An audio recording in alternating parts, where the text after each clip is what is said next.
All right, ladies and gentlemen, good morning, everybody. Tim Jones here on behalf of the Dunsky Dungeon. Welcome in, everybody. Good morning, good morning, good morning. We are starting off on the women's side. I do apologize. Had a little curveball thrown at me this morning that I was not prepared for. And because, which I should have realized it, but with the women having a split bracket, the regular digital pool overlay can't be used. So I had to switch on things real fast, get some words added in there. Good morning, Uncle Greg. How you doing, brother? Welcome in. We got Jen versus Nate for matchup number 1 on the women's side here. Because of it being a split bracket, by the way, I will not have an actual live bracket to send you guys. And I'm going to do a little copy paste here and get something pinned there for you guys.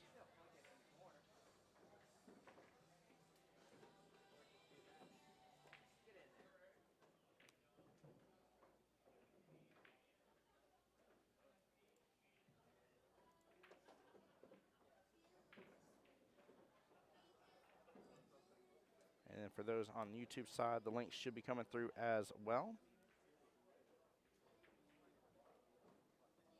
There we go. Everybody come on in and get situated here. I'm going to get this shared out on my end.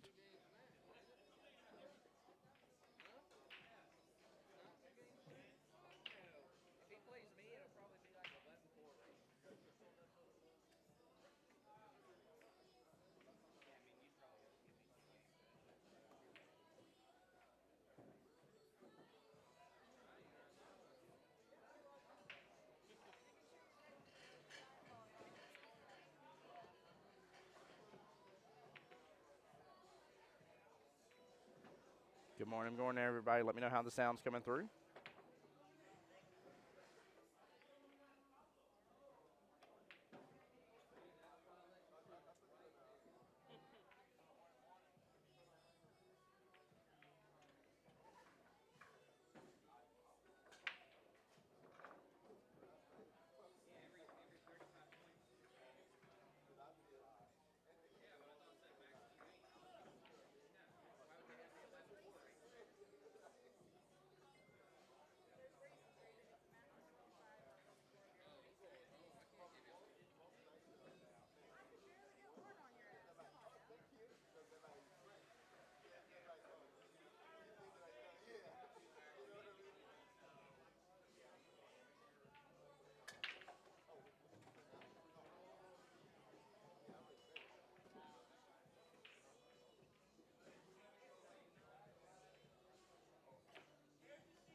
All right, there we go.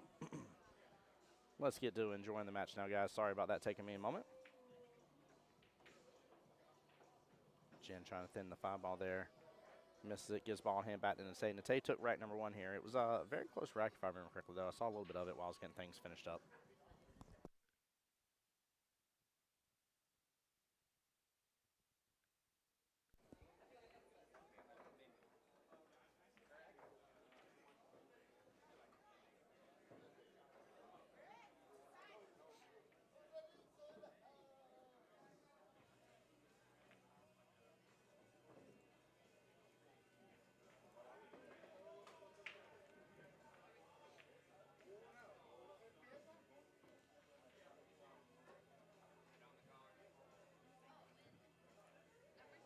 All right, guys, for y'all on the Facebook side here, and feel free still to message it on the YouTube side, but I went in and activated a poll here. Who do you think is going to take the win of matchup number 1? Will it be Jen or will it be Nate?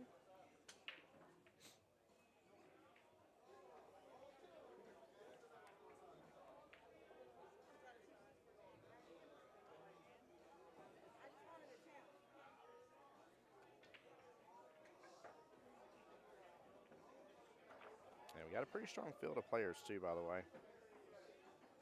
Pretty strong field of players. It's going to be a long day of gameplay here, guys. We will start on the women's side first, and then as the open progresses here, we'll get some of the open matches going as well.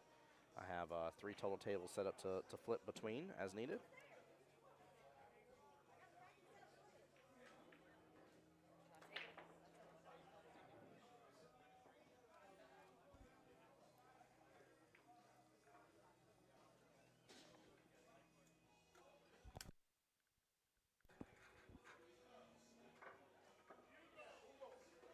But yeah, get your votes in real fast. Who you think is going to win between Jen and Nate?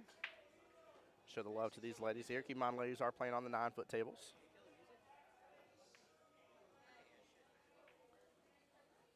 See Jen not really liking the 7-ball leave, and I don't blame her. This is a tough cut for that top right-hand corner pocket.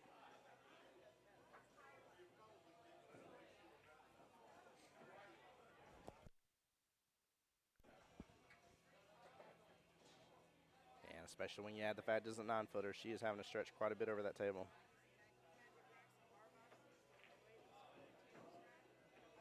What a shot. Nicely done. She get back below the 8. Yeah, she even clipped a little bit of the 8. Very well played. She's set up for pretty good success here. Honestly, if she just hits the 8 in, lets it ride between the rails, she should hopefully end up on the left-hand side of that 9-ball. Nice smooth stroke here should enable that. Just don't end up on the 50-yard line. Don't end up kind of in line with the diamond where the 9-ball is. Good smooth stroke here. Pop on back over. Keep going, keep going, keep going. Just a little short there.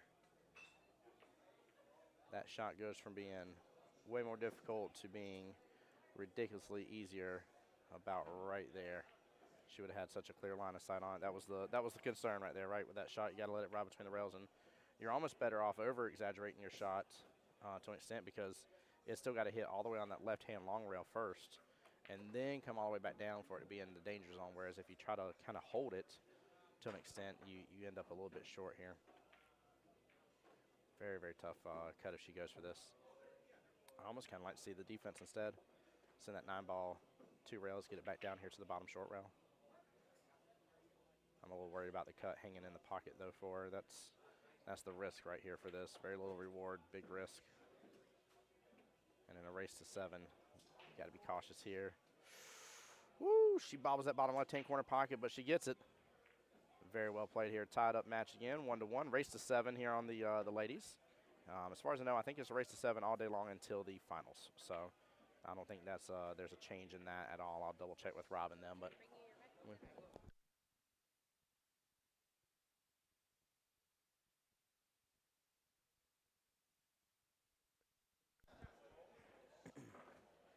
Greg flexing over there. Greg, how you doing this morning, by the way, brother?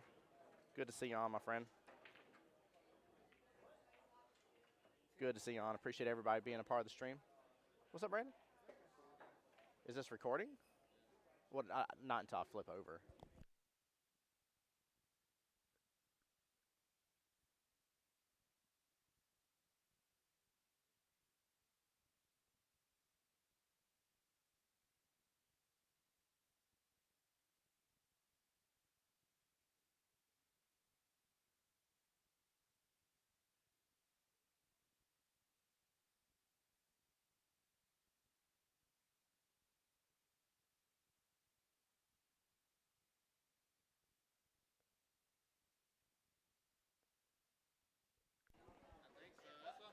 All right, here we go.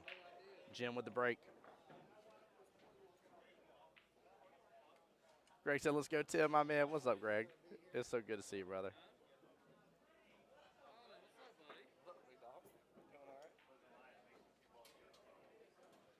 Alden wearing the wonderful Dunsky Dungeon shirt. I love it. Brandon Asado in the live stream. Brandon, what's up, my dude? Good morning to you, sir. Welcome on, everybody. I appreciate you, my man. How you doing?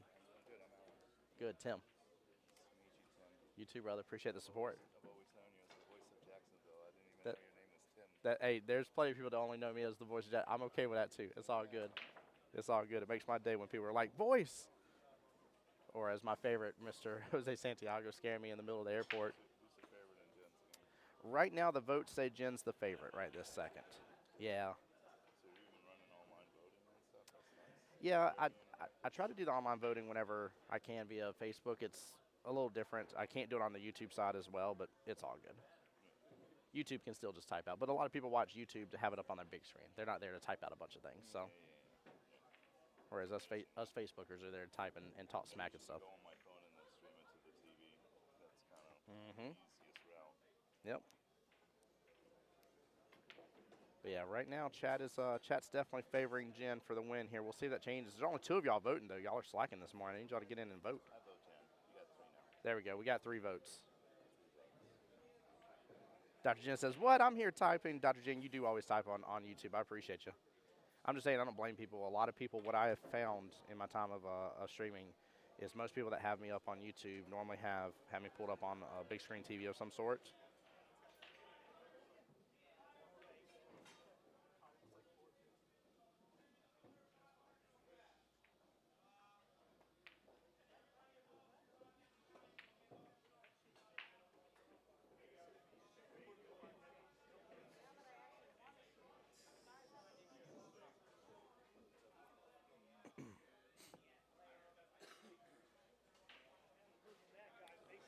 So Jen, I don't have an exact time. So great question here. Let me explain so that way the people on Facebook can do it here. Donald says sleepy still. Donald, good morning to you. Um, Dr. Jen asked a great question on YouTube side. She said, "Do you know when the Jack and Jill semis will be played?" Here's the problem with the semis. Everybody that's playing in them are playing in this tournament here. So literally, Carrie is across the screen to you right there. Lauren is across the screen at top left.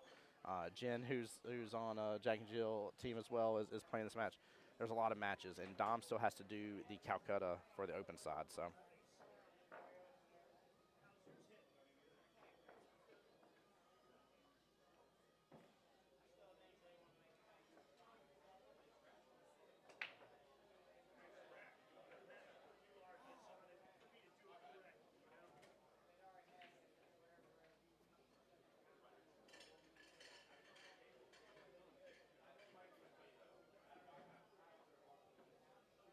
But yeah, I'm not champagne problems. That's so funny, Dr. Jen.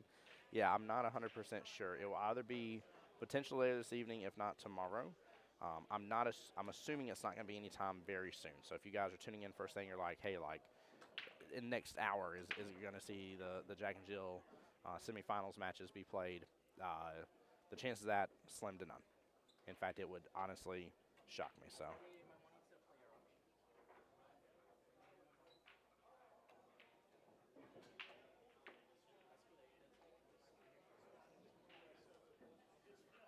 There we go. Good morning, April. How you doing? April for team Kamalama Lama, which if I am seeing correctly here, yeah, Cammy's up 3-1 against Carrie in the race to 7. I know it's going to get asked multiple times today, guys, as well here, but it is a race to 7 for the women's side.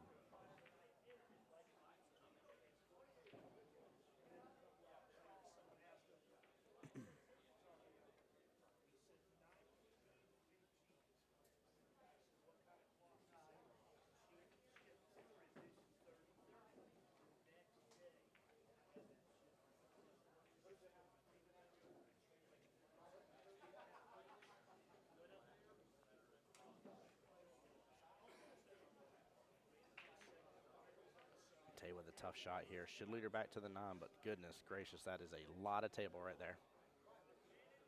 A lot of table to deal with. In this case, a lot of gray instead of a lot of blue. We always call it a sea of blue. This is the beautiful gray felt. Shows up a little different on camera right this second with, especially with the light that's over the 9-footers.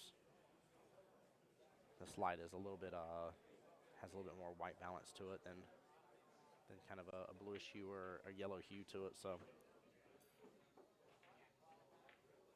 in fact, it almost looks like the blue cloth is on the table to the top that Miss Carey's playing on. A Tay with a small miss there on the 7. It is going to open up here for Jen, though. Still a longer distance shot, but this is definitely an easier shot being off the rail. April, tell Ben I said hi. Send my love. Still can't wait to see you guys in 2 more days and get to our wonderful playoff match. Very much looking forward to that.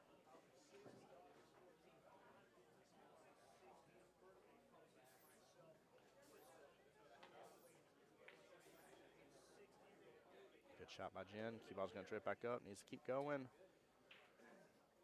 She can work with that a little more still.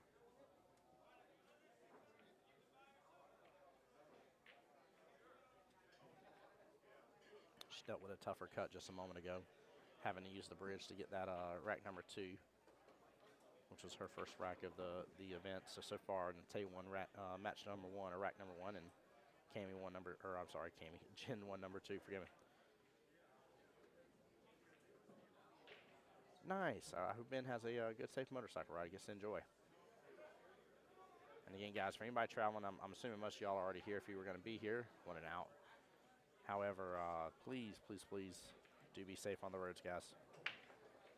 Do be safe on the road. Also, as well, do me a huge favor, guys. It takes you just a moment here. So far, I only see 2 likes, 2 shares of the live stream here on the Facebook side. Please, if you will, go ahead and do me a favor and hit that. All right, guys, we're going to show the quick results here. 4 of y'all voted, and all 4 of y'all unanimously voted that Miss Jen will be the winner of this match here. Let's see if you guys are right. I will say Nate is absolutely out of this world amazing. I love the fact she literally came down from Alabama last night to play in the doubles, and here she is on the women's tournament as well. But I'm really interested to see how this tournament plays out. There's some faces in the tournament that I haven't seen as a regular basis here on the women's side, and so I'm really interested to see exactly how this is going to play out and how everything's going to go. It's going to be a good time, really, really good time. Guys, I'm going to mute up for just a second here because I need to plug those in real fast. I'll be right back, guys. Hold on. April said, excited for playoffs on Monday. Let's go, Voice Squad. The TVs are in the house, baby. Let's go. I love that. I still can't believe you came up with that name. Everybody still thinks it's me. It cracks me up. I'm like, I approve of that name, but I didn't come up with it. Be right back, guys.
Raymond, good morning, brother. He says you have you have 2 first names and the country is a better place for it. Are you talking about me being labeled as Tim Bob? Or are you talking about the fact that I have the ladies, only the first names up on the ladies? Which one you referring to there? I do like my nickname. My nickname's funny. It's a funny story how it came to be. I'll tell you what's not a funny story, though. What in the mess did I come back to in that top right-hand corner? These ladies have made a mess on this table. What is this mess? What's that, 6, 2, 5, and 3 all just playing buddy-buddy up there? Goodness gracious. That is, oh, man. I'm a little worried about Nate going after this, too.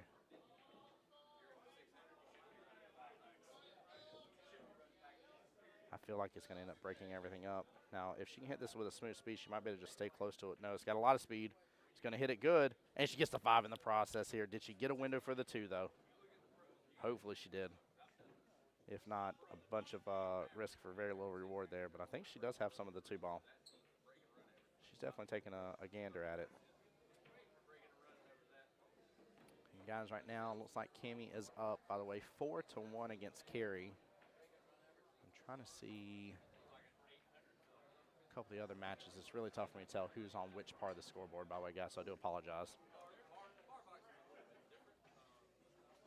Man, it is an amazing, amazing showing. I won't even lie, I'm so stoked this time around, more than usual. There is so many people from Jacksonville here today. Huge showing from my neck of the woods.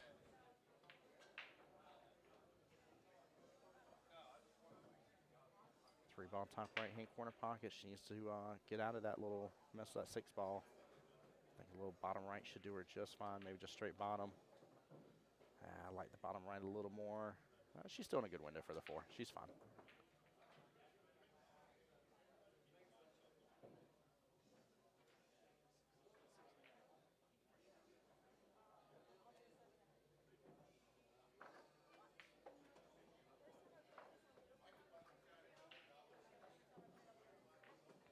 But yes, good morning, everybody. As you guys get settled in for the day here, please, again, there's a couple more of y'all sharing out the stream. Hitting the like button means a lot. More of y'all coming in on the YouTube side as well. Appreciate y'all so much for that. Definitely appreciate y'all.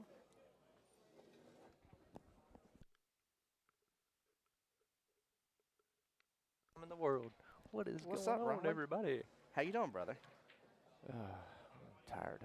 Yeah, well, hold on now. Y'all weren't out too late from being in here, were you? No, we Yeah, weren't I out thought late at y'all- all. What's up, Will Bilber? Thought y'all left a little bit early. We weren't out late at all, man. We got Good. back to the hotel pretty early. That bed was that bed does not sleep comfortable, Dude, bro. the one we had was mine was hard as a rock. It was, man. I was so yeah. surprised. I was like, I've never had a hard as a rock bed here. I feel like they just changed the mattresses out or something. Yeah, a lot of people call me crazy. I sleep with a soft mattress. Yes. I have to, man. A lot of people think I'm weird for that, but I don't know. I sleep on a hard mattress. I'm so stiff and in pain the next day, bro.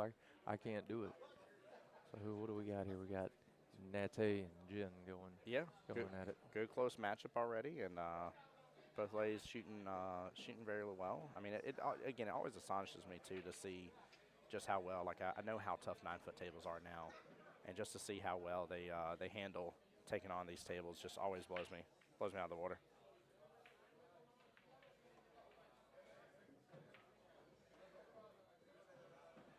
Caleb Brady looks like a great value version of Tyler Steyer. Right? Oh, that's funny. I will say I've had to do a double take once.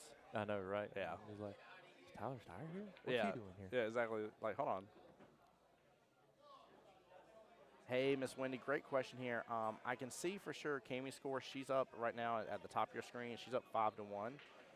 So she's in the red score if you take a look there against Miss Carrie, which this isn't anything against Cammie, but Carrie is no easy cookie to crack at all. And to be up 5-1 against something like that is already a very strong showing right off the bat for Cammie. So that's a good first round match. Now, as for Lauren here, I'm trying to see it, but I'm fairly certain Lauren's in the green score at the top left of your screen, and so I think she's 1-2 against Cat. Yes. We got Raymond Linares. Yeah. See him in the chat. My Yeah. good man. I got to send him the money for the Creed tickets. We're going to go see Creed. They will take us higher. They will. This is a true story. It's pretty much a guaranteed thing of them as well. Sorry, brother. Dude, man, like I told you, we got such a strong showing from Jacksonville this time around. I'm so stoked about it. That was a good shot by Jen. The 9-ball got away from her a little bit. That wasn't a terrible shot. Great question, Marie. All day for the women's here, it's going to be the same. It is race to 7. There's no additional handicap or anything. The only time there's an exception to that rule is the finals is a race to 9 instead. Where'd you get that bottle of water? From the ladies, from the bar. Oh, sweet. All Yeah. right. Yeah, hang on a second. Let me go grab me a Yeah. awesome bottle of water. Yeah, I was gonna say I need one for the day for sure. I'm probably gonna need 3 for the day if I'm being honest.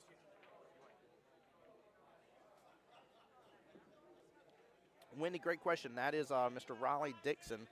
Now, he's a little before your time in Jacksonville. I doubt you personally know him, but he actually came from Jacksonville. You'll hear us talk about our older bank shot days, back when Bank Shot Billiards was open.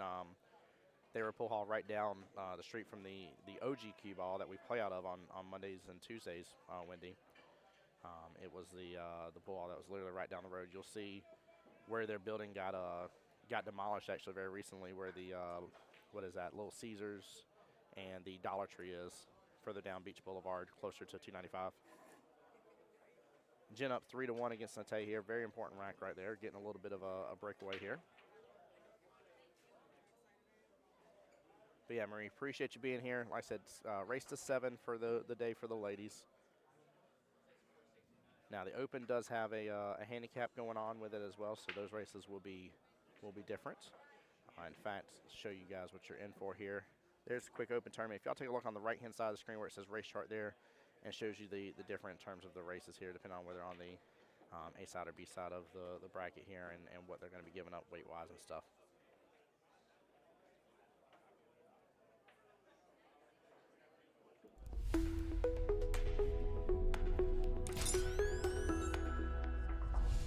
The voice of Jacksonville Pool. All right. Welcome back, sir. What's going on, Landon? Yeah, Mr. L. Fox in the house.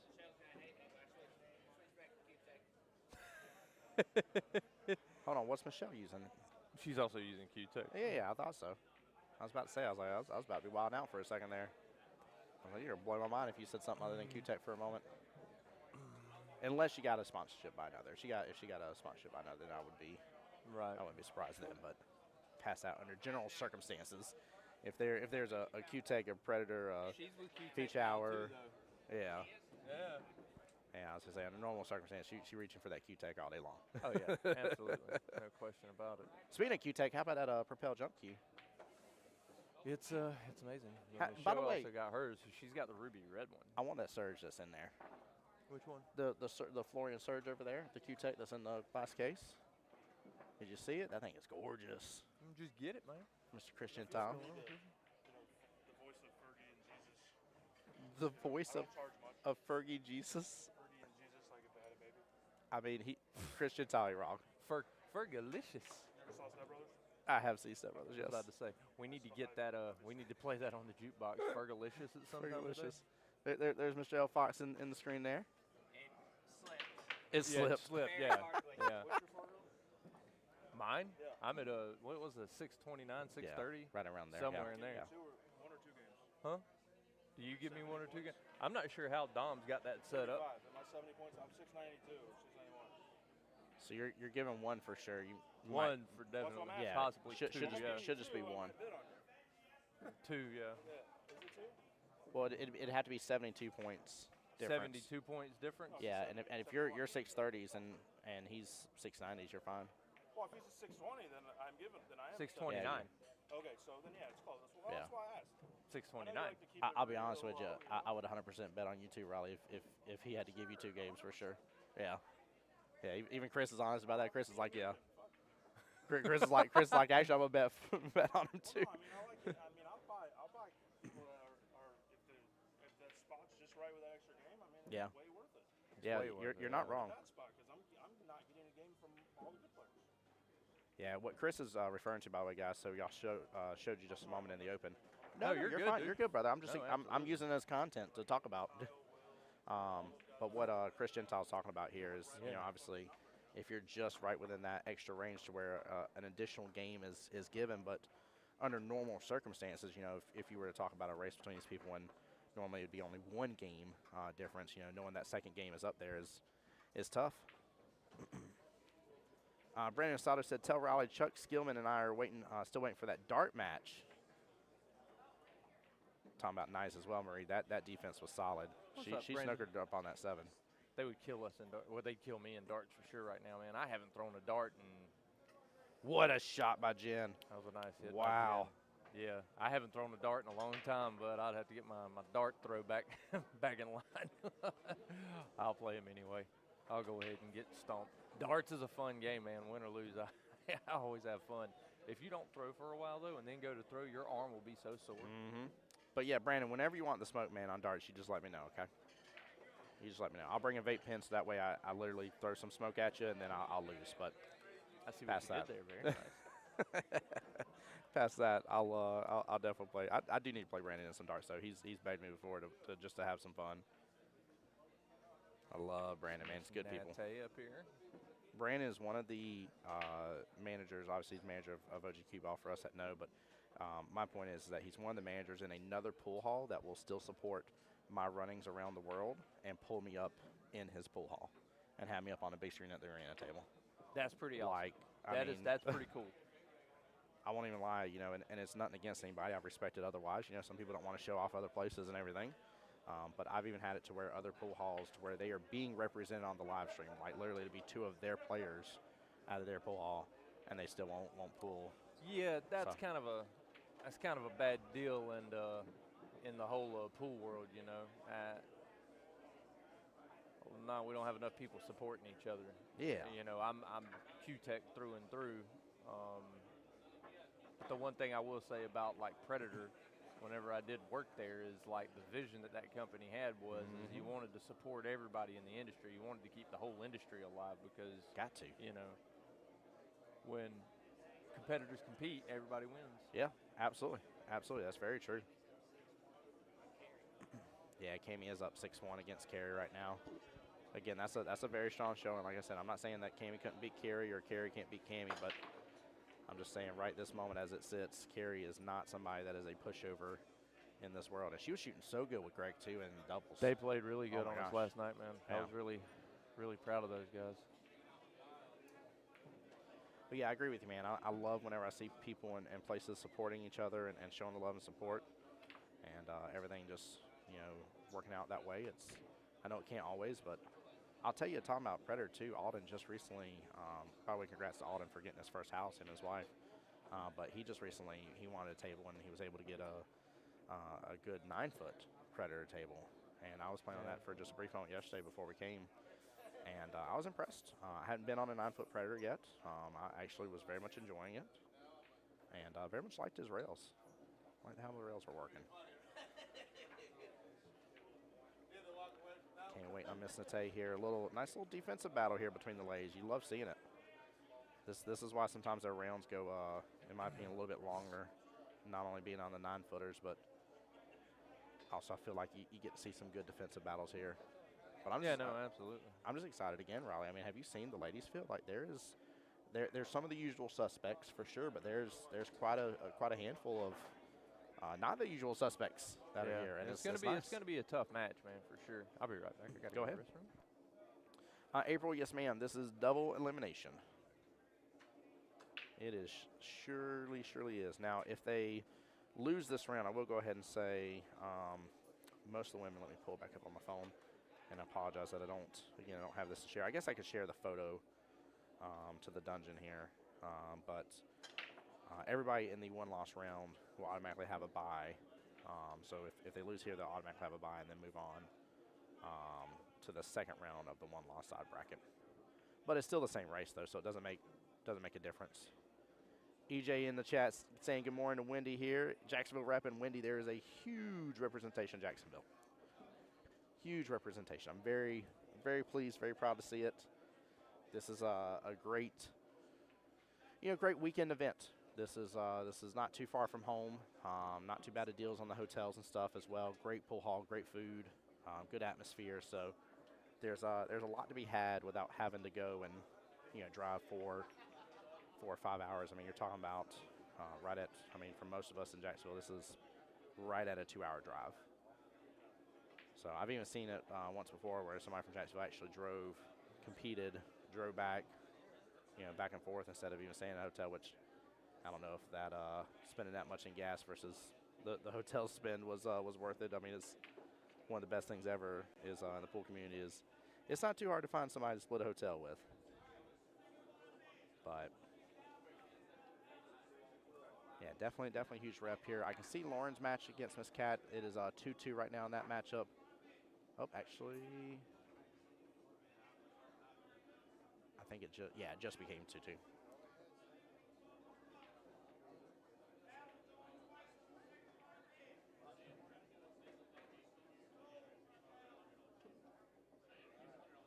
Dude, big shout out to my boy Noah, by the way. Noah owns a graphics company and has been doing some work behind the scenes. He's the one that made these graphics. I'm actually going to have the video form of these here soon. So he's working on getting that uploaded to me right now. But it actually is pretty cool seeing the little flame in the dragon's eyes and stuff. I told him I really love his creativity. Really love it.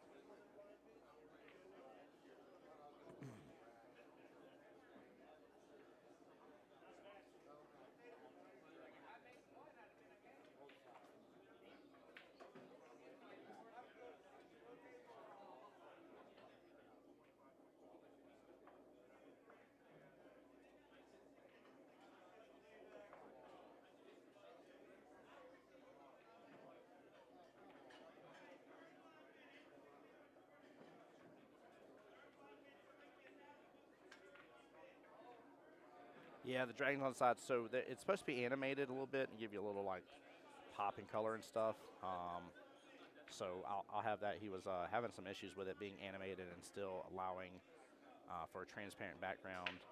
And he was like, man, I thought it was going to work. And unfortunately, he was feeling real down and out on himself. I told him, I was like, no. I was like, you do great work, man. I was like, I appreciate you, brother. Like, don't fret. Like, it's okay. I was like, even just having the dragons, I was like, looks cool because it's the Dunsky Dungeon. Like, I was like, I love that idea. I was like, I thought it was really unique here. So I'll get that updated here in a moment and see about switching those graphics around. He says he's got them uploaded for me now. Love that. Such a smooth stroke from Nate right there.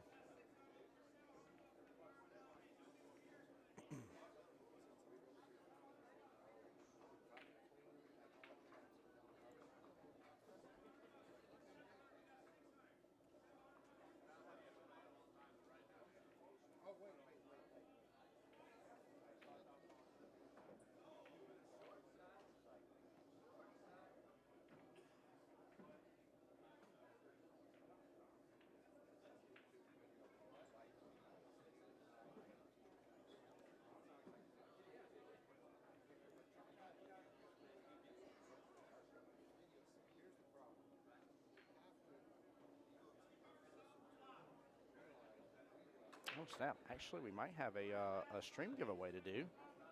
Let me get the details here, guys. But we might have a stream giveaway to do for the day. Wendy, unfortunately, the bracket is not officially posted for this, but this is what I'm gonna do here. Hold on. Let me hop back on my account.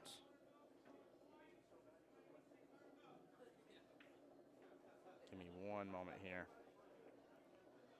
I'm excited about this.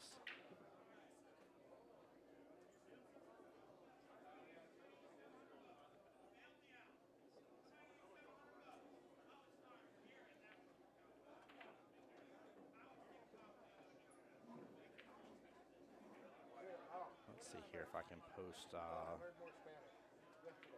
the photo here.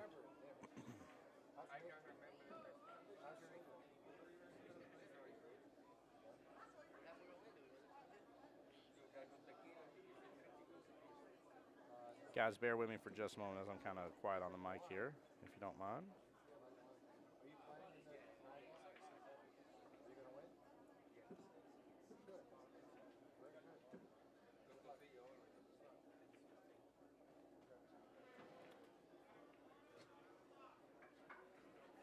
How is going to be the easiest way for me to do this?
Guys, so we do have, Wendy, I'm still working on, but we do have an exclusive stream giveaway here.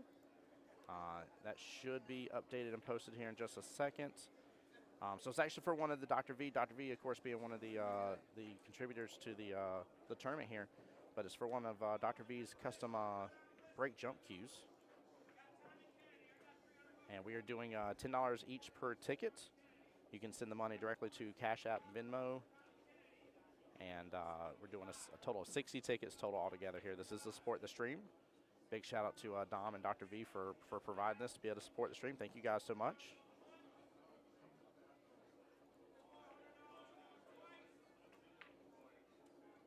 Yeah, that cue is a $450 break jump cue, by the way.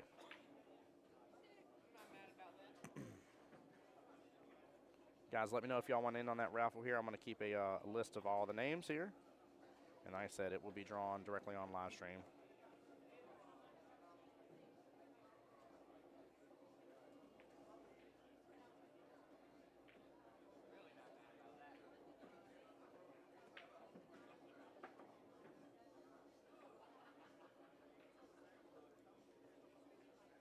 That's absolutely amazing. Big shout out to Dr. V and to Dom for that. Thank you so much, guys. Seriously. Again, YouTube side, you guys got a link right there as well. And then Facebook side, you'll see it underneath my name, Tim Bob, there.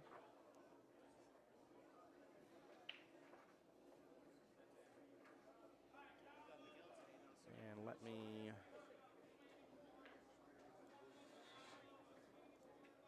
get these shared out to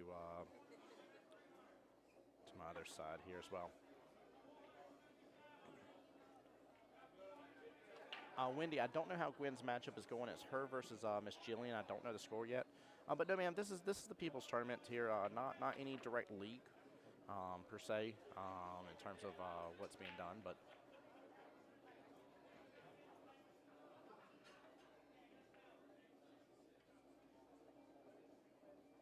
Let me see here if I can get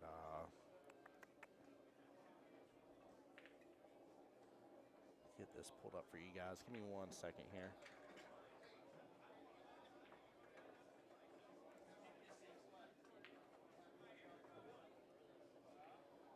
There we go.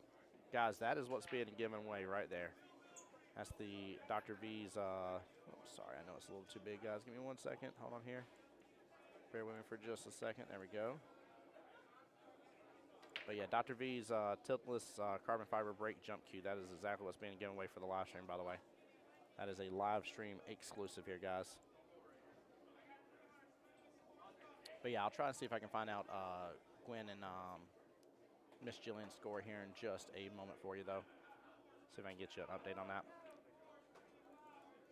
Yeah, so Wendy, it's a split bracket. It was definitely based on Fargo here. There is a low bracket and a high bracket as well for the women's side. I'm still trying to see a way that I can just get this uploaded for y'all. I'll tell you what I can do. We can do this here. I can cheat and just make a new post within the dungeon.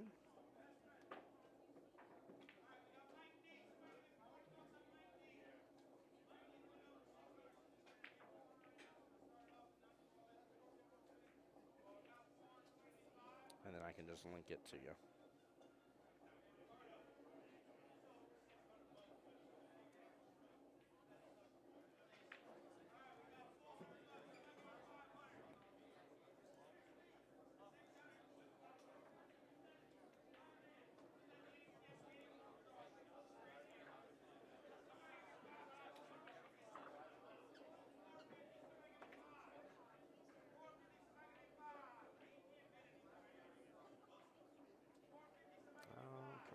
Come on, let it refresh.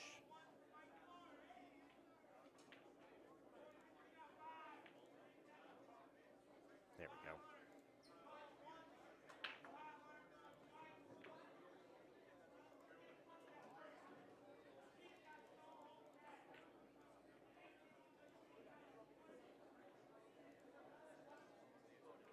All right, here you go, Wendy. That is a link to the post within the dungeon there.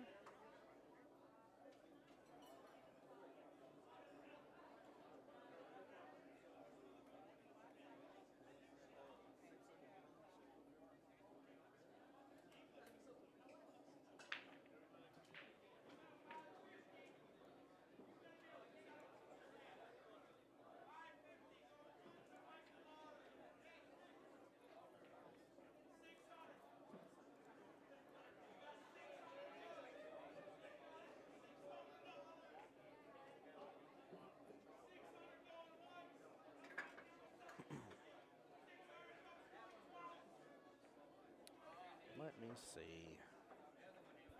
Oh, I hear Dom over there screaming for the Calcutta. Oh, sounds like somebody just went for 600.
Hey, good morning, wifey. How you doing?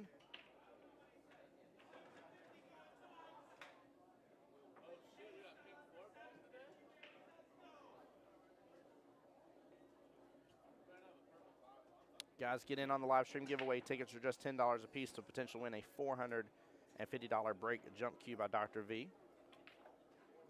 And again, the proceeds go to support the stream here. Cash App and Venmo are allowed. And then later on, depending on how the day goes as well, I know some of you guys enjoyed doing the 50-50 raffle to support the stream. We might do that later on this afternoon as well.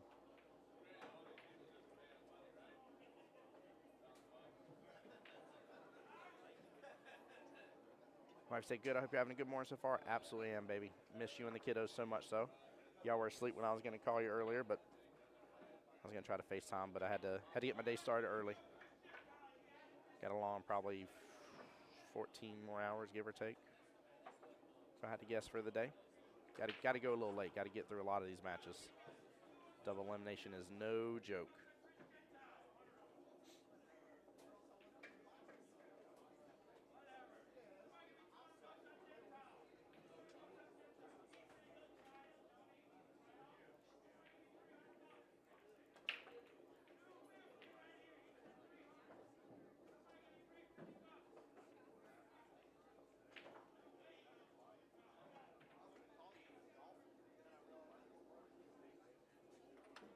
Hey, I'm glad you slept in, wifey. Welcome to the live stream, though.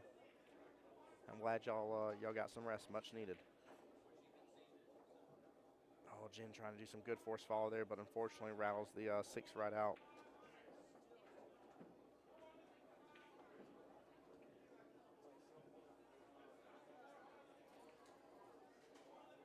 I'll tell you, definitely needs to get a good angle on that 7.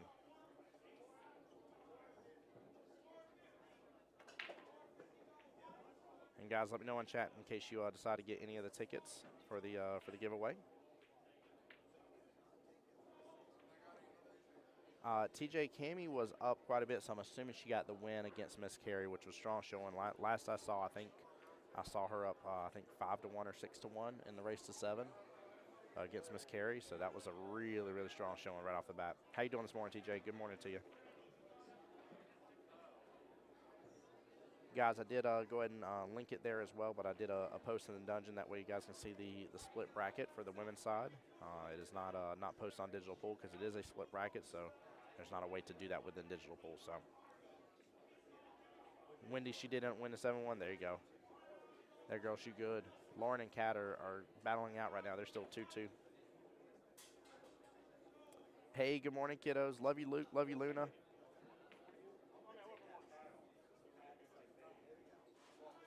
That was a good try by Natasha. She was trying to get up further on the table here. She might still be able to work with a 7, actually. A fair amount of right or outside English here, and might be able to 3-rail this, get it in the left-hand side pocket, and get the cue ball back up towards that top right-hand quadrant. Hey, Miss Lauren. Well, it's like Lauren is officially up 3-2 right now. So you say good, just at work, chilling, dude. I'm glad, man. Hope you're having a blessed day at work. Stay cool, because it's going to be another scorching day, of course. Yeah, for those wanting to come see the Open tournament here as well, keep in mind that the Open tournament has not started yet. They are literally behind me doing the Calcutta right now as I speak. There we go, 1, 2, 3. Keep rolling, keep ball a little bit further, and Nate hit that one so good. Nicely done. TJ, there is a lot of Jacksonville players for sure out here. Danielle, good morning. Hello. Robert says, good morning, sunshine. I hope you have a magnificent day. Same to you, brother. Appreciate the support. Thank you for being here. Again, guys, anybody that wishes to support the stream, there is a giveaway going on. And that's for one of the Dr. V's carbon fiber brake jump cues. Before taxes, that is a $450 cue you can get in for $10 for the raffle. We will only be selling a total of 60 tickets altogether. And that money goes to support the stream. So see us later. We'll see you later then. Make sure and drive safe, but we'll definitely see you soon. And what a good out by Nate. Very well played. Way to take advantage of that situation and battle right back here after the small miss from Jen on the 6th ball. You're going to come down after work, but not sure when you'll be off today, man. I understand. It'll be a great day, though. It's obviously going to be a popping place no matter what time of the day you come. I mean, realistically, things are just getting started. So, and I do mean that. They are just getting started. We're not even in full swing or remotely full swing just yet.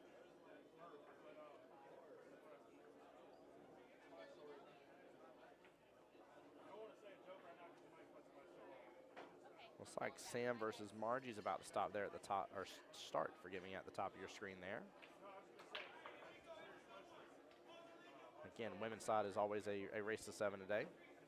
Yep, Sam is literally coming to play right there at the top of your screen. Yes, ma'am, Miss Wendy.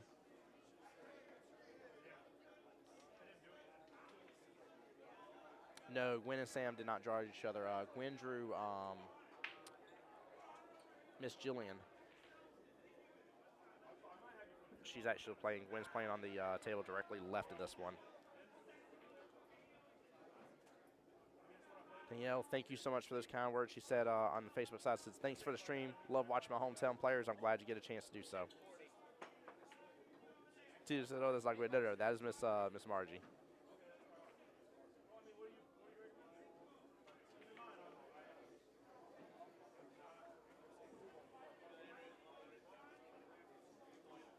Oh, shoot, Wendy, the total number of lays from Jax? Oh, amazing question. I'm not sure.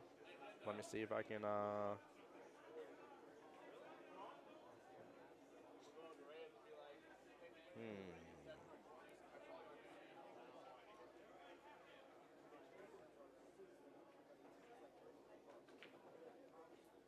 I'd say it's at least 4 of them for sure. Cammie, Jen, Lauren, Gwen. Or not Jen, I'm sorry, forgive me here. Sam. Cammie, Sam, Lauren, Gwen. I think it's officially 4. I might be missing somebody. I'm doing a quick look through the list here. I think 4, Gwen.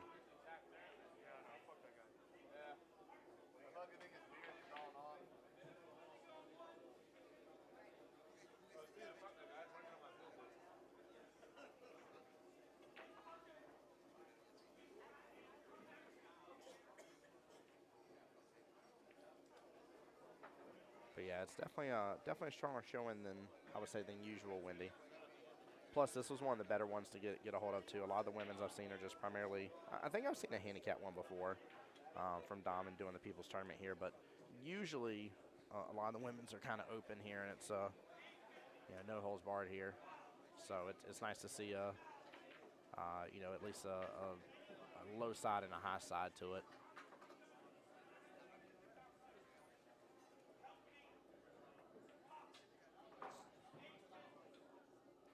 Jen with an up close exclusive here on how good that drink is from Racks. Thank you, Jen.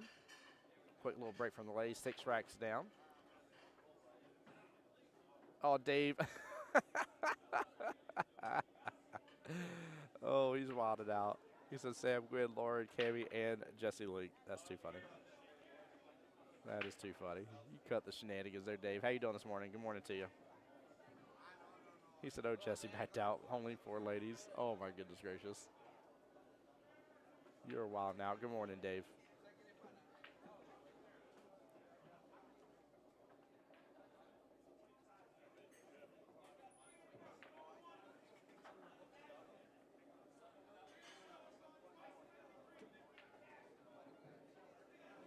That is a fun fact, Marie. I was talking about that last night as well. She literally rode on over here, rested just a little bit in the car, and yeah, just quickly got ready and came on over, played the Scotch doubles. Here she is right back in the next morning to play again. Yeah, she's got a lot of heart, a lot of dedication. She's on our come-up game for sure. She is. I've seen her just actively improving in how she's shooting and what she's shooting at and how she's playing and everything. She's already a fierce competitor, and with a little bit more time and some more tournaments underneath her belt, she will continue that growth, and she'll be a name all across the place. So now, I think the way they're playing this, I think the rack switches hands here based on what just happened.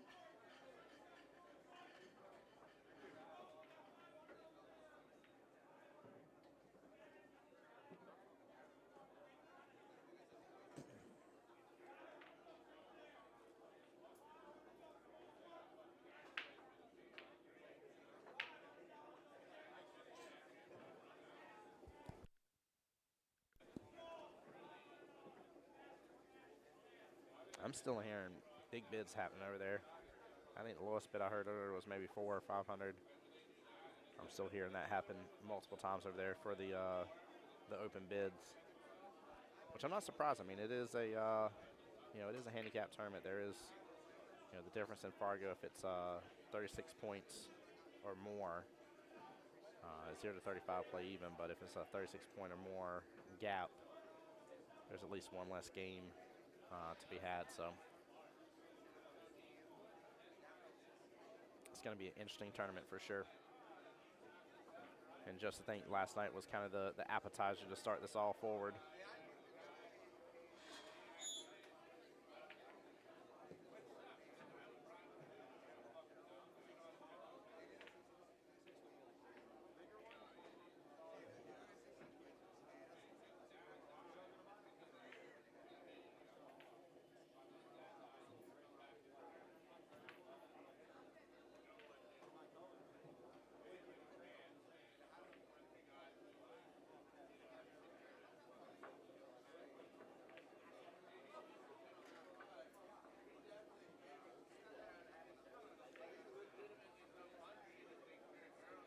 I don't know if Ninte has enough of a window for that one ball. It's hard to tell if the seven's blocking it. I think it is.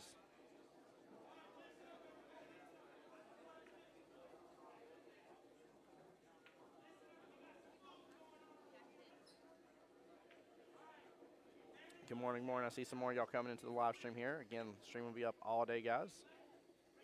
Make sure you stay tuned and double check here in case I have to restart, which I'll have to restart no matter what at the 8-hour mark, but that's just because of how Facebook operates. But past that, make sure you stay tuned for all the action. And Tay gonna opt to push here. And Jen will have the choice to take it or leave it. She for sure has the back cut on the one. It's just a little dangerous on how she gets eyes are shaped there on the two.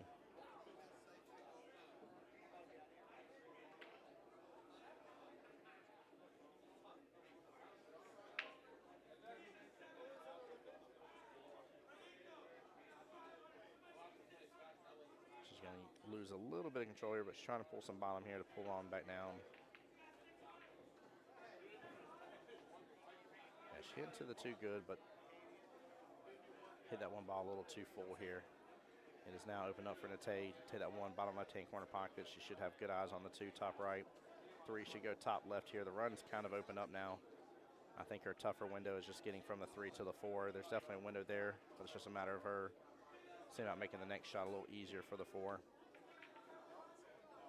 And then the 4 to the 5, just based on where the 3 is, shouldn't be much of an issue. More likely 5 top right.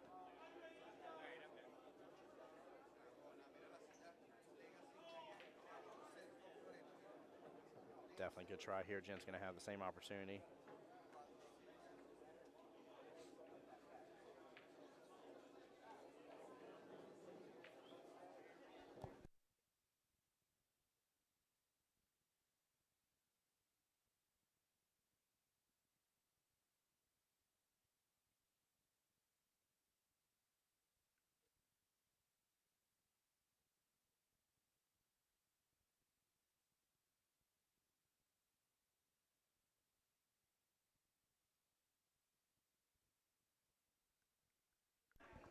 Perfect. Seems like things are progressing along for the Open tournament here. Ooh, that got away from her a little bit. Sounds like Lane was telling me if anybody was under 500, they were able to go for $40. And first and second blind bid went for $1,000. That's not bad. Yeah, I was just say I heard multiple 500 or 600 bids over there, multiple times there. Right. There's Tommy Kennedy. Who went for the blind bids? Yeah. That's tough. Is he here already? Because I hadn't seen him yet. Yeah, he's here. Yeah, McLean's here. I see Tommy Kennedy. I know Riley's here. Got a lot of strong people.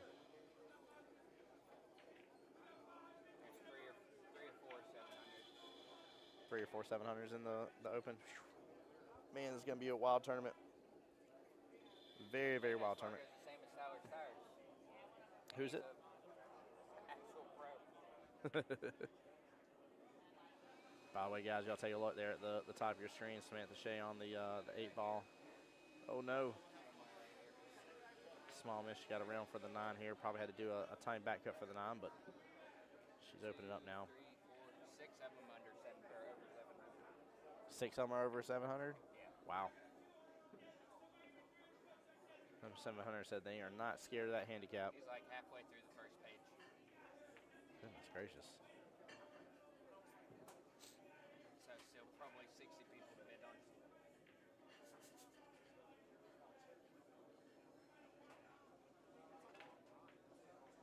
Sam Margie having a little back and forth here with this 8-ball. Very similar with this 3-ball situation for the ladies.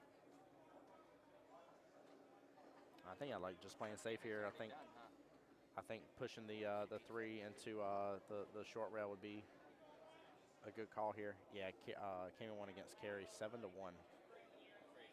Yeah, that's what I said too. That was, again, I'm not saying Cammy couldn't beat Carey one or the other. I ain't saying Carey couldn't beat Cammy. Fargo, yeah, that shouldn't But happen. yeah, But that was a tough matchup. you got a low robustness, it's gonna be under what it should be. You know, 7-1 and carries like a 530 or something.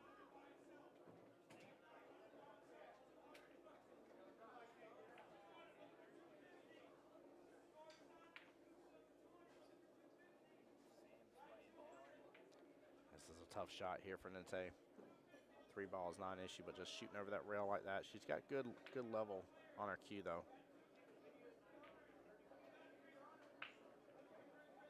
Yeah, she kind of stabbed that a little bit. 7 or 9 on the winner's side. So 7-5. 7 on either side for the women, 9 in the finals.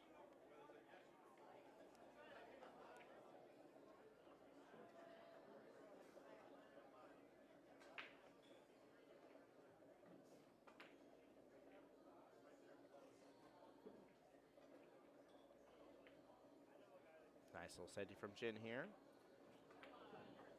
Looks like she got it over where the 6 balls playing blocker, but even if it wasn't, she didn't leave a huge window of opportunity for Nate. Best case she would have is potentially a bank here.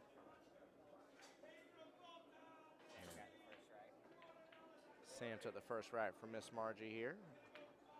Now she flipped it over. I can remember it now. She'll be on the left-hand side of the score sheet. Lauren and Kat still up 3-2 right now.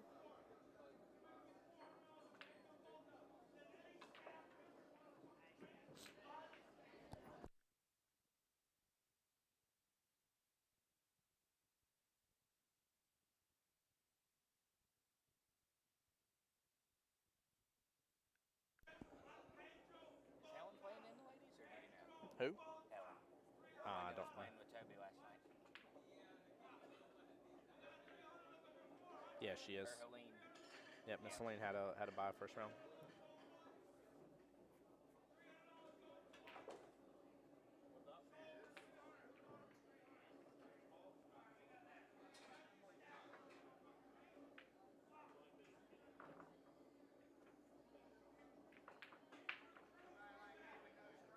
What a shot from Jen, nicely done.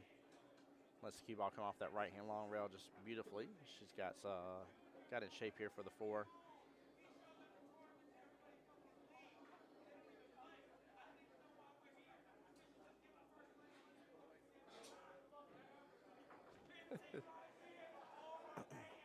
Dom is over there selling the crap out of somebody.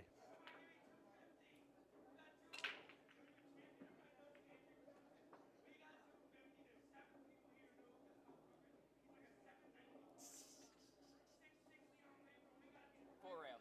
Oh. She tried to hold it just fine for that foul ball. I think Jim was distracted by Dom and how loud he's being.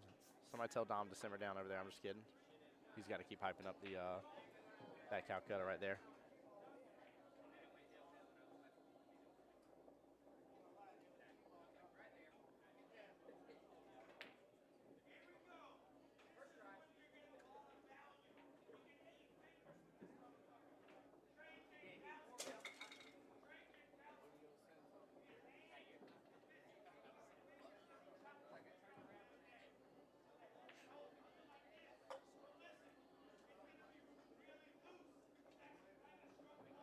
Tay's going to bring it back out for this five ball. There you go. Come out just a little bit further. She can actually work with that. Take the five all the way top right. Get on the left-hand side of that sixth ball from here.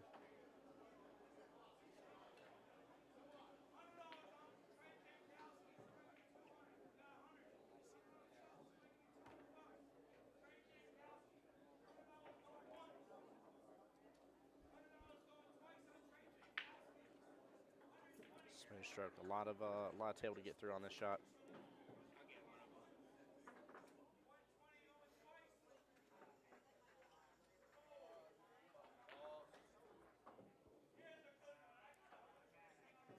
Honestly, I would like to see maybe a little bottom use by her there. I think she could have kicked on over for the six. Maybe drilled the five a little more pure to that top right-hand corner pocket.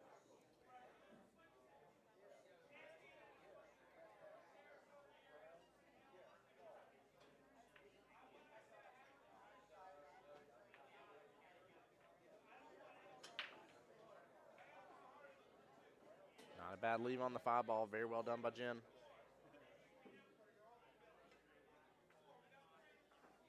Guys, plenty more action to come today as well, so make sure you're going to stay tuned and enjoy the live streams again. Quite a few of y'all. Let's see, we're up to 16 likes and 6 shares on the live stream. Appreciate y'all for that. And the same thing on the YouTube side as well, guys. Post it up here. I can repost it as well for those that wish to join on YouTube, but cost you nothing to subscribe to YouTube. As well as we do have a Q giveaway going on right now as well. And again, big shout out to Dr. V along with Dom here as well. This is Dr. V's custom break jump cue. And each ticket's $10, supports the live stream, guys. So get in on that if y'all want to take advantage. We'll only sell 60 tickets total.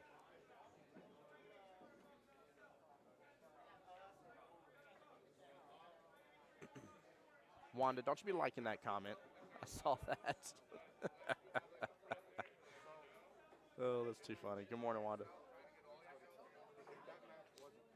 Right, but it still says double elimination final, and I think it shows it differently if that match, like I think it still has to say completed. I think you still have to select a winner. So if he logs back into that event, it's going to ask Wanda over there laughing. She's like, I've been busted. Good morning, Wanda. How you doing, my dear? Wanda, will I get to see you in Vegas here soon? Are you heading up again this year?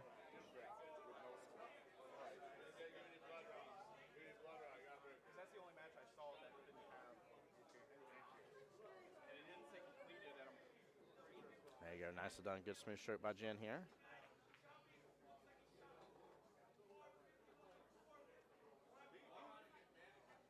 Mr. Jamison Daniels in the house. Just saw him getting some good practice on one of the 7-footers over there. Good old Nick Miller as well. See him. Oh, that's right. Y'all are going for Lay's league. Let's go, Wanda. I can't wait. Cannot wait. It's going to be a good time.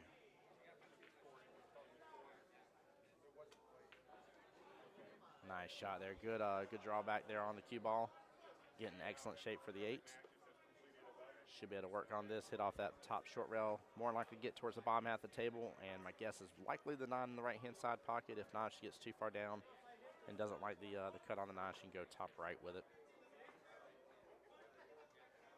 Just no need to try and hold this unless you just want to for the bottom right, but I think she'll do better to kind of let her stroke out here.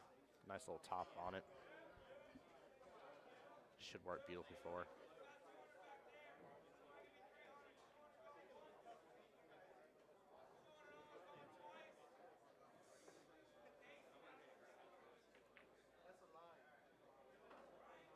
Oh, she's using the bottom here. I personally like top on this instead, but I mean it is a preference situation. You can't go either way, but I think a little top is the better choice here.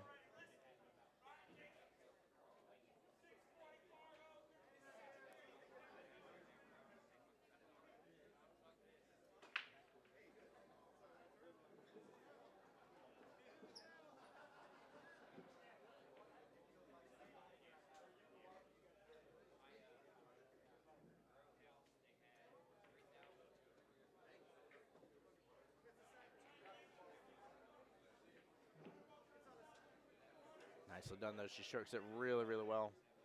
I felt like there was a little hesitation from her for a second there. I like to see that she reset for a moment. That was very well done. Jen with the opportunity here in the race to 7 and potentially be up 5-2 against Sante is a very, very strong showing right off the bat.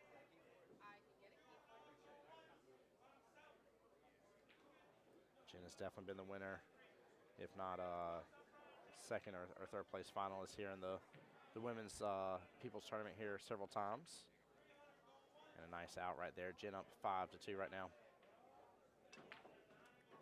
And for those that know him and love him there's the one and only Mr.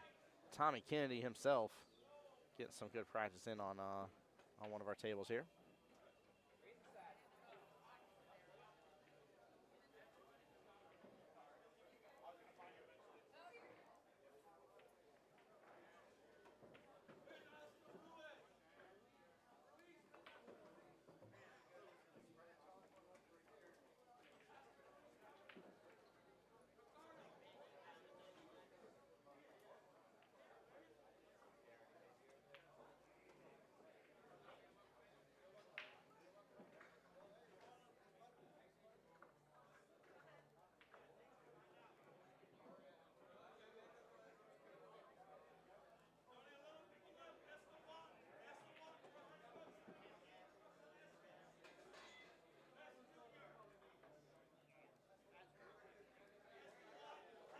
Tony over on the YouTube side, good morning to you.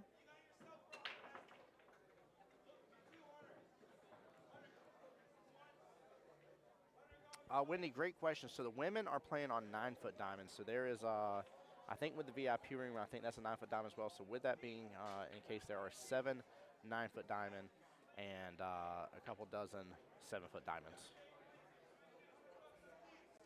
I say a couple dozen, I don't remember the exact number, but there is a ton of 7-foots. Let's see here. Hold on, let me look on the other side. 4, 6, 8, 10, 12, 14, I think 16. Less than a couple dozen. So I think it's 16 7-foot diamonds, if I remember correctly. So the 7-foots, that's what we were playing.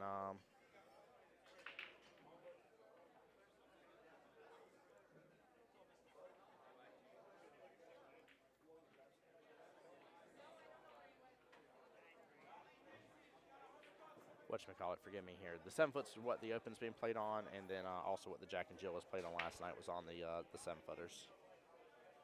So, what's up, little fella? What's up, Tony? How are you doing today, brother? Good to see you on the live stream, man. Appreciate you being here to support everybody. Guys, for anybody just tuning in as well, I did a post on both ends here. Should still be pinned on the Facebook side, but if you want to take advantage of it, there is a $450 break jump queue up for grabs. It is $10 per ticket here. We're only going to sell 60 tickets. We'll cap it at that. And the proceeds are here to help the live stream. So, again, big shout out to Dr. V, one of the sponsors of the tournament here, along with Dom and the Dunsky Dungeon. Dom and Jen actually hires me out here every single time and does a great job here with their tournaments here. So, appreciate all the love and support, guys. Wendy, this is a big place. It is. It's nice too because it's separated in half. So as you walk in, the right-hand side of the room has the 9-foot diamonds and 4 of the 7-foot diamonds. VIPs in the back right in its own nice enclosed space, all on its own. And then the rest of the 7-foots are all on the left-hand side. And there are tons of leagues that play out of here. I mean, it's always popping, always popping.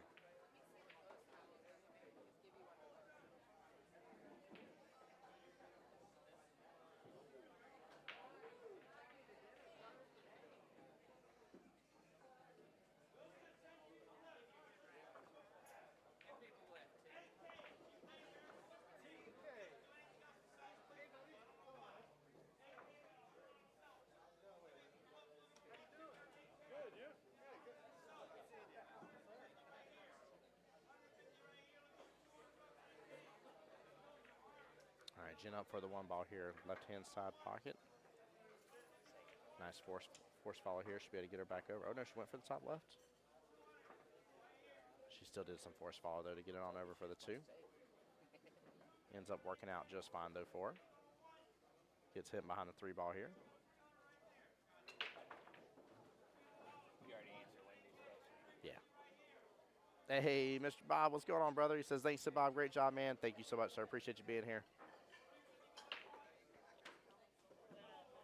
Appreciate everybody that comes in the stream. Even if you can only come in for a moment, man, I understand we all have busy lives. You know, some of us have to work on Saturdays as well. But anybody that is able to take a second, hop in the stream, hit the like, share, even just leave a brief comment means the world to me. So I appreciate you guys. Matei's open up that 1 ball for the left-hand side pocket here. Jen should be able to get through the window just fine for the 9-2.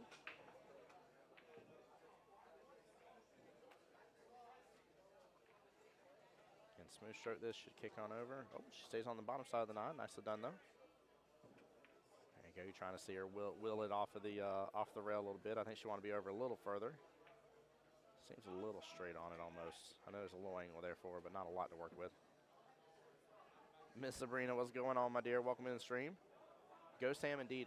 By the way, Sam is up right now, 2-0 in the race to 7. So if you're looking at the scoreboard here at the very kind of top middle of the screen, Sam's score is on the left, so hers is in the green, and she's up 2-0.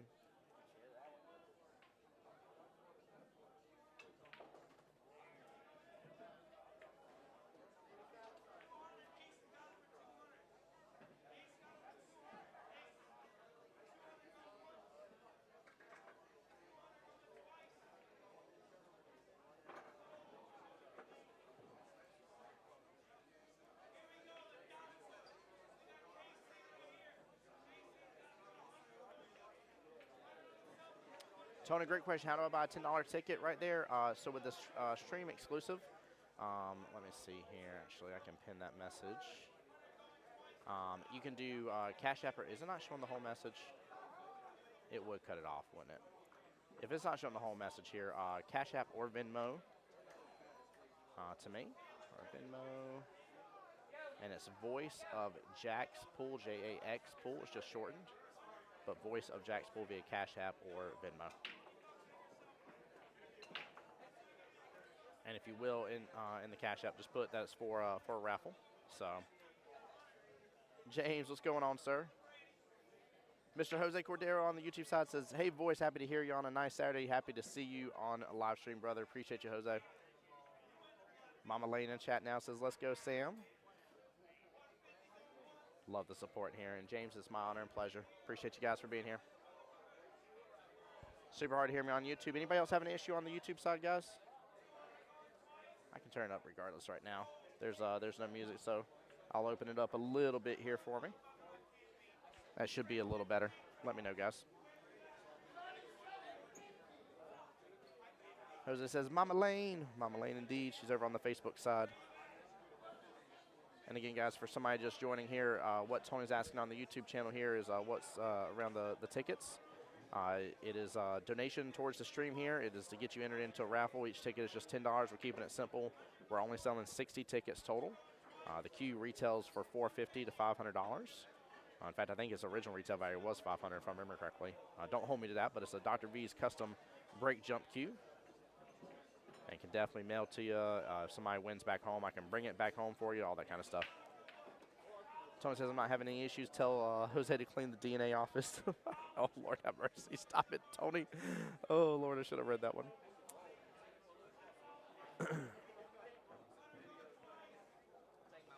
Bob says the audio sounds great. Perfect. Yeah, usually YouTube normally, even when I'm quiet, everybody else, for some reason or other, the Facebook side sounds good.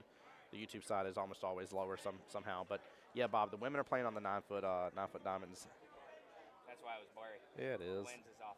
Goodness gracious, you're always Somebody cracked up. glued it on at the mall and it just popped off. I didn't know it was gone until somebody said something about the blur. But yeah, Bob, the women's is in there. Marie says, where can we get the raffle tickets? So Cash App or Venmo, if you look at the top post, it should be pinned there for you, Marie. If it's not, let me know. I'll be more than happy to retype it out. I just don't want to spam a bunch of people's accounts. But Cash App or Venmo, And in fact, Tony, I got you in there, brother. Tony will be the first name on the raffle list.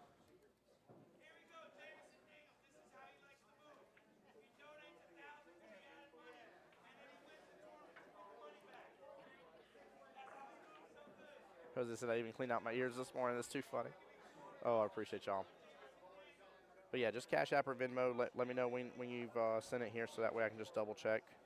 And I'll make sure and hit a reply via Cash App or Venmo. And then all we're doing is just keeping everybody's name in the list. Marie says, I'm Tech Challenge. You're fine. If it makes it easier for you as well, I don't want to leave it up for too long. But for those that have this pulled up on the big screen, there is a QR code right there. It'll rotate between my Venmo or Cash App. If you just hold your phone up to it, should auto-populate right there on your phone for you as well.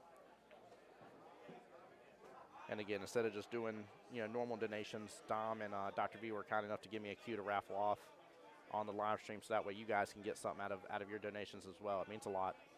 There's a lot of expenses that go into this, and I do have a trip coming to Vegas here soon. I will be doing a 50-50 raffle officially on my page later on as well.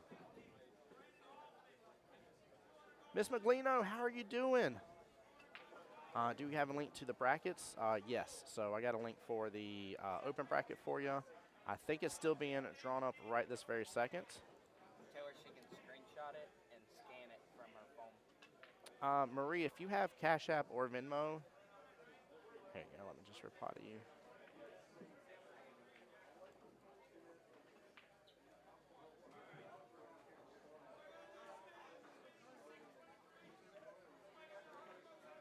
There you go. If you need more help from there, let me know. I'll be more than happy to help you out. Oh, I just had somebody else come through. Somebody sent one. Jose, got you in there, brother. Jose Cordero is on there. You have me at jump break. I'm in, sir. Yeah, take a look at the link as well here. I'll show you guys again. Give me 1 second here. That's it right there, guys. And this thing is built like an absolute brick, man. This thing is solid as can be. Dr. V has made those custom chalk holders for a long time. He's been a huge supporter of the tournament, and definitely worth a try at it. Worth a try for sure. But Jose, I got you in there, buddy.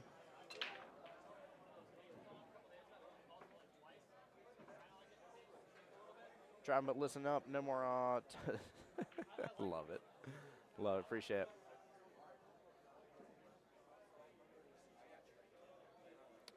Sandra, the race for Sandra. Hey, Miss Sandra, how you doing, my dear?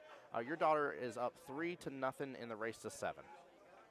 Marie, my pleasure. Thank you so much as well. Appreciate those again, donating to the stream. Thank you all so much for the love and support. As I said, that thing looks amazing. That brake cue is solid, man. In fact, Dom almost always has one on site here. I might be able to get one and hold it up on the live stream for you guys. Marie with 4 raffle tickets in here. Miss Marie, thank you so much for the donation in the live stream. Appreciate you.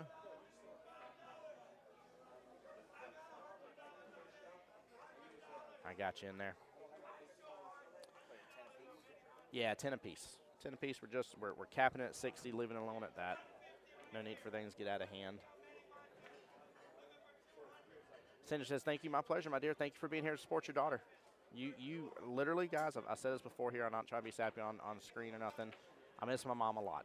I miss my mom a whole lot, guys, in life, and wish she was still here with us today. But I know she would support me in stream if she could, and so I mean this from the bottom of my heart. If it took me multiple hours to drive, a couple hours to set up, get everything going, and sit here for 12, 14 hours, and it meant that one mom, one dad got to sit here and watch their kid play, I'd do this live stream every single time.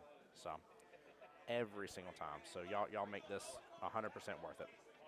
Jose said, wait, we can buy more than one. Yes, sir. They're $10 a piece. There's no discount for buying multiples. There's no 5 for $40 or anything like that. We're keeping it $10 a piece, 60 total tickets. That will be $600. That will be donated total for the live stream. And again, the queue's retail value is $450. I find it funny sometimes. Some people don't they don't tell you what the retail values of these are, but I showed it to you live on the screen. It's worth $450. We're selling 60 tickets.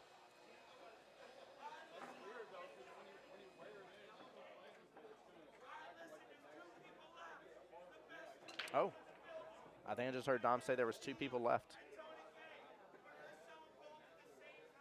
So I think they're almost done with the Calcutta.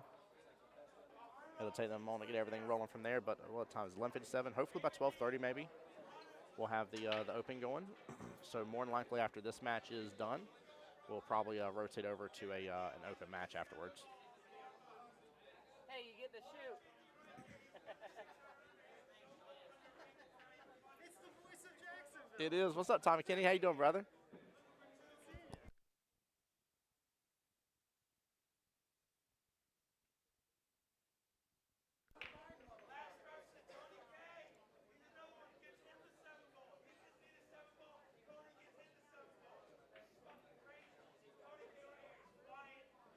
Interesting break here. Take a look at how the spread is, guys. You got kind of like a line going from the top left to the bottom right of balls here. Two kind of, not fully snookered. There is some distance between it, but in between the 9 ball as well. Tony says, I wonder how much David Dean went for. When I have that information, I will be more than happy. Hopefully they'll get it for us, but I'm more than happy to do that.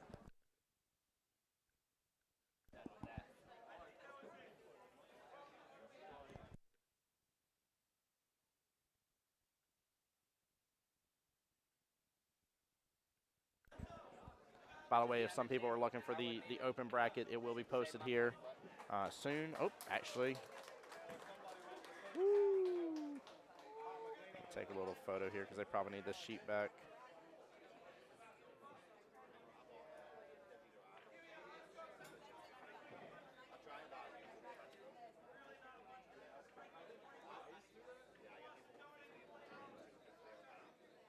Wow. Benji went for 300. Jameson only went for 250. Wow. Brandon only went for 200. David Dean went for 150. There's a couple of those that seem low to me. Trey only going for 120. Let's see. Billy Burke for 6. Yeah, Jose Leo needed to go for a lot. He went for 850. I'm not surprised. You like that? That was smooth, bro. 1,000 was Jordan Holman. There's no way. Okay, that's 1,200. 1,200 for McLeano. Tommy Kennedy went for 400. Wow. Oh, Delar went for 750. He don't buy his hat. Yeah. Goodness gracious. George went for 300. Pedro went for 300. Man.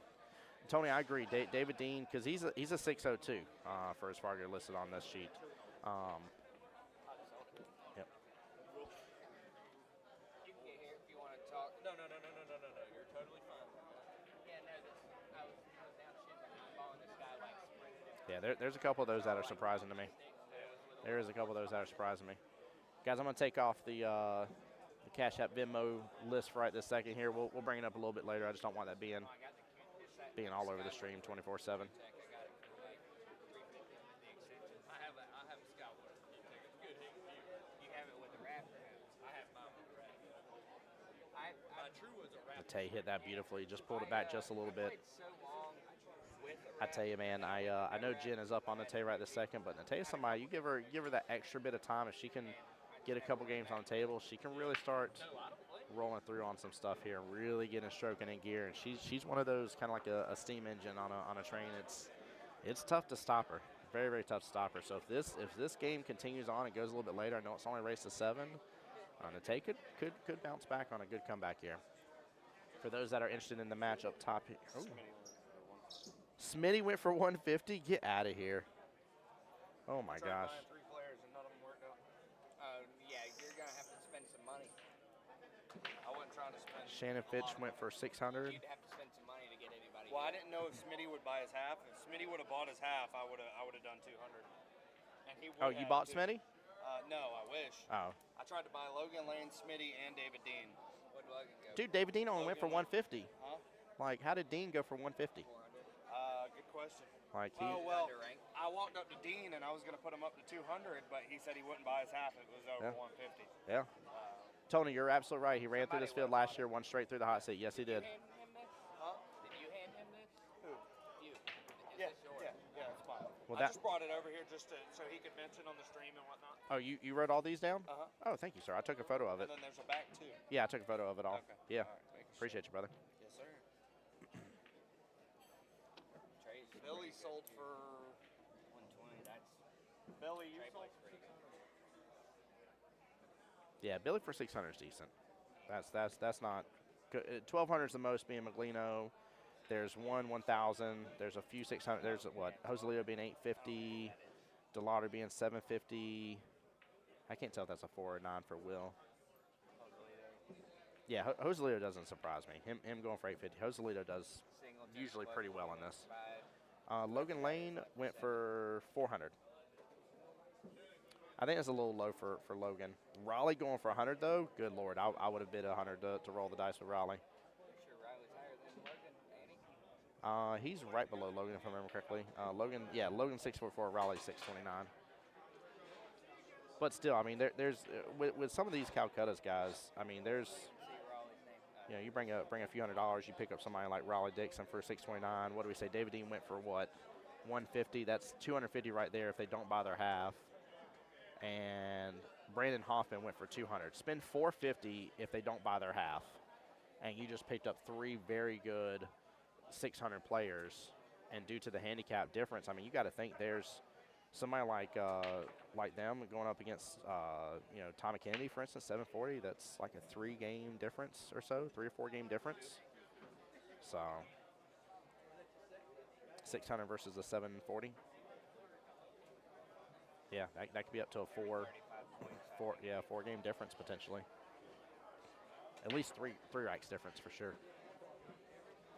But yeah, Tony, you're absolutely right.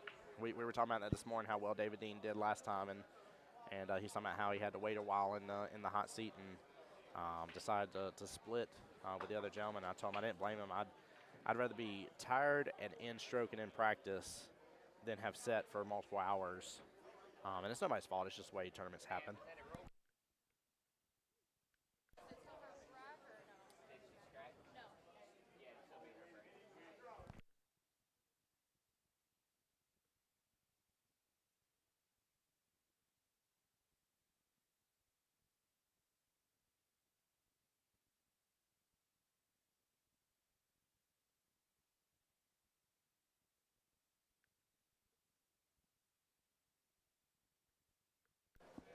Oh, Jim with an attempt on a jump shot here.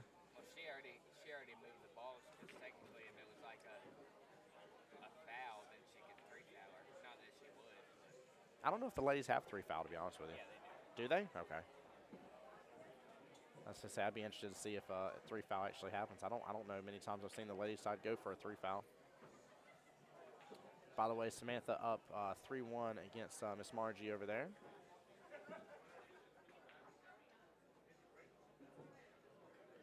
Tay with a great opportunity to close this rack out, possibly get her 3rd one under her belt. Kicks on over beautifully here. Looks like she has the perfect angle on the 8 to get back on the left-hand side of that 9 ball. Just some top here should kick on over just beautifully for her. And come back up table. More likely probably hit around the middle diamond there towards the bottom by the look of it, close to it. Yeah, I'm a little surprised the price point some of these guys went for. Like I said, you could risk 400, what I say, about $450, pick up 3 good 600. Last year and ended up winning over $2,000. Yeah. And even if you didn't want to go that route and pick up 3 different players, I mean, you could still, multiple of these higher ranked players buy half of themselves. You could still throw $300 and take a very, very high placed player. Good out by Nate there. 6-3. Give me one second, guys. Right back.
All right, guys, I am back here. Thank y'all so much for bearing with me. Guys, while we're waiting for the ladies to get on back here, just in case you're wondering what the French toast is going on, we started the Jack and Jill last night here. Hopefully that will finish today. If it doesn't, it'll definitely be tomorrow here for sure, but a lot of the participants still left in it. There's 4 teams left in it here. We're in the semifinals, but they are all playing today here, so got a long day here. Currently showing you the live stream of the ladies as well here. 9-ball races to 7 on both sides. This is a split bracket as well here, so definitely a fun way to go about it. And then the big dog tournament, if you will, here, 96 player maximum, in which there was like 5 or 6 people on the wait list. I'd be surprised if we didn't get the full 96 here. Maybe 1 or 2 people didn't show up randomly and didn't call or something like that would be the only way here. But yeah, we got a huge day of play ahead of you here, guys. And take a look on that kind of middle right-hand side where it says race chart. 36 points of Fargo difference makes a rack difference overall here, guys. So it is going to be a very interesting day here. So somebody like Anthony McLeno, who's a 779, well, he could be giving up some good weight, some good spots against some of these lower guys here, especially some in the 600 range here, guys. Could be a pretty significant difference here. Pretty significant. So we'll see what happens throughout the day with that, guys. We'll give you as much of the coverage as we possibly can. And again, big shout out to Dom, big shout out to Racks, shout out to my personal sponsor here, Threefold, who gives me all this wonderful streaming equipment. Again, if you guys need any help with trophy engraving or sublimation needs here, feel free to email me, voiceofjackspool@gmail.com. That's voiceofjackspool@gmail.com. I will forward your stuff for you. Oh, Alden got in the tournament. Let's go, bud. Let's go, man. He was hoping for that. Can you read lips, Lauren?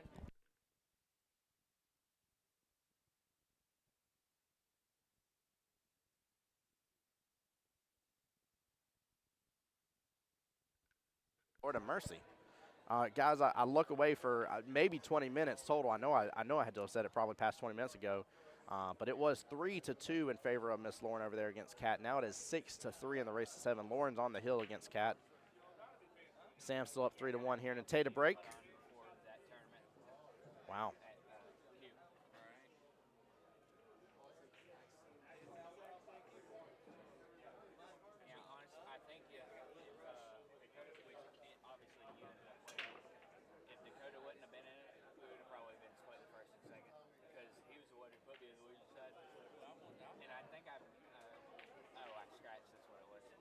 Jen trying to do some force ball, get back up for that 2-ball.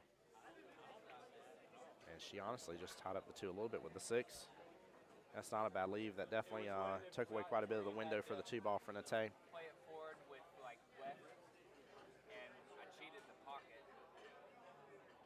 and like just followed it in. I was trying to cheat the other side of the pocket and just use high left and come over. And guys, as soon as I know who's going to be up first for the open side here, we'll get that information to you. But we're going to finish up with this women's side matchup regardless. And then we'll switch on over to an open matchup and probably do a little back and forth today as we go.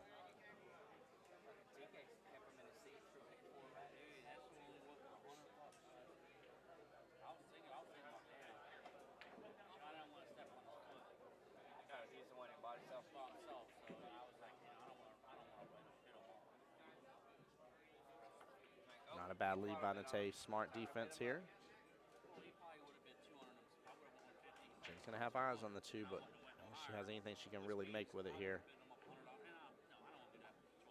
Good speed. She's going to opt in for a defense right after. And I think she got within a good window there. Looks like the 7's playing blocker. Right, the 7's kind of playing blocker from Nate hitting in that right-hand long rail easier. Oh, she might be able to see some of it. Oh, she can see some of it. She got down on that shot real fast. I thought that 7-1 was a little bit bigger than. Oh, she could see all of it here. What a shot. Very well played. Nate getting perfect shape for the 3-ball here towards top right-hand corner pocket. Just a lot of That's because Woodle's not here. Woodle? Greg that always bids on McGleno? McGleno would have went for $2,000 if he's here. yeah. He bids up a lot. Nate opting to keep that simple here. I think she may be calling the early 9. I haven't even seen it over yet.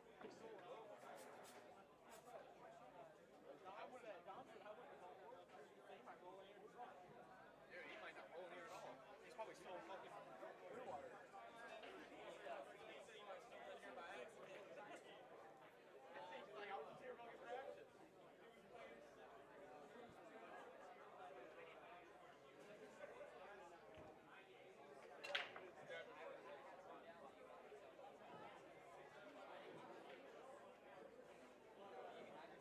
She's going for that left-hand side pocket. Nicely done. The run's on. This has opened up beautifully, and Nate's little night. She's in stroke. This was the warning I was saying. Jen needed to close this out early. Nate gets a little bit more time on this 9-foot table, and every extra shot she takes, she's getting dialed in better and better on this table.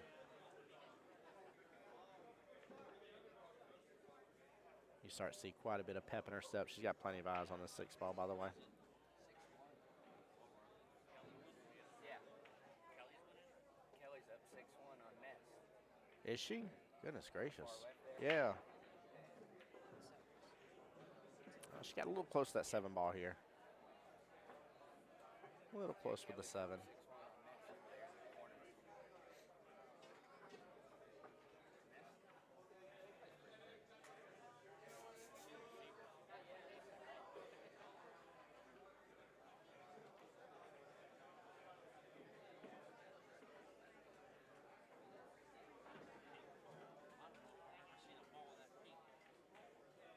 Great shot by Nate. Way to handle that here. She is in good stroke right now. 8 ball smooth as can be. Top right-hand corner pocket. She's going to have great eyes on that 9 regardless. You know, she's on the rail here. Shouldn't be too long distance of a shot if somehow or another that happened. Shouldn't be on the rail after said and done, but in case something were to happen, she's still going to have good eyes on it. Oh, I think Nate had a little extra spin here. She left it somewhat difficult for Jen. It is off rail enough. That ball is cuttable. Jen looking to close this out, and she needs to right now. Nate was catching quite a bit of a gear. You saw more pep in her step right there. Her reaction to her time and speed of getting to the table and taking the next shot. She was in great stroke there. Great stroke.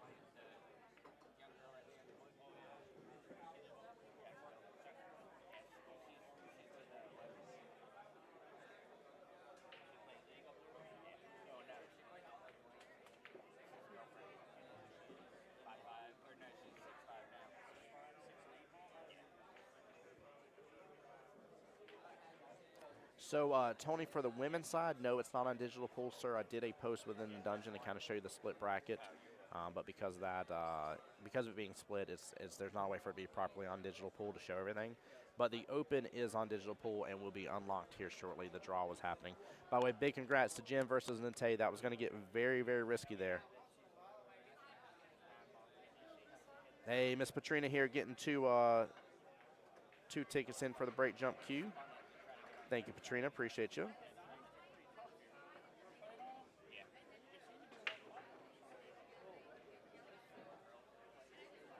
Let me add her into my list. I don't know what the word would be. Definitely not aggressive. All right, guys, while we are waiting here, again, I will get you more than likely an open match up here next. Everybody's like, what's talking about this break jump queue? I'm talking about the Dr. V's break jump queue here, guys. Retails for $450. That's almost a $500 queue after everything is said and done here, guys. So if you have to go that route here, if you're somebody that loves to support the stream and everything that I have going on, huge shout out to Dom and Dr. V for donating this, allowing us to be able to raffle this off on stream here and go towards the stream. Definitely big shout out to them. Appreciate that very much. But this is a stream exclusive here, guys. So for those here in the room here, they can take advantage of it. But the way you're going to hear about it is here on the live stream. And we will do the live drawing here. You can do Cash App or Venmo for that, but that is originally up to a $500 queue. Definitely very nice. Carbon fiber shaft in there as well here.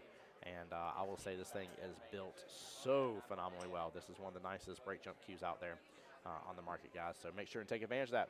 Tim Jones, the voice Jacksonville Pool here, guys. I'll be back momentarily here with y'all. Stay tuned for more of the action, though.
Sorry about that loud noise, guys. I'll be right back.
All right, guys, bear with me for just a moment here. Waiting for the next matchup to get started here in the Open.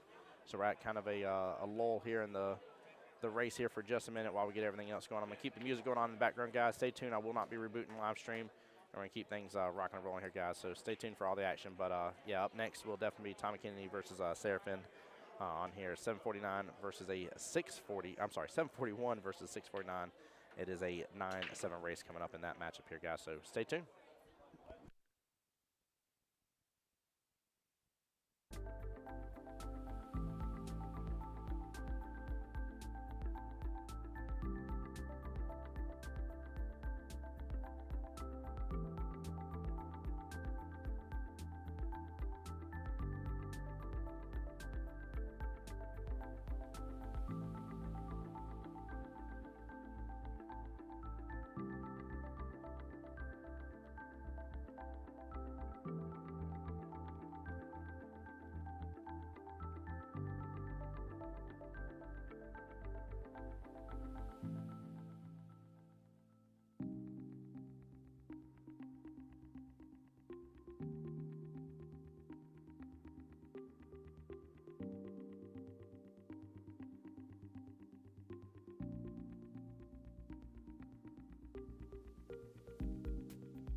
I do not know.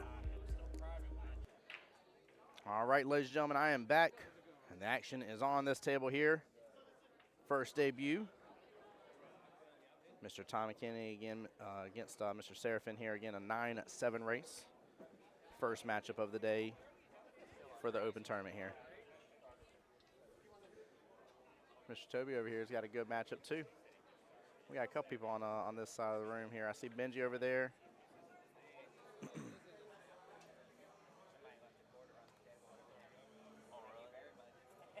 And guys, welcome everybody back to the live stream here.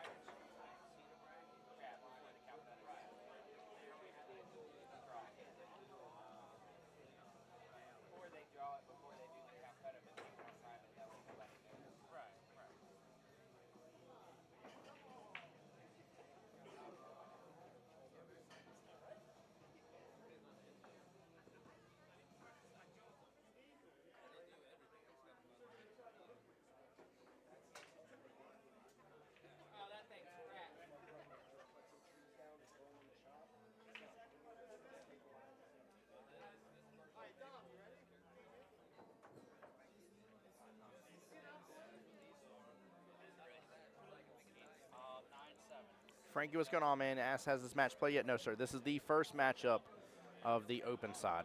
I apologize, guys. I stepped away for just a moment. Took a quick restroom break here, and we're going to get this party started now, guys.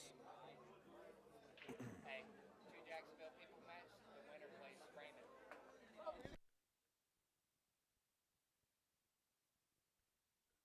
It looks like Tony K and David Dean are matched up against each other, and the winner goes and plays Brandon Hoffman. Goodness gracious, just knocking all the Jacksonville people at once.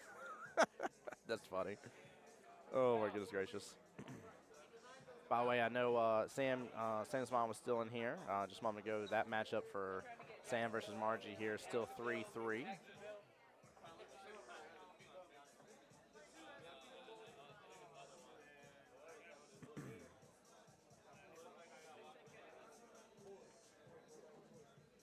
And welcome back into the live stream, guys. Let's have a good matchup here. For those, again, just coming in for the first time today, this is the wonderful 9-ball bar box handicap open tournament here.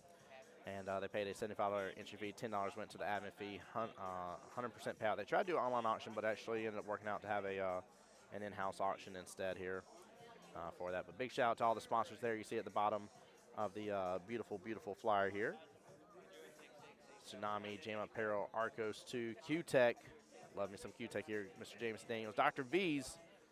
By the way, that Dr. V's custom Q is still, custom break Q is still up for grabs, ladies and gentlemen. For grabs right here for your viewing pleasure here. That is what the in-stream raffle is about here, guys. It will be drawn live on stream as well for y'all, so that way you guys can see firsthand who wins it.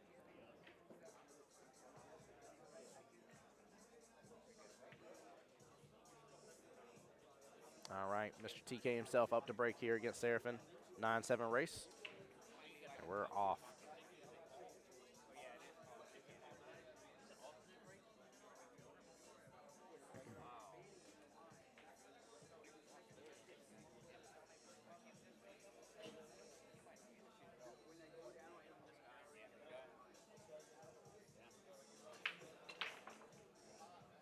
Tommy with his usual explosive break here. Ooh, gets a huge clump over there towards the cue ball.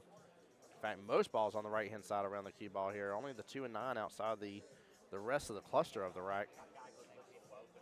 He does have good eyes on the one here, though. I think he's got enough of the side of it here to bring that one bottom right-hand corner pocket. Should be able to get over for the 2 top left. 3's open up for the right-hand side pocket. The run's on, though. It's a little cluster, but it's at least on, at least until the 5. 5 is where it could get problematic.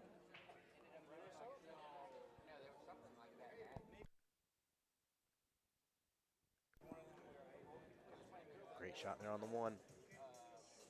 Yeah, I'm interested to see what he does about the 5 ball. Past that, everything else seems to have a pretty good home and pretty good options all around here to be able to run this through.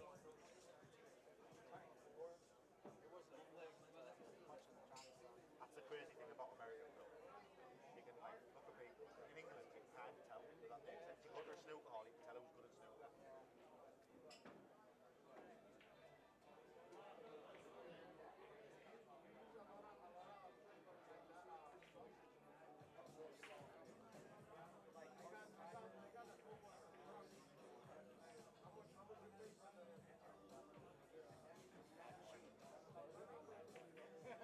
But I think twice. But look at the finals. That finals? I don't think that was the finals. I think that was I think he played twice. Oh, okay.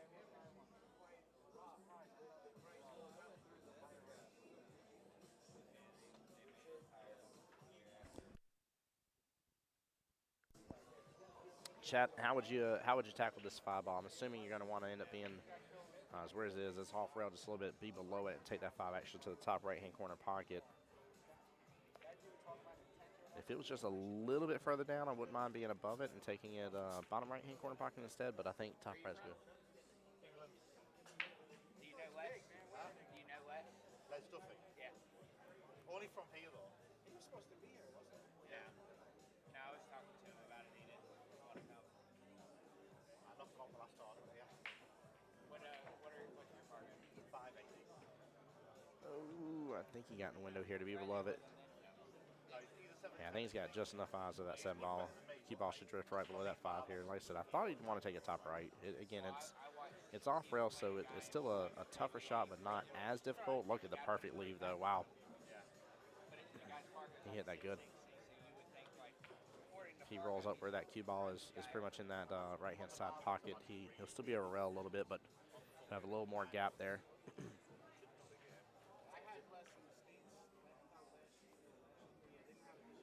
Slow down, cue ball. There we go. He's off rail a little bit. He's got it. I said that 5 ball was really the problem ball within this rack. Tommy ran that cue ball back down, bottom right. What a good pot. Nicely done.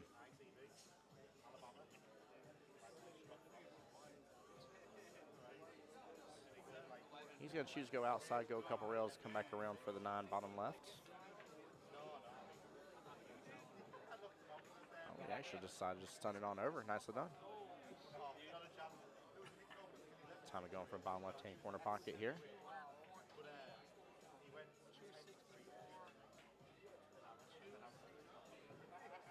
Nails it, sends the cue ball flying. Tommy Kennedy up 1-0.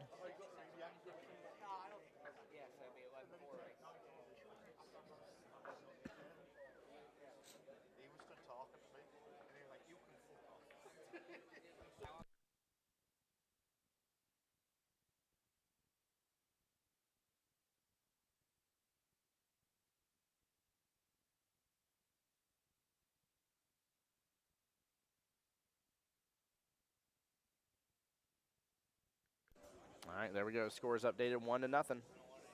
It is a 8-7 race left in the matchup here. Tommy Kennedy starting off with a break and run.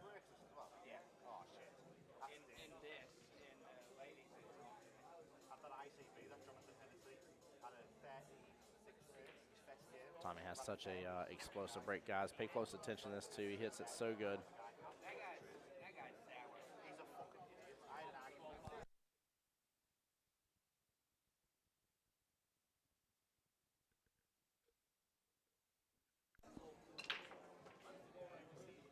There we go. Gets hold of it a little better this time around. 4 ball hops out of that right-hand side pocket. A little closer with the 7-1 and 6 bottom right.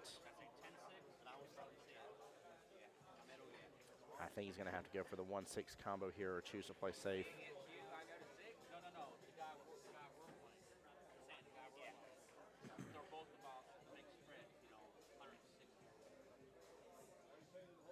Guys, keep in mind for those around town and here locally as well, Billy and Lauren are here for obsessive cue disorder. So if you need any tip work done, cue repair, that kind of stuff, come on by. He's physically on site here in the location. Yeah, he was going for the 1-1-6. Might get a little love here, top right though. He does. Tommy says we will take a little bit of lady luck here and go for this 2 ball, top right-hand corner. Then cut if he goes for this though.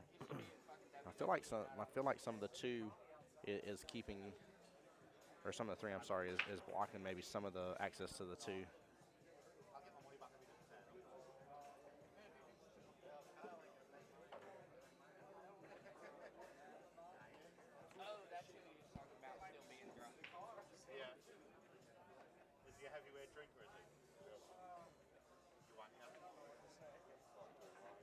Uh-oh, bounce off rail a little too early. 4 ball is going to creep on top of the cue ball, but shouldn't be an issue. I don't think the 9's enough in play against the 2. Seraphin finally going to get a chance at the table here. Tommy Kennedy was almost working towards a second break and run to respond right off the bat and take out the handicap.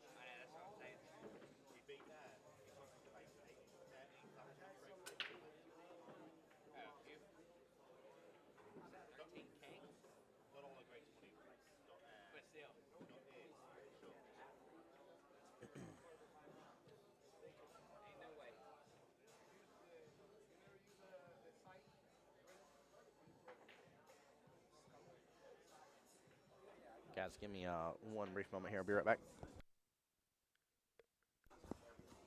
Hey, Jose on the YouTube side. Sorry, sir, didn't mean to miss your comment here. Yes, if Samantha got it. They're still battling right now. They're still, actually, I'm sorry. Miss Margie just got it. Sam is up, or I'm sorry, Margie's up 4-3 against Sam in the race to 7. Be right back, guys.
All right, guys, sorry about that. I'm back. Seraphin trying to get back below for that 8 ball to take it top left here. Good attempt here. Not sure if Tommy can actually play the carom here or not. 7's above the 9 here. I don't think it's possible. Yeah, I think it's just, yep. Just gonna slow roll it, keep the defense, keep it simple. There we go. No need to go swinging wild, not right off the bat. Guys, welcome back in. More of y'all coming back into the stream here. Hit the like button, hit the share. We're going to continue to be live throughout the day here. Continued coverage of both the Open Tournament and the Women's Tournament as well.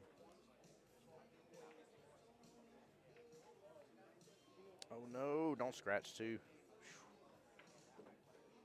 He left it really long for TK here. That is a tough cut. TK shooting from within the top left-hand corner pocket. As long as he doesn't overswing this, he should have good eyes on the 8 afterwards, but this is a tough shot.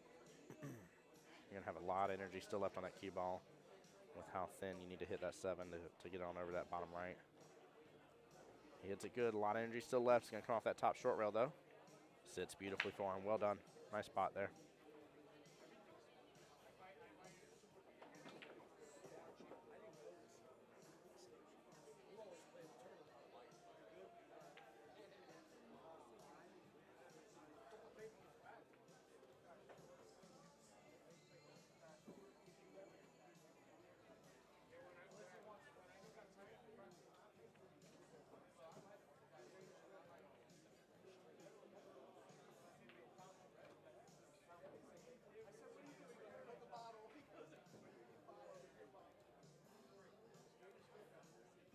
All right, guys, on the Facebook side, you got a little poll that'll pop up for you. Who's going to win this matchup, TK or Mr. Seraphin? On YouTube, guys, feel free to comment as well if you wish to do so. Let me know who you're rooting for here. There we go. Nice out by Mr. Tommy Kennedy here. Up 2-0 here. Check back on the Lays match. I think Miss Helene, versus Lauren over there. You still see Sam and Miss Margie playing as well. Miss Margie's still up 4-3. Guys, we'll switch back over to the open table here in just a second as soon as Tommy's done racking and ready to break. I'm sure you guys don't want to see somebody racking over and over.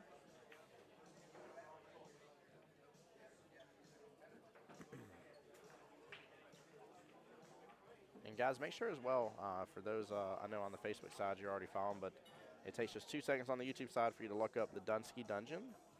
And that's DUNNSKI. And definitely make sure and follow his Facebook page as well, guys. It means a lot. A lot of good content on there from Dom. All right, back to the main action.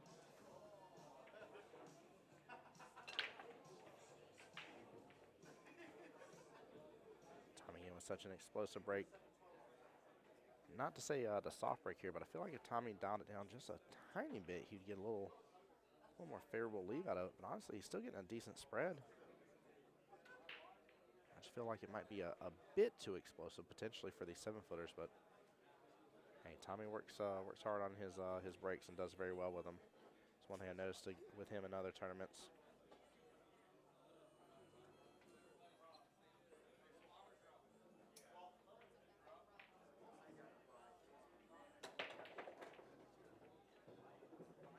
Nice stroke here. Bumps into the 2-ball. Looks like he's going to have to go for the 2-8 combo. Should drain down a little bit, but that 8 is off rail just a tiny bit as well. Could lend to it being a little dangerous.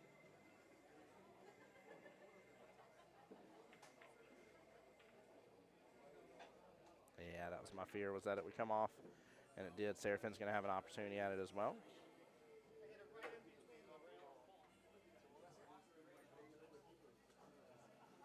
Seraphin needs to take his time on this shot here. Make sure only that 2-ball sitting in the pocket. Smooth speed, perfect leave right there.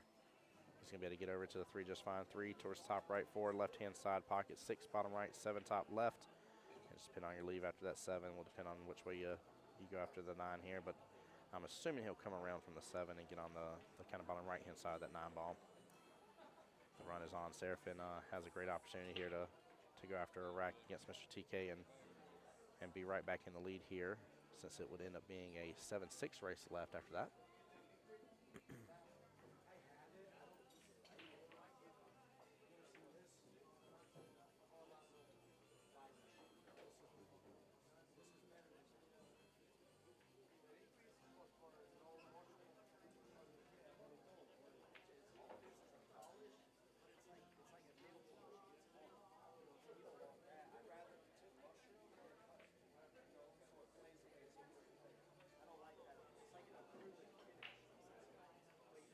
He's set up for good success here.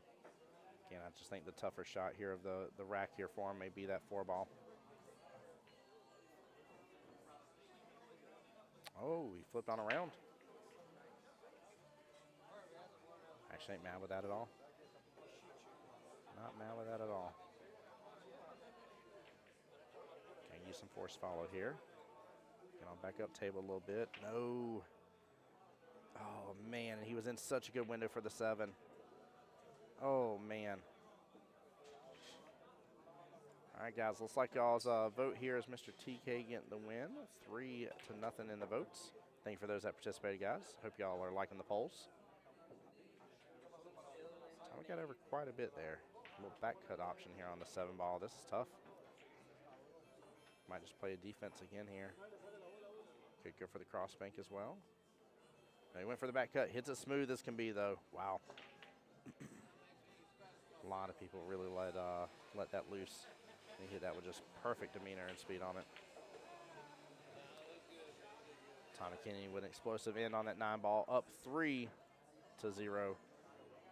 against Mr. Seraphin. Seraphin did have an opportunity there. Tommy Kennedy coming off the first rack with a break and run. Second rack, got through part of it here. Then we had a little back and forth between the gentlemen for a brief second. Seraphin had a great opportunity, rack number 3 here.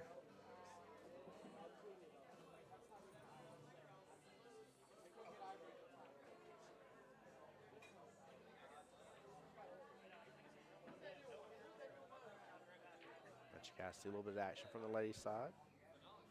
It's like Jess and Cammie just started a moment ago. Sam and Margie still 4-4 there.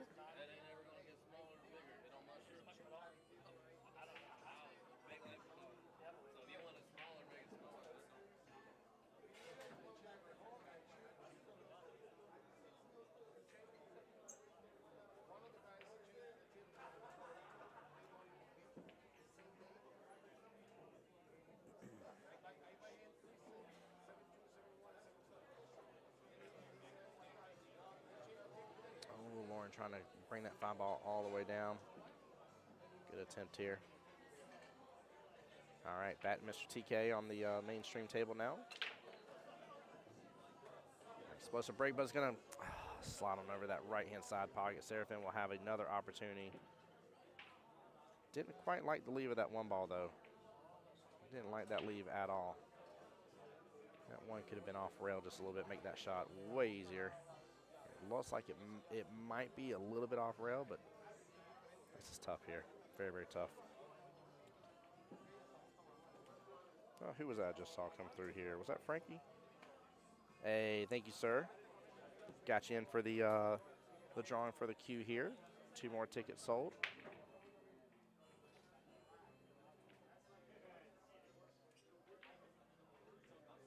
Ten tickets sold already, by the way, out of the 60.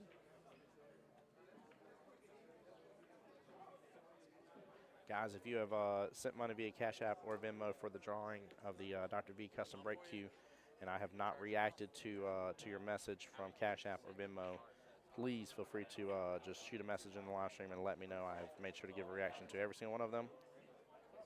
I just want to make sure that that I have all of that in there for you guys. So appreciate everybody that is donating towards the stream. It means a lot. Again, big shout out to Dr. V, one of the sponsors of the tournament here. And big shout out to Dom for allowing that to be done on live stream. It means a lot to me, guys. It means a lot to me.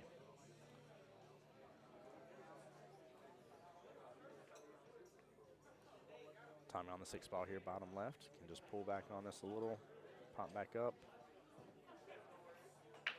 for that 9-ball next.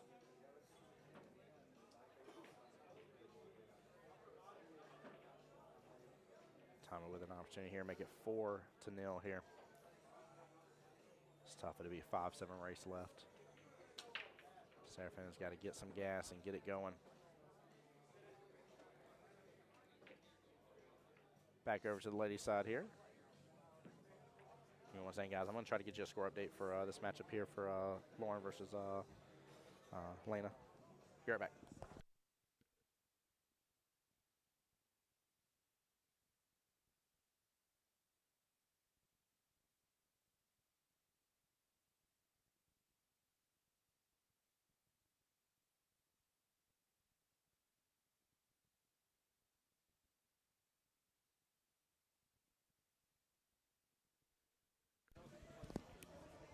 Patrina, as soon as I sell all the tickets, I will do the drawing. It'll be immediately after whatever matchup is playing. So I don't have an exact time for you.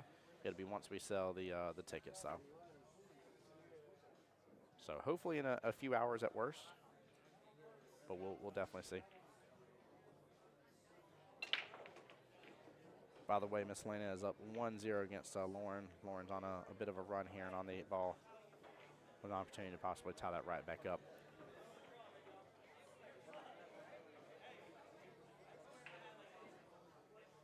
Benji's actually at the top of the screen against, I do not know that gentleman's name. I can't see from the scoreboard here, but Benji's up 4-1 in his race.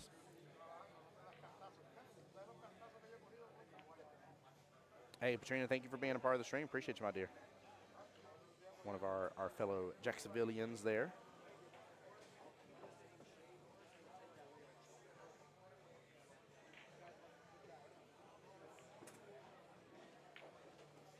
Tom with a good smooth stroke there in 2-ball bottom right. Has great eyes on the 3.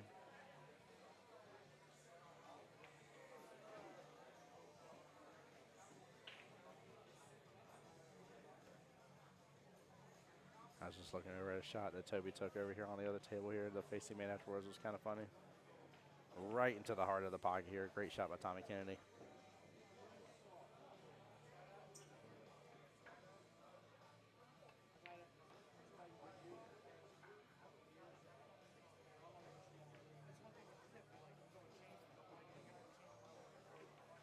Tommy's just setting himself up just beautifully here. Not to do much extra here at all.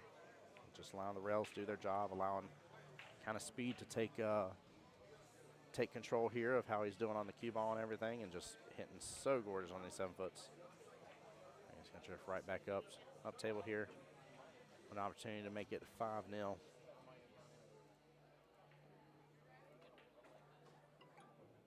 And he does so. Looks like Miss Lauren got that one. It is 1-1 between her and Miss Lena. And there in the background, Sam and Marjorie still battling out on rack number 9 here, 4-4. Cami and Jess still sitting at 0 on the 8-ball on their matchup there towards the kind of top left that you see.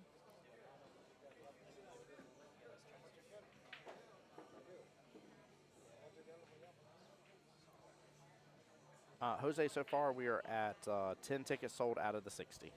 10 out of 60, sir.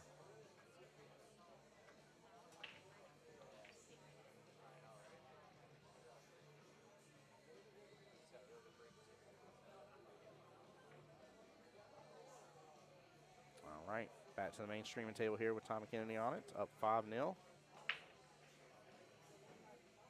He is just seeing great stroke on these tables. 4-ball left-hand side pocket. Yep, it's going to drop. Almost had an empty break there. I thought it was about to just skirt and just sit. Jose, my pleasure.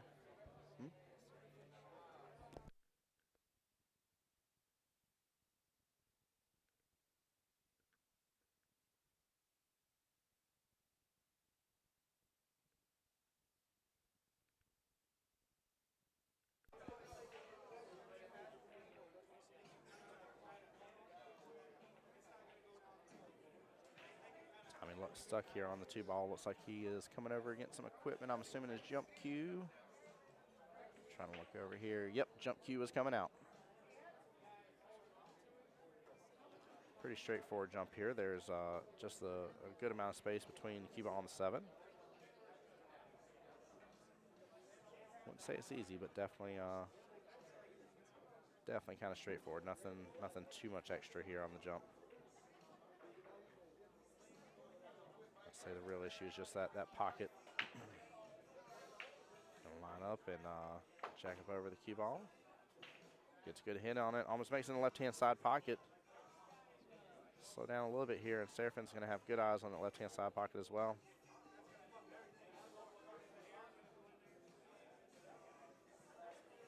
Serafin just looking for any opportunities he can get here to take out the beast, Tommy Kennedy.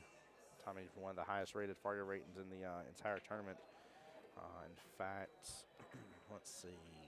I think is the second highest. Looking through, yeah, yep, second highest Fargo rating. McLeano's the only one that beats him. McLeano is 779. TK is 741. Frankie said, did not know Tommy could jump. Yeah, few and far between. I would say I don't see him jump on a regular basis at all here. It definitely something that I don't see him do a lot. But he definitely will when the time is right. He will definitely do it. But I do agree, it is few and far between. Serafin having an opportunity there, just missing that. What was the 3-ball left-hand side pocket. Tommy's got the run wide open now, though. Everything's just got a nice home. He's even letting his stroke out here, just go between the rails. Not giving the shot too much here, but just letting things roll the way they're going to roll.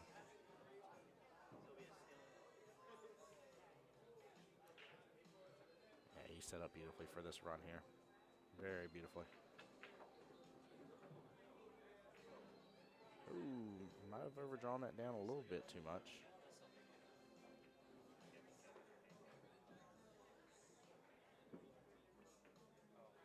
Gonna go to drain this top left here and hits it beautifully. Wow. Goodness gracious. Even when he gets off kilter just a little bit here, just recovers very nicely.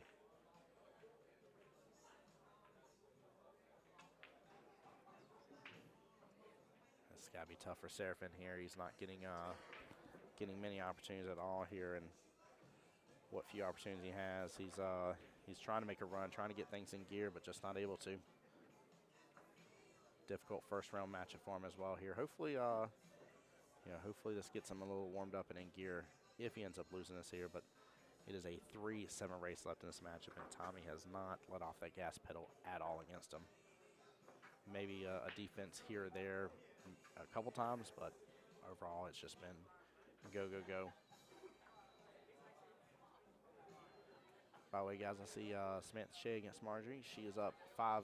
I know there's some of y'all asking about that matchup from the live stream here. I see Benji's matchup as well here, and he is up 6-1. I don't know what their race is, though. Let's see if the...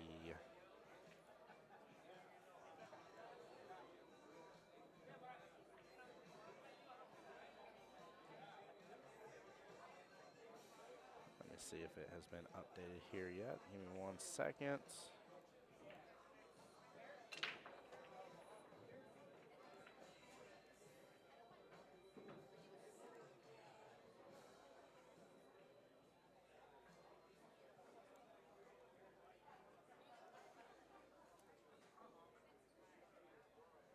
Yes, the bracket is live for the open tournament here. I'm going to send a quick link on both ends for you guys on that.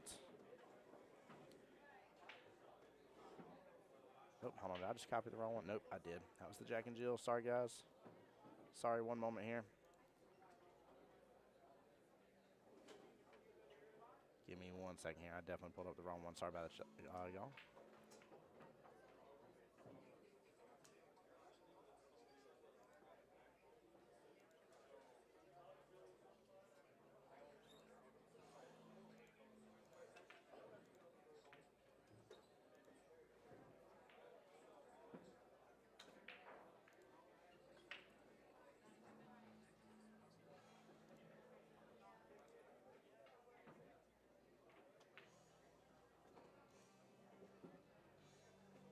There you go. Let's try this again here.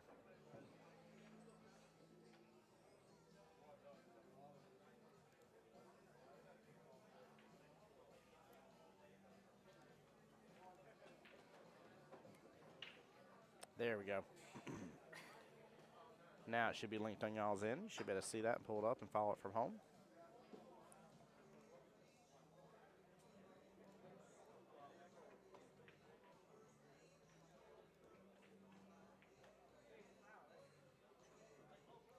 Tommy skirting that 7 ball on through, top left here.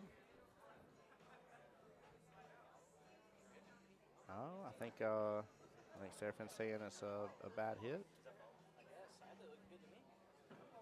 That looked like it might be a good hit. I'm not sure, but it is up to the players here. Let's see if I caught an instant replay of it.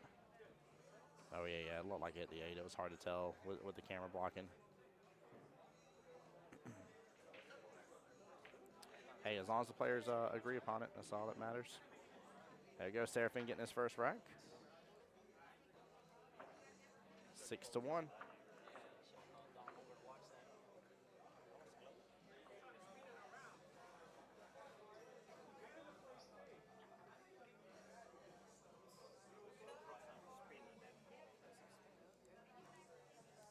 Look at it again. That was a little tough. That was tough to tell. Tommy was blocking some of our camera here, but even from the camera angle, it doesn't always bode true.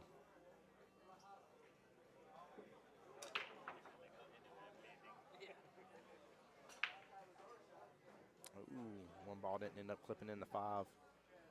1, 5, and 7 sitting there towards the bottom left. This table is clustered up real badly. That 2's in Troubleville. Tommy ends up clipping the 7 instead with the 1 and didn't get the combo.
All right, guys. Jose asking on the YouTube side where the tournament at. This is at Racks Billiards, sir, here in Sanford, Florida. Beautiful Sanford, Florida, man. This is a very common pool hall for the people's tournament we played out of. We were at Zincali's last time, though, in Tallahassee. That was a few months ago. Oh, gets a little chew for love here.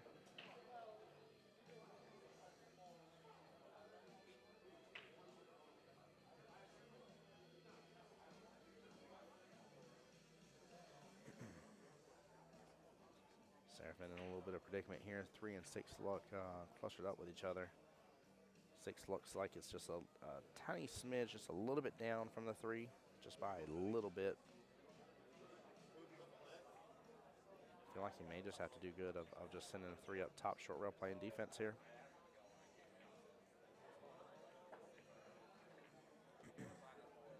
Jose, Sanford's close to Orlando, sir. We're right off of I-4. Like, you're only on I-4 for like 15 minutes, give or take, before you're here.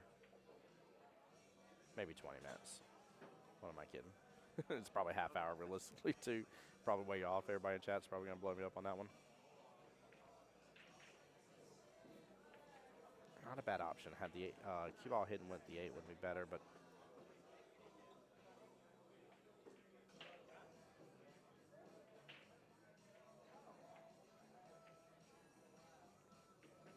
Tom with 3-9 combo here and gets it. What a nice shot. Well played. Tommy up 7-1. It is a 2-6 race left in the battle. Jose asking, did I stay in a hotel or come home? Yeah, I definitely stayed in a hotel, bud. Definitely stayed in a hotel. That's one of the tough expenses of these events as well. And there have been multiple tournament directors that would love to have me out, but the problem is with distance, having to stay in a hotel, it increases the cost exponentially for running these streams. So I would like to get out to some more places. Eventually, one day, I would love to be able to run a massive raffle of some sorts and do some giveaways and everything to earn some funds towards a small RV of some sort. So that way, I don't have to ask for that cost to be covered by the tournament directors. I can just get to where I can basically stay out in the parking lot if I have to. I know it sounds crazy, but if I can eliminate some of that cost out of that and allow myself to be able to get out to more places for people, I'd love for that to be a great thing. Jose asked on the YouTube side, how's wifey and babies doing? They're doing very well. Very, very well. Wifey and kiddos are doing great here, having a great time back home. Miss Sandra here, Samantha Shea's mom, and Facebook side asking how Sam's doing. She is up 5-4 right now in the race to 7.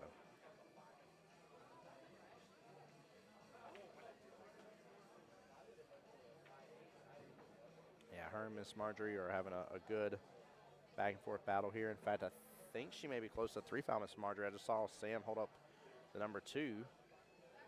And normally that is to let your opponent know that you're on 2 fouls for the potential 3rd foul, which Sam may win a rack by the very difficult way of doing so, and that is 3 fouling an opponent. That is not easy to do. In fact, Sam has went for that. Hold on here, guys. I'm going to switch on over. Nothing against this matchup here, but Sam, it's kind of hard to tell, but that's the cue ball right there. She's trying to get a good hit. Miss Marjorie does get the good hit on the 2, and a good leave. Sam was close to getting that 3 foul against her. Wow, that was a good turn of events right there. Good time to ask about it, Miss Sandra. I just happened to look over. That was perfect timing. 4 ball's going to open up for that left-hand side pocket. No, it is not. The Karen will for the 4-9 though. Don't know if he should go for that or not, but it is possible. It's just tough. Always tough with caroms here. You gotta see the line, the tangent line very clearly.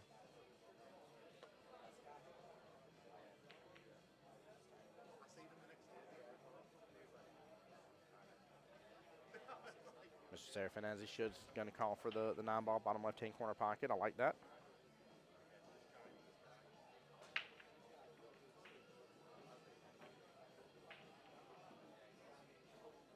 Going to hit off the 4 just a little bit, but should get a favorable leave out of it. Tommy may be able to see a sliver of it, but won't be able to make much with it here, so more likely going to play a defense. No, he goes in to push it, kicks it over just a little bit. It's opening up. Comes up short on that right-hand side pocket. Wow, I cannot believe how close he actually got with that. As it says, I totally get it. Hope it happens soon. Man, me too, me too. It's just a lot to ask. There's a great community that's behind me and support, but when you look at your community, you're like, hey, I want to spend X amount of thousands of dollars on a vehicle to be able to travel around and stuff like that. That's a tough thing to ask from your community that's supporting you. There's already so many things this community's done for me and helped me out with, and I'm very grateful for. What a good jump shot there by Mr. Serafin. Even getting a clap by Tommy Kennedy. Tommy Kennedy impressed by that. Very nicely done. But yeah, it's tough to ask that much for my community, so we'll see what happens. One day. One day. We'll see what God has in store for me.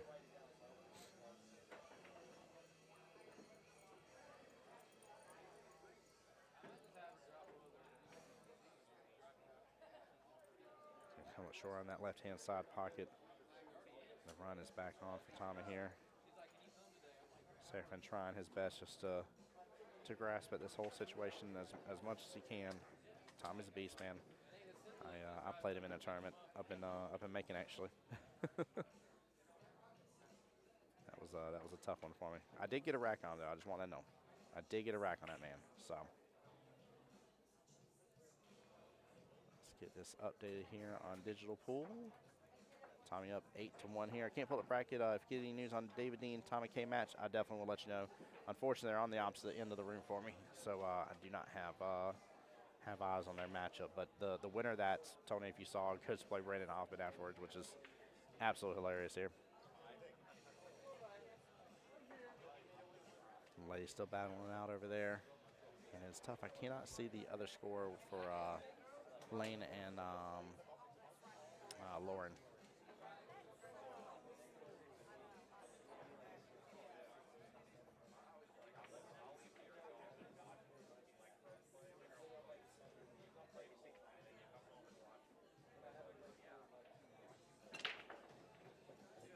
to the break here. Lighten up that left-hand side pie quite a bit. 3 ball is going to clip into the cue ball. And not good enough of a bump here, no matter how many times Tommy Kennedy hops up on one leg, trying to get it to bounce over.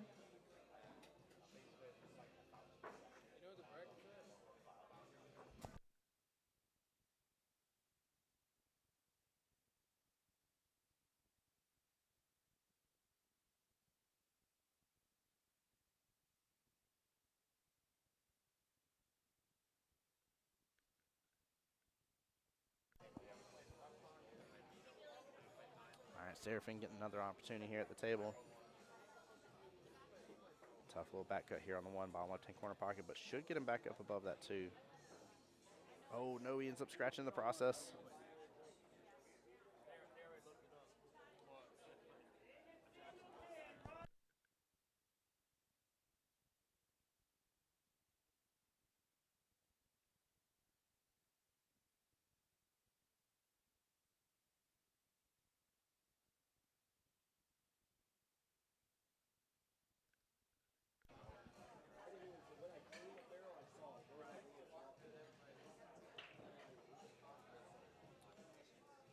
Tommy has a very wide open rack here. This could be sending Mr. Serafin into the 1 loss side bracket.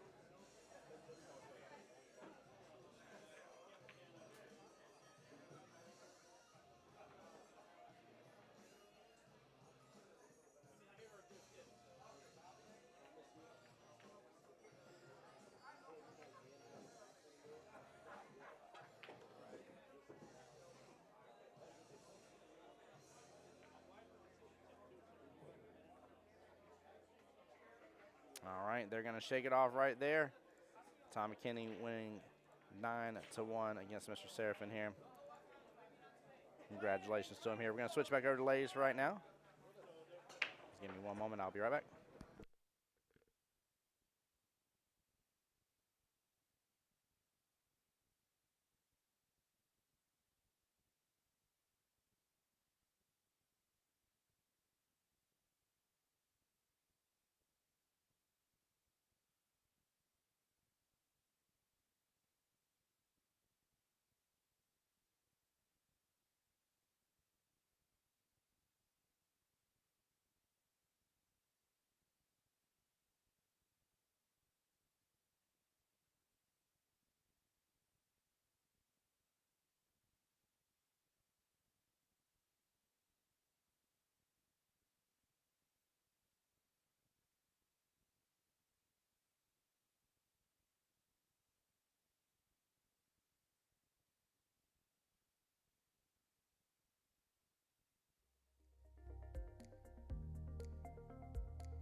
All right, guys. Up next on the main stream table for the Open here will be Mr. Will versus Kyle. Battle of the 700s. Now, keep in mind, guys, for the 700 range, there is 6 players in this entire tournament that are over 700 Fargo, and 2 of them are about to play each other right now. So stay tuned for that coming up here. We're going to let the ladies continue to play until these gentlemen are ready. They're coming to the table right now.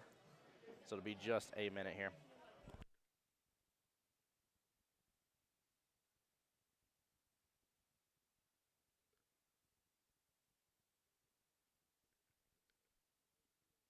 You need to be able to pretty much go. Yes, sir. Thank you, sir. On that table right there, I'll get it. I know who this is. What's his name? Either Serrano or Tommy. Yeah, Tommy wouldn't use this. There you go. Can you hear me? Go and talk in chat. Yes, sir. There you go. Yeah, you're coming through loud and clear here. Good. So I'll let you do a quick little introduction here. If you'll hold it down for just a second, I'm going to try to find Mr. Serrano here and get him his chart back. Yeah. Yeah.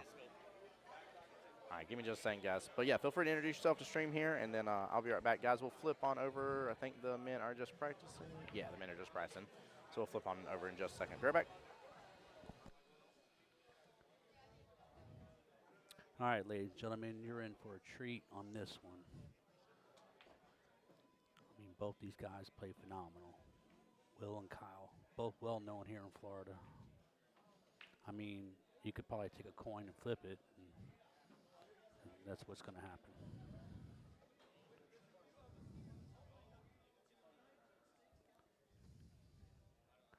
By the way, my name is Keith. I'm out of Ocala, Florida.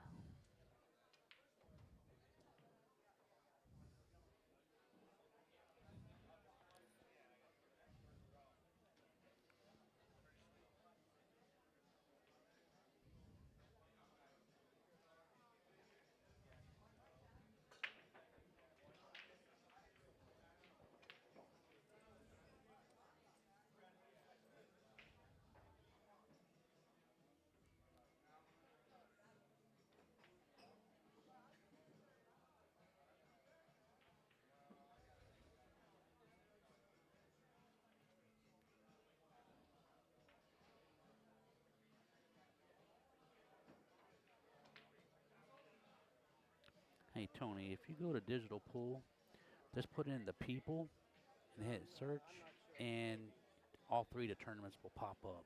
So digital pool, the people, search. Well, I'm over here where Kyle is. I'm gonna watch. Yeah. Table 4.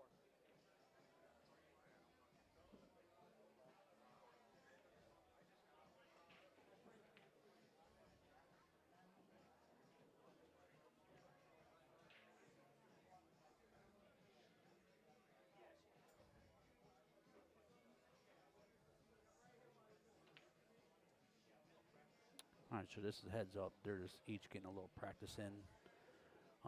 They like to get a game in each, you know, just to warm up a little bit. Because realistically, one mistake in this match, it could be over. That's how well these guys play.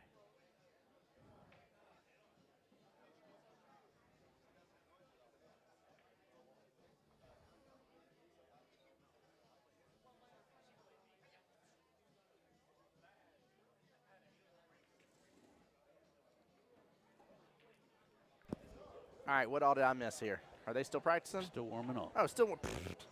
Back to the ladies' side we go then. Wendy, I would love to tell you how Gwen did. Unfortunately, I don't have that information right this second here. I will try to get you an update when I can here. Maybe I can get a little screenshot of the bracket and kind of update you. I can tell you how these matches are going right now is even 5-5 for Samantha versus Miss Marjorie over there. Jess and Cammie is to the top left, and Cammie is up 2-1 in their race to 7. And then Miss Lane versus Lauren looks like Lauren is up 3-2. So that's a few of the matches I can give you. As soon as these men are ready, though, we're gonna get this party started. Though I don't know how much more warm up they need. I'll give them some jump ropes, do some jumping jacks or something. Yeah, I was just telling the audience, one mistake in this match, and it could be over. Yeah. I mean, both these guys play phenomenal. And again, too, in the Cal or not Calcutta, I'm sorry, in the players list, Anthony McLino 779, Tommy Kenny 741, Kyle here who you see 717, Jordan here 714. Sorry, Mr. Will here who you see coming up next on the stream here in a second. Will is 712 and Mike DeLauder is 702. And then you still got another 690, 1, 2, 3, 4, 5, 6 players that are 690 or above. Right off that as well. Sorry.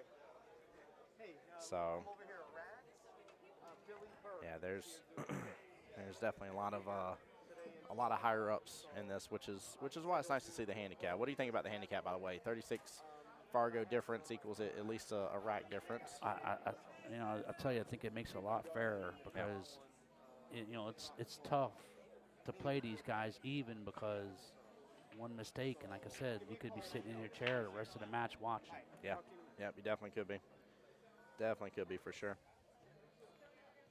Well, it's gonna be a good matchup. I'm stoked to see that they drew each other though, because you need some balance in the drawings as much as possible. Obviously, they do it random and you can't force a balance there. But to see two 700s already having to swing at each other instead of two 700s getting a first round draw against say one of the 500 people or something is kind of nice to see. One of them has to go through the loser side bracket after this. So. Well, as a spectator, this is what you want to see. Yeah. As a player, maybe not as much. Right. All right. All right, they're flipping it. So here we go. all right, looks like Will got the flip. So Will will be racking and breaking first. I want to get Tommy here in a second. He's on the phone with somebody named Timmy. He keeps saying, "Timmy, I'm trying to talk to you," and I keep turning around every time he does that. Right. He's throwing me off.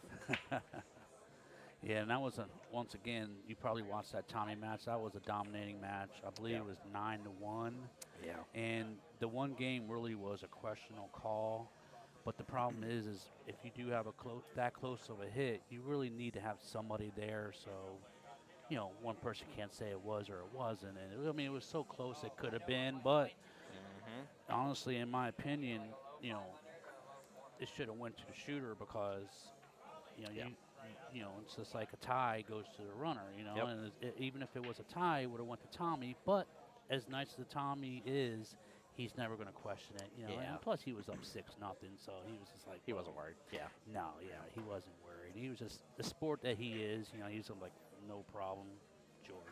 What was great is I actually went and delivered the shot back to his opponent, and he looked at me. He's like, "Tim," he's like, "You saw that on stream, right?" I said, "Yeah." He's like, "Did I make the right call?" I said, "Look," I was like, from my angle, I was like, Tommy's shoulder was blocking some of it. I said, now, when we did finally get to see when it made contact, I said it did look kind of like it was, to me, like it was a bad hit. I said, but also, like, again, I couldn't see it enough. And I said, take it as a grain of salt, man. I said, I wear glasses.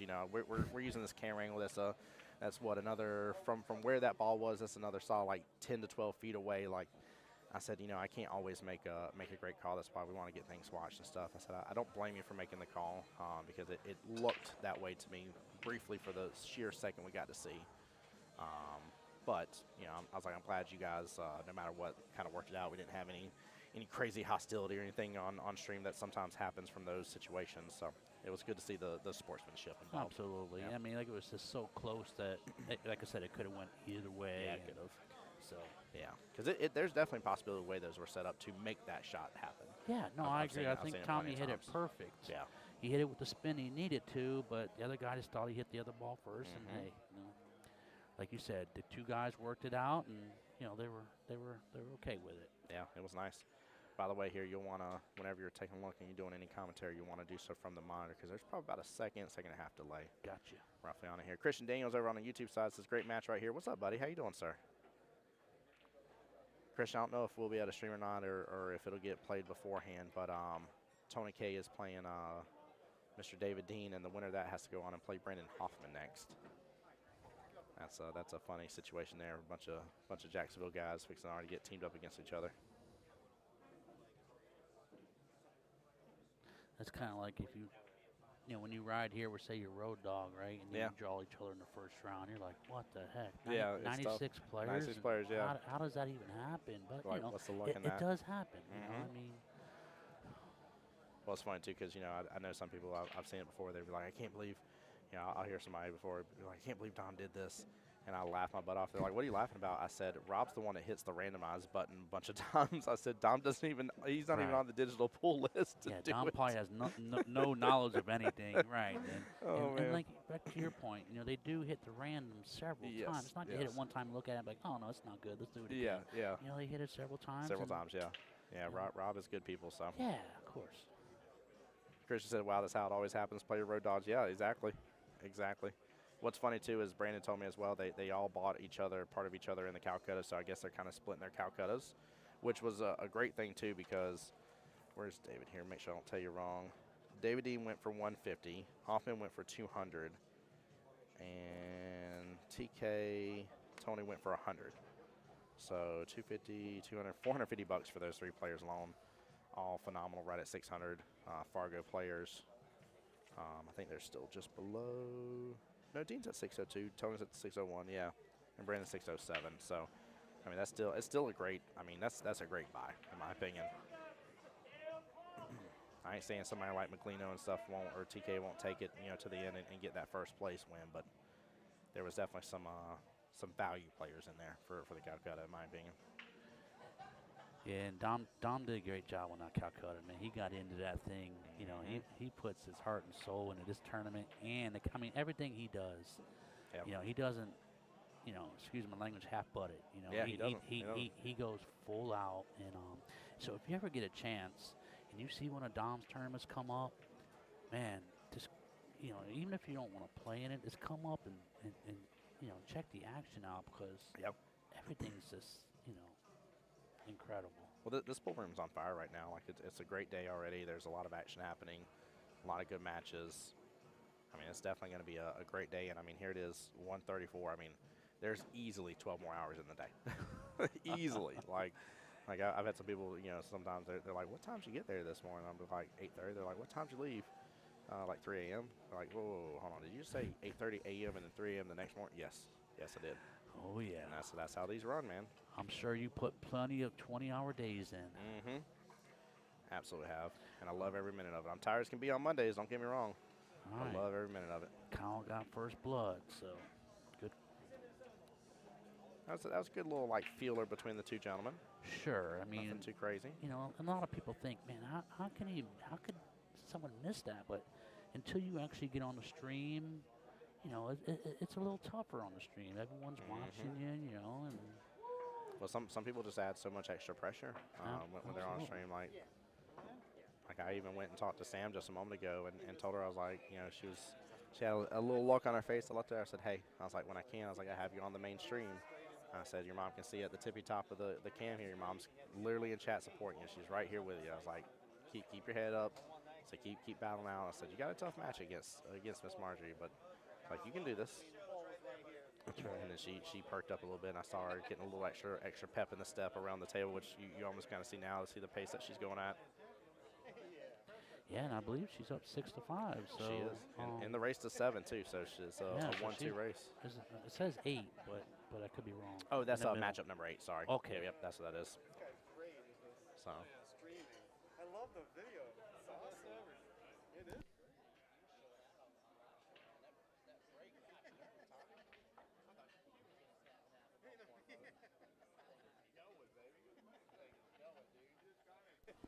Oh, man, I'm sitting here chit-chat with the one and only Tom Kennedy himself here. I was telling him, man, that break, it looked like he was going to snap his cue for a moment there. Yeah, it's just amazed me how hard he hits them, and he pretty much controls it. You never really seen him scratch on the break. I mean, No, sometimes he'll get kicked and Kicked get in, bad, yep. but his break, he would break so hard, and he most of the time would get a shot on the one ball. And it's just like, wow. Look at Kyle right here with the defense. I like that. Yeah, that was a great shot. Great shot. And this is something that you'll see too in these higher ups as well. Here, he didn't have a lot to really offer for that 7 ball per se. He said, "Hey, time to hit the brakes. Let's stop this run. Let's calm this matchup down a little bit." I love seeing that. Well, a lot of people say that the 7-foot diamonds are easier, and yes, they're easier to make shots. But what people don't understand is there's a lot more clutter in it. So you'll probably play a little more defense on a 7-foot, than you would a 9-foot. Yeah. So Yeah, these 7 foots can be tricky. These little 7 foot diamonds can be very tricky, and they're Yes, they really can. fast. They are fast. We were seeing that last night during the Jack and Jill. You bring up a really great point around the speed of them. Jack and Jill, we saw a couple shots. There was definitely a couple that I was like, I was like, under some circumstances, that ball would not have pocketed. And just because of how fast the tails were rolling and the slickness of the felt and stuff, like they were going. Oh yeah. Gonna follow this up here, get good eyes on the 4. He slipped over a little more, but he should be fine with it. Yeah, he got a little angle to get back on the 6. Yeah. You know, these guys, if they get out of whack a little bit, they're so good they just get themselves right back into whack again. They really do. They really do. It is amazing to see. Yeah, it's a pleasure watching these guys. I'm such a fan of also watching. You know, when you see a tough shot, and you're like, man, he's gonna have to force follow the crap out of that and get some good shape. And you see him just hit it so smoothly, like that right there. Like he did a little force follow, let it kick on over. I mean, he hit that thing smooth as could be. The rest of us are gonna load up too much on that, trying to get over. You know, probably go 2 rails here, same pocket for the 8 ball. I like that. Yeah, get up to the top left-hand corner of it. And then just draw it straight down for the left where he's standing out for the 9 ball. Yeah, you'll see a lot of these higher ups too, guys. They try to keep it simple. You know, they'll use English when necessary to get back in, like you were talking about, get back in shape for whatever the run was. But past that, if they ain't got to, they're usually not adding a lot of extra spin in there. And I say that just when he went to go do so. Yeah, you don't see that too often from Kyle. I mean, 1-1. Let's take a look back in on the ladies here.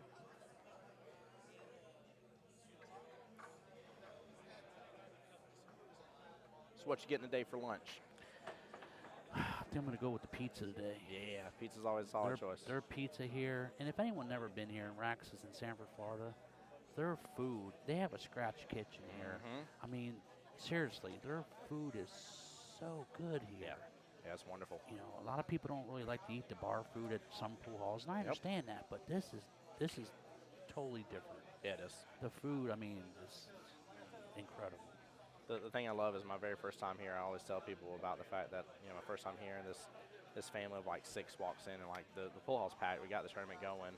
And they're like, yeah, they're like, we just want to sit and eat. And I'm sitting there like, you're not here for any of the pool action, like not on the table. And like I'm sitting there just listening to them the whole time, and I'm like just astonished. And like I even asked them, I said, hey, I was like, you know, it's my first time really getting to be here. I said, I've already got to have some of the food I've enjoyed. I said, do y'all come here often just to eat the food? And they're like, oh yeah.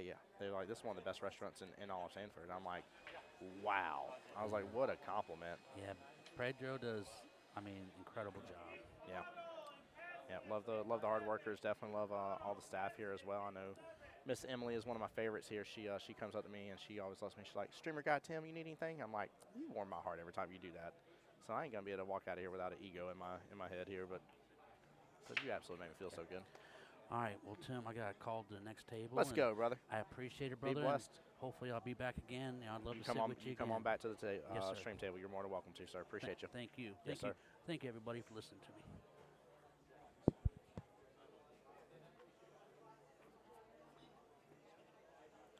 Nice little even matchup here between Will and Kyle here, 1-1, even race to 8. Again, a couple of the 700 big dogs here in the matchups. JT, what is up, my brother? Oh, what a nice back cut here, but an instant scratch by Will there.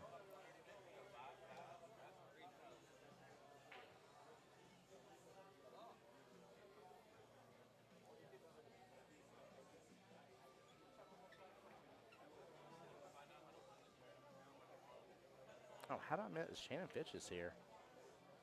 Oh my gosh, the winner between Toby and Justin Wheeler over here. Wow.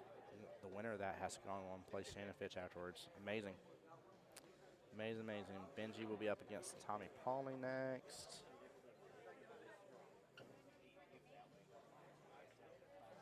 Taking a look at some of the list here. David Dean ended up taking out Mr. TK there, Tony.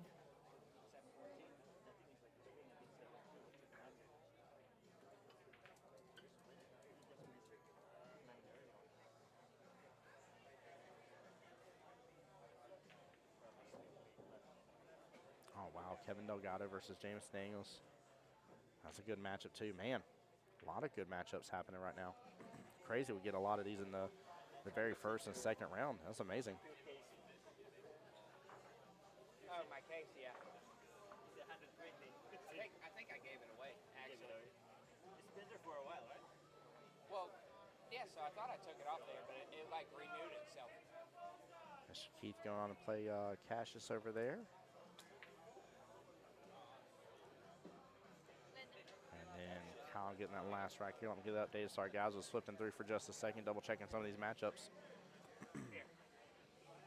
JT, how's your day going there, brother? Appreciate you so much for being here. Again, guys, I don't want to harp on it too much here. I will a little bit later here, but also check the pinned comments. There is a raffle giveaway happening. It will be happening live on stream as well here. Each ticket's only $10 a piece. We're only going to sell 60 tickets at maximum. And it is for a beautiful Dr. V's custom break jump cue from him. That thing is built like a rock, man. That is a retail value. That is a $450 cue right now on the website. Taxes and shipping, talking about over $500 easily. All right, Mr. Will back to the table here. Great eyes on the one. A little worried with this situation with the 3-ball. There is a tighter window to get it in, but it is definitely possible. But now you got the 5 and 7 tied up with each other. 6 sitting towards the bottom short rail.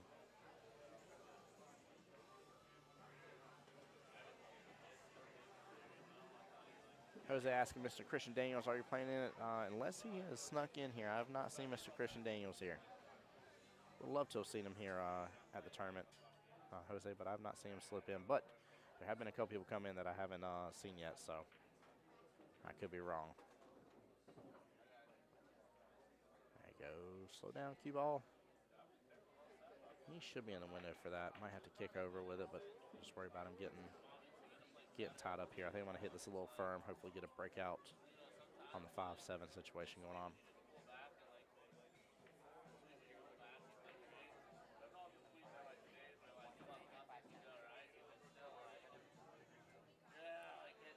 By the way, Miss Shea, I don't know if you're still here in the live stream here. Your daughter is still up 6-5 in her matchup against Miss Margie there.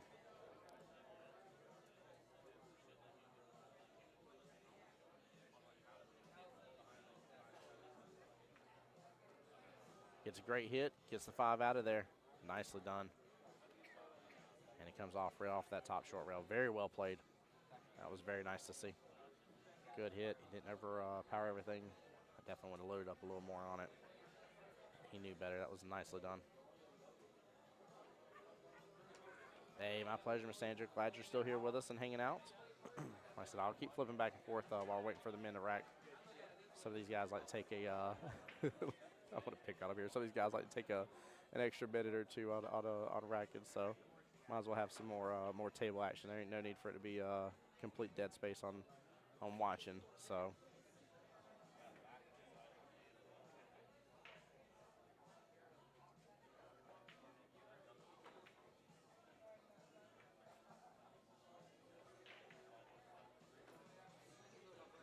beautiful run.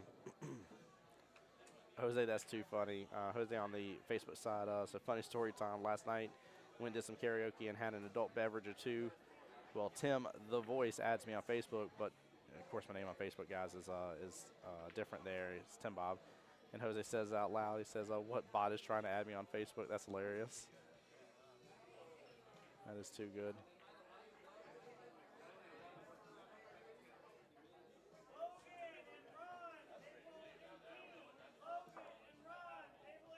I think I just heard Logan and Ron Hallwinger having to battle each other.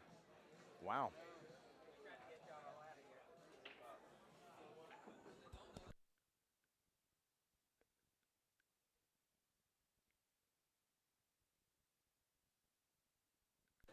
Jose, that was hilarious, brother.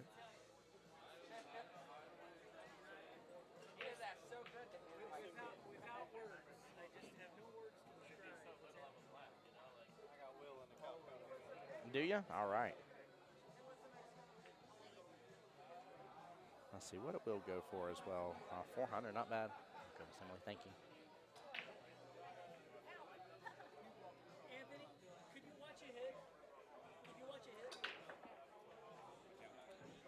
Mr. Maglino being called to watch a hit on the table beside us here.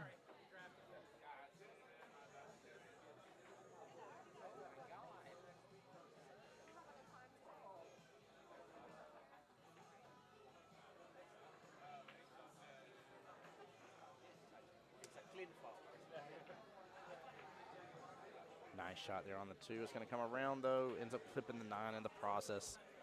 Slows him down in his run here. He would have gotten back around for that 4 bottom left-hand corner pocket. The bank is there. It's looks like a little short angle, so he needs to let it develop. And probably to use a little force follow here if he wants to get back up for the 5 in the bottom right-hand corner pocket. But it is there. Looks like maybe spot him, just get below the 5 instead. Exactly what he's trying to do here. Didn't let it open up enough, though. That bank stayed short. That's kind of why I like using top there. I feel like with top, I allow them to where I don't hit it as hard and I allow it to open up a little more.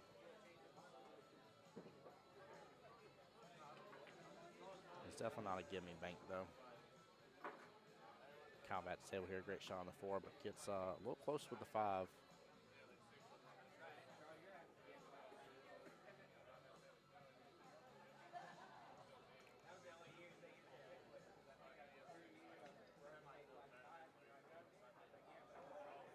Nice shot here. Gets on the left-hand side of the 6. Stays out of the way of the 7.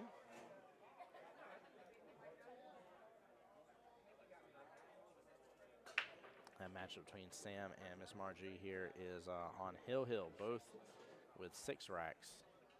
Both those ladies getting their money's worth over there. Kyle making quick work of the rest of this rack here. Should be up 3-2 here in just a second. And he gets beautiful on that 9 ball. Nicely done. Like I say, they're good. Switch back over here to the ladies' side. It's Miss Lauren here at the bottom of your screen. Miss Margie there at the top.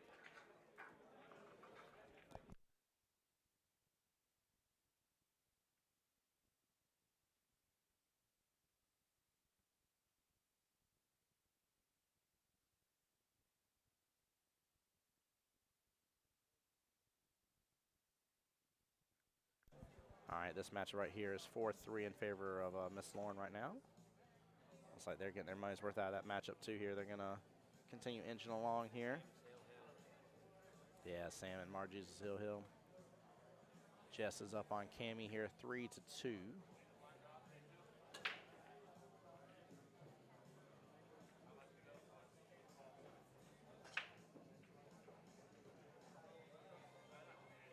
Right after the break here. Kyle with a solid break, but not good eyes on the 1 ball. He can see it, but what can he make from it? There might be a window between that 4-2 for the bank. Could go for the back cut here. And he does. Lands it so beautifully, too. It's going to clip on the 2. No, it doesn't even touch the 2. Drifts on by. He should have eyes on that 2. I'm assuming left-hand side pocket.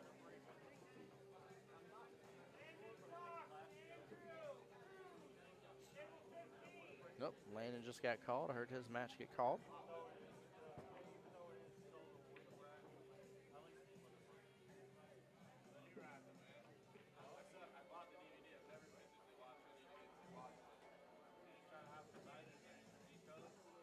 Good try by Kyle on that left-hand side pocket, but he did leave it open for Will.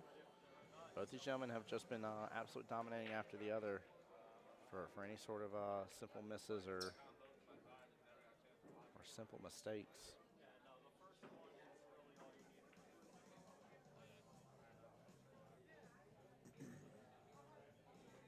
Unless he wants that 4-8 combo, I'm assuming he may try to be back above the top half of the table for the 4 bottom right. Yeah, there he goes. Right there, past that middle point. Nicely done. Yeah, right, Jose.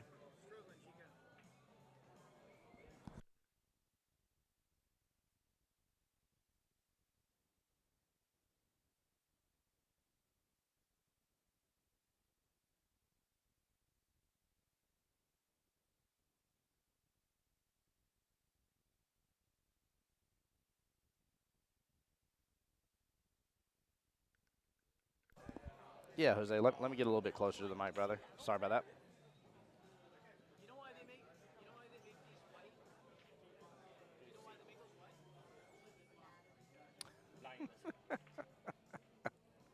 Toby over there making some good jokes. I appreciate him.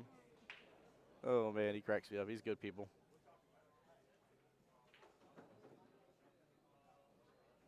There we go. Simple, just using that right-hand long rail. Let the cue ball bounce back out. 9 top right here. We'll bring it right back. 3-3, race to 8. Back to Lays here. Lauren up 4-3 in here.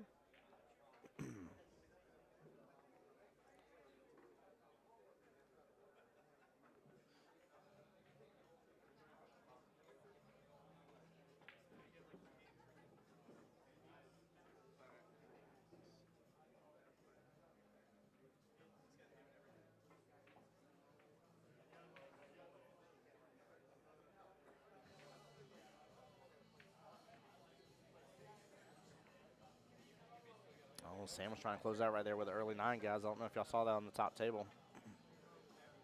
Oh, no. And that rack will go to Miss Lauren here. I think bringing her up 5-3 in that race to 7, if I remember correctly.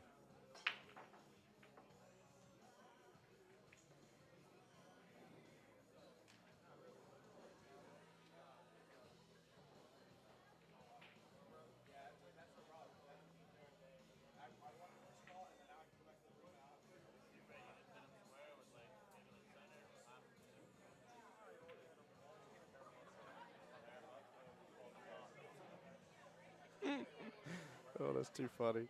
Lauren just realized she was right in front of the camera.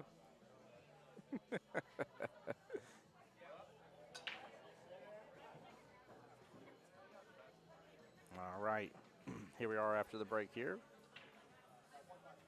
Well, a solid break, but unfortunately leave on the 2-4 situation. Very unfortunate on the leave there.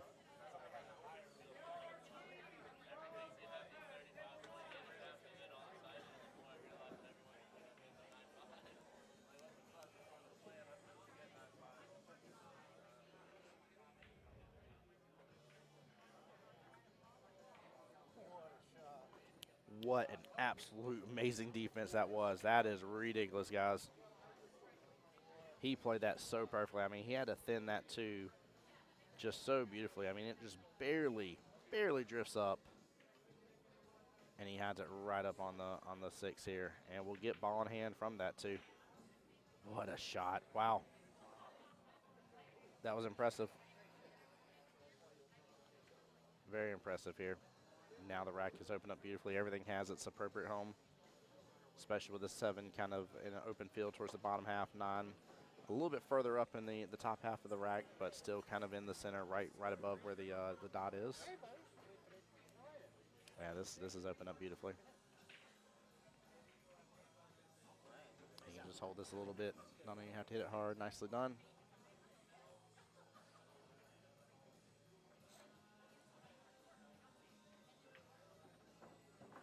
There we go. Pulls it forward just a little bit.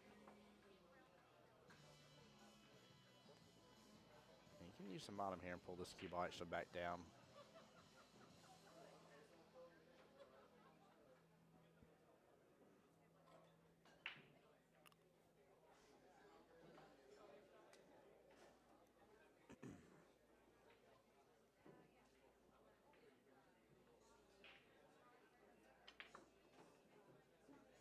Go. Well, yanks it right back down to the bottom part of the table here. Nicely done. Ooh, might be. I think he still got a little angle there. Honestly, if he can be a little up and to the right just a tiny bit with the cue ball where he is now. There we go. Right there. Looking good. Looking good. Can come right back off this bottom short rail. And he didn't have to, I mean, he literally just need that to float up a little bit, and he did so. I guess there's a lot of it, actually. I underestimated it, but very, very well played. Miss Sandra over there, I just saw your comment. I'm sorry. You said she was going for the cheese. Sam was. She was going for that early 9. I don't blame her, though.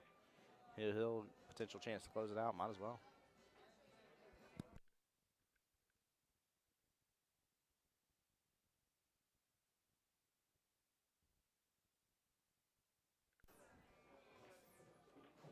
All right. right, we'll take his 4th rack here.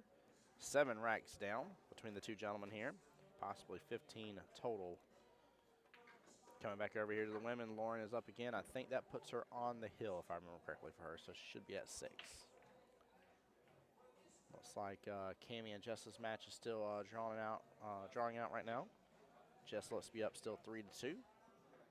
And then for this matchup, at the tippy top of your screen here is Sam versus Miss Margie there.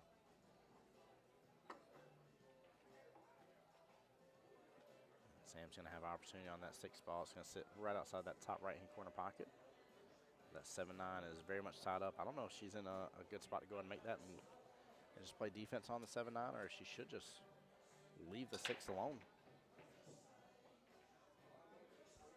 Back to the main table here. Break is done by Will. And 1 ball has opened up beautifully here. He's got great eyes on it. He ran that 2 in that left-hand side pocket, so really needs to kick this almost back up where he is right now, a little bit further up. If he can somehow or another get just dead in on the 2, maybe even be a little bit above the 3 would be great. There we go.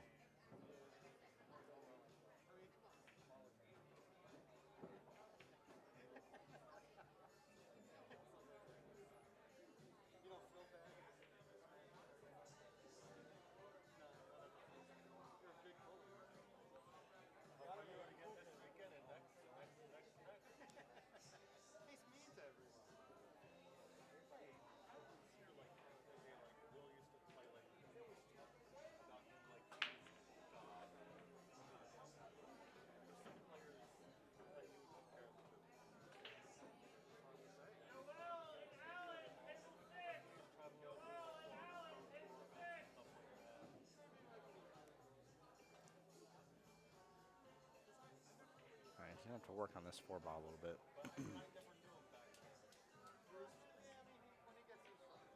A little bit of a problem here for the 4. Let's see how he takes this on. But if he can solve the 4, I think he'll be back in good shape. Yeah, he's just going to take his medicine on it.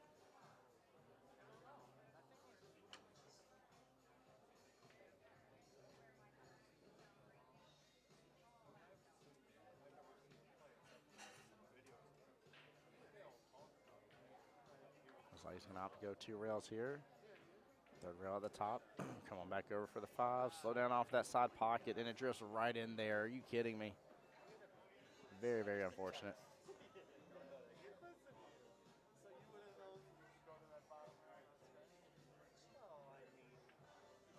I do not know. I know Sam's match is over. And Sam got the win here, by the way, Miss Shea. Your daughter continues on in the winner's side bracket, winning 7-6 against Miss Margie there.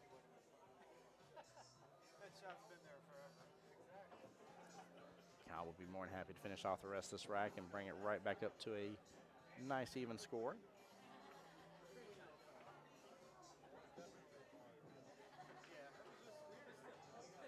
And he does so. Nicely done. Well played.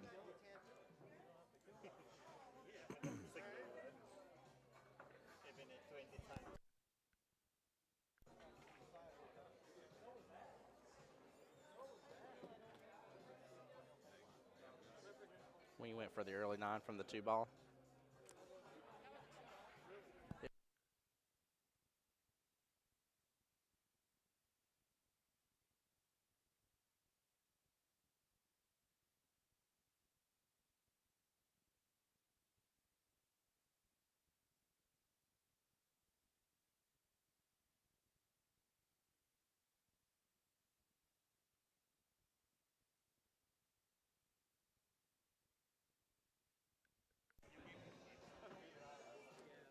Miss Sandra, if I see when our next match is up here, and same thing for anybody else here that has any family here, guys, if y'all want to know what's going on, if I'm able to update you and they're on my side of the room here, guys, I'll be more than happy.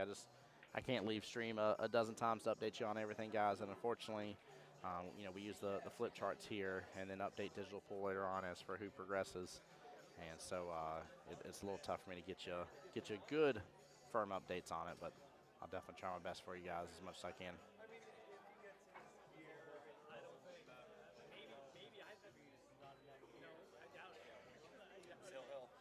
It was Hill for your first matchup? What was Fargo the other guy? 5:30. That's good. That's really good. Alden getting his first match underway and done. He'll be on the one-loss side bracket, but going hill against a 5:30 was yeah, as a 4:11, solid, very solid. I was already up 4 racks on him and then lost all 4. Dear Jesus. Same guy from last night. Oh, was it? All right, hold on. The one you were playing over here? Yeah. No way. Yeah. How did you draw the same guy you were gambling with over here from last night? This draw has been super wild today. Yes, it has. Like, Yes, it has. wow. Alden was literally playing a guy last night for some money afterwards here. And fortunately, I'd shut down stream routes. So I would have brought y'all some of that action. But he somehow or another drew the same guy in the first round of this tournament. That is so wild. And then him and the other guy went hill. That's a cool matchup though. You can't be mad at that. Oops, sorry guys.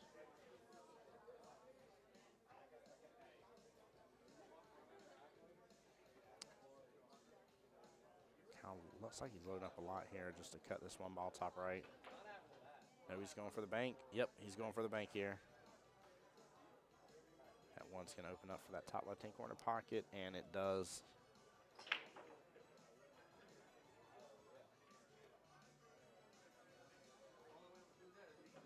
Cal may have to go around 2 rails, get a more favorable leave on the 2, but he can also potentially just take his medicine. There is a window, like even where the 1 is, for him to still make that 2 there bottom right and just stay far back.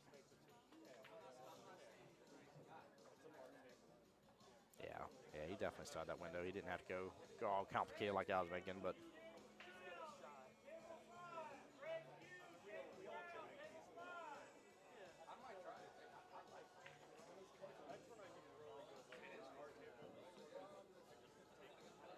Tell you, it's been actually very enjoyable to see these 700 shoot too.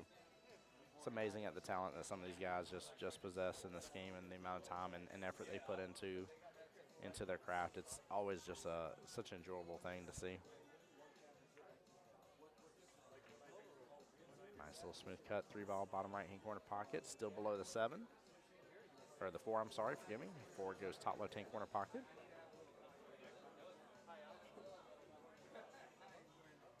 I don't know if that 5 has enough room to go around that right-hand side pocket. He does have a small window here for the top right for the 5. But I don't know how he's going to get to that without risking the scratch here off the left-hand side pocket. Yeah, he just kicks on over. Nicely done. Very well played. Goodness gracious.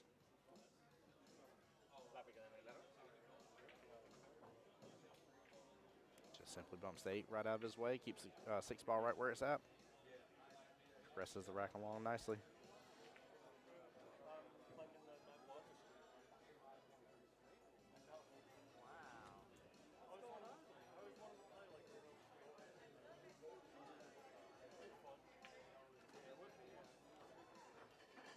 Shot 8. He's got great eyes on the 9. I think these gentlemen have an agreement here about the 9. Will go up 5-4 in the race to 8. Chad, I haven't heard too many people say who they're pulling for in this matchup. The downfall is with them already getting each other, though. It does mean one of these big 700s is going to be through that 1-loss side bracket and start wreaking havoc on some people potentially. Unless they go 0-2, which is not impossible, but it's going to be tough to believe if a 700 in this tournament goes 0-2. Even with the handicap, they just have so much skill ahead.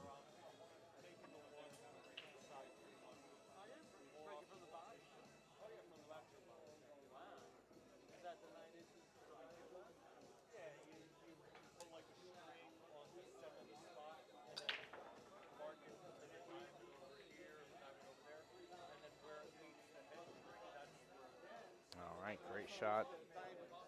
Great break here. I'm sorry. May have to go for the 1-3 combo unless he just wants to play defense here and maybe kind of pair the 1 up right beneath the 3. But I'm assuming he's going to go for the combo. That 2-ball sitting as a nice little goose and reset there on the right-hand side pocket. So if he can get this, yeah, not hit it too hard here, he's going to be left with great shape here from the 1 to the 2. That's very well done. potential breaking run is on. It is a possibility now for sure. 5 has plenty of room to go past that 9 or even clip the 9 to go top left after the 2 ball. Just nice and smooth strokes from here. Nice and smooth. It should be able to be in between the rails, be back below the 6.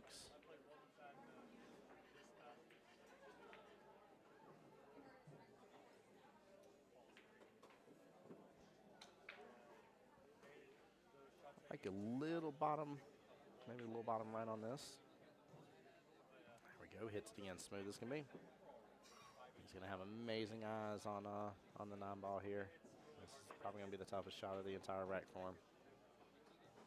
There we go. Ends up choosing to go 2 rails. Kicks it on back over. I think this may be the first time in their matchup that one of the players actually has a 2-rack lead if he gets this. And he does. Very good out. Be right back, guys. 1 second.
All right, guys, sorry about that. I had to step away for just a moment. Time to get a drink refill. Oh, Lord, yeah, this is open. Deborah on the Facebook side. Hey, Tim Bob, my favorite, always silent to be had from. What? Always a silent to be had from. What do you say, Miss Deborah? What's up, my dear? How you doing? No, I had to go get me. These tournaments, I cheat. I have my Red Bulls. I don't want no judgment from nobody. Okay? It's delicious, okay? Especially the coconut one. Hold on. Y'all can hear the refreshment. Get ready, guys. Red Bull. It gives me the ability to sit in this chair for 14 hours. And guys, I hope y'all are enjoying the live stream. Again, it takes you just a moment to be able to like and share the live stream out. I do have one other favor as well here. There's quite a few of y'all on the Facebook side as well. One of the best ways to support me is my YouTube channel. Please, if you will, go ahead and take a chance here.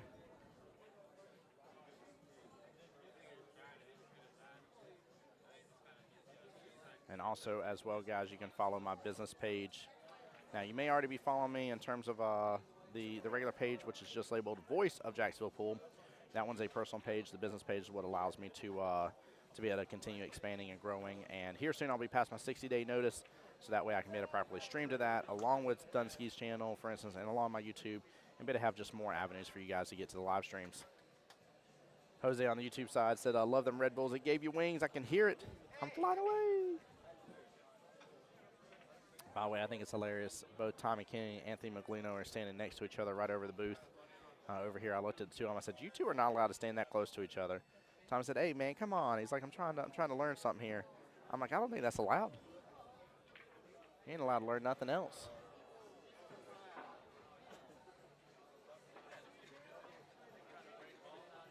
What a leave on that 4-ball. Oh, goodness. Oh, rattles the pocket, though. The break and run is off. Will be able to step back up and potentially get on the hill. This could be a very, very, I mean, it literally could come down to that one simple miss. This could be a very important rack. If Will can get on the hill, Kyle may not get a chance to see the table again.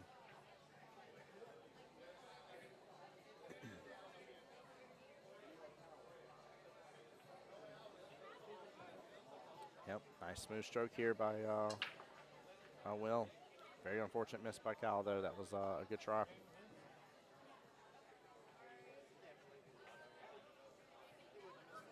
And he says you're good.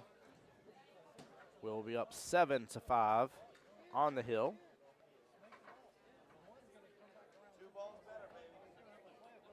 By the way, guys, if y'all do enjoy the live streams as well, it does not hurt to let the people know that have hired me how much you're enjoying the live stream. So make sure and message Dom and let them know how much you guys are very much enjoying the live stream. Another way you can do so is by hitting the like button, hitting the share button, and then make sure to follow the Dunsky Dungeon as well. For those on YouTube side, I know there's a couple y'all in there not following the dungeon. Dom posts some amazing content in there, guys, on a regular basis here. So make sure you give that man a follow.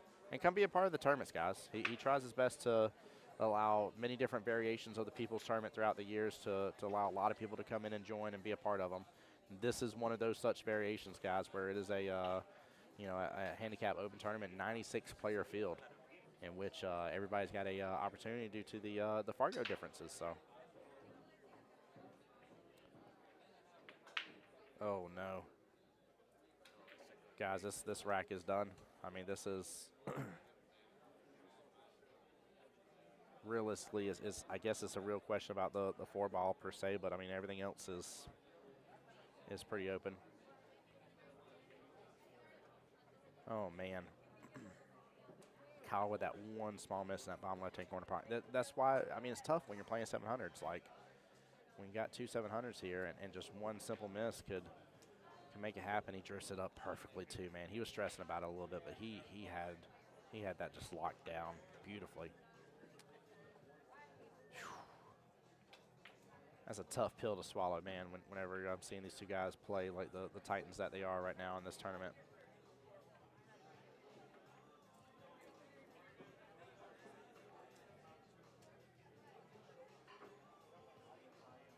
Saving luck here for the 5 top left. He's going to course, not opt to do a 5-9 combo here. That 9's a little below that top left-hand corner pocket. No need to go swinging for that when you can just finish out the rack properly. Oh, no. He returns the favor right back over to Kyle here. And again, it is that 4-ball. That is within 2 racks, both gentlemen missing and failing to continue past the 4-ball here. Man, I mean, he didn't leave Kyle with a lot here, but I doubt he will. But he could swing that for that 4-9. If he swings for this 4-9, guys, I'm going to lose it if he goes for it. But it does go. He needs to let the angle open up a lot, though.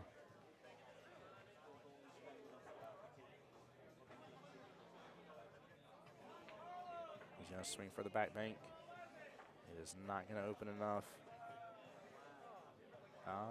You might get a favorable leave. That 6-ball may have come into play a little bit. It drifted over.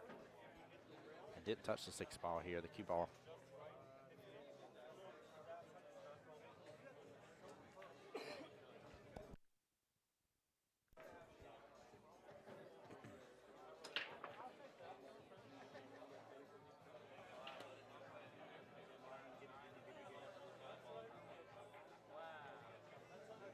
It's a good hit here. Develops at the 5 perfectly.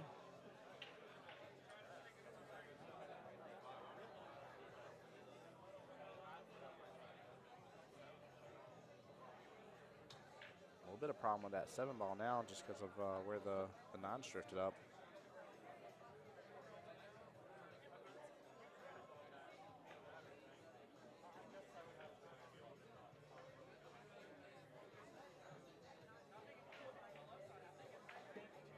Oh, he's going to be almost on the 50-50 yard line for that 6.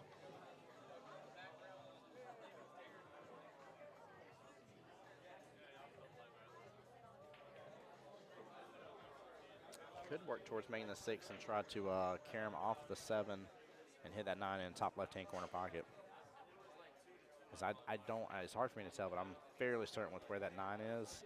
If there is room for that 7 to go by, it is a smidge of room. And I'm talking about just the slightest. I mean, you got to thread that needle perfectly. So I think the carry him off may be the better call.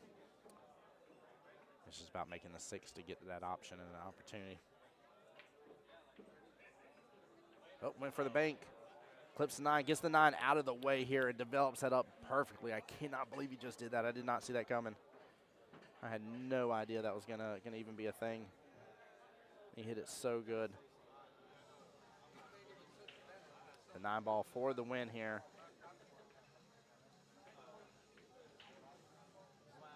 And Mr. Will with the win, 8-5 against Kyle. What a powerhouse, absolute dominatory match. That was amazing to see here. Really could have went either way between both gentlemen, but very, very, very well played here. Guys, we'll switch on back over. I believe both these ladies matches here have just started to begin. Actually, I think she is practicing right now. Yeah, I don't see her opponent over there. So give us just a moment, guys. We're going to wait for the next matchup to get called on to the live stream. Tim Jones, Voice Jacksonville Pool, here live on behalf of the Dunsky Dungeon. Thank you so much to Racks Billiards for the wonderful host location. Guys, keep in mind as well, up for grabs here, we are selling $10 raffle tickets for these. There is no additional like 5 for 4, any of that kind of stuff. It is $10 per raffle ticket. We will only sell 60 total raffle tickets, period. End of discussion here. Give me 1 second.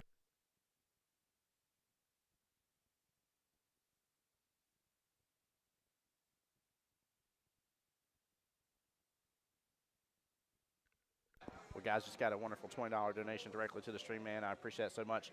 But I do want you guys to take advantage of this here. Cash App or Venmo, you'll see it pinned as well. Let me know if you guys get it. I have made sure for anybody that has sent it, I have reacted to you. If I have reacted to your message via Cash App or Venmo, that means I have made sure to mark your name down. You can buy as many tickets as you wish to do so, by the way, guys. There is no limit on the tickets, but there is a limit on the total tickets we're going to sell, and it's only 60. No need for it to be marked up too much. It is a $450 queue. For retail value, roughly after taxes and stuff, about $500 here. And it is a beautiful break jump cue that definitely folds down really, really well. and made by Dr. V. By the way, big shout out to Dr. V, one of the sponsors of this tournament here, guys. Stay tuned for more action here. We'll be right back here in just a moment.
All right, ladies and gentlemen, we are back in the action.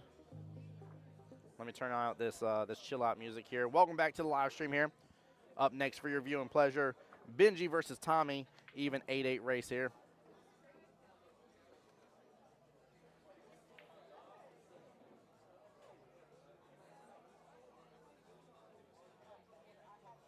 Hey, I see a couple more subscriptions coming in through the YouTube side as well. Appreciate you guys.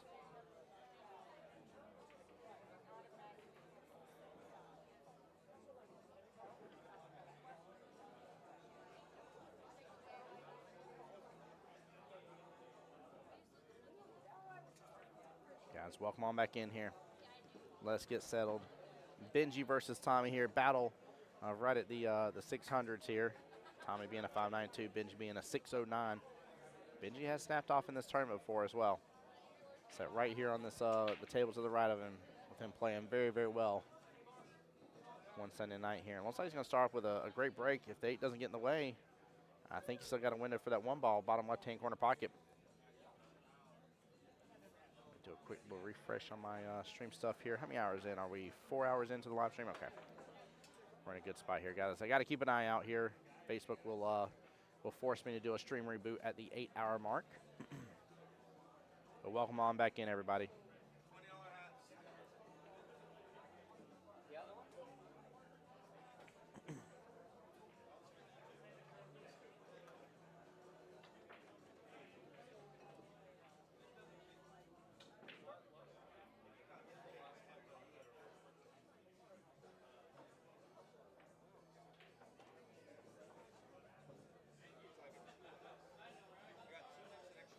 Nice shot by Benji, pulling back on that here, getting eyes on the 2. I'm assuming the left-hand side pocket's where he's going to go with the cut.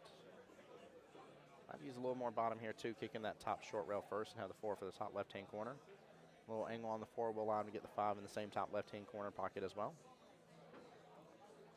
And that 8 looks like just a nice little freebie here, so really just got to get through these shots here.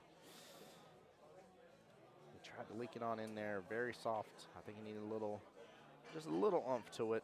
Like I said, a little bottom and oomph to hopefully kicking that top short rail. Guys, welcome on back into the live stream here.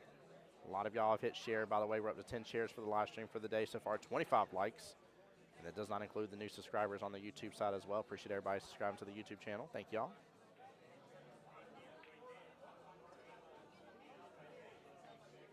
Tommy's going to get right back up in that window on the 4. Doesn't end up clipping the 6 at all. 5 balls in a little bit of a problem, though. May end up seeing him play defensive on the 5 and kind of slowing down this rack. Unless he actually follows through with this and tries to get a breakout here on the 5. He may be loading up on this a little. I see him with a longer bridge here. I'm assuming he's going to kick on over. Yeah, hits in the rail, gets a good hit on the 5. 5 comes right out to the spot. Actually, not a bad leave.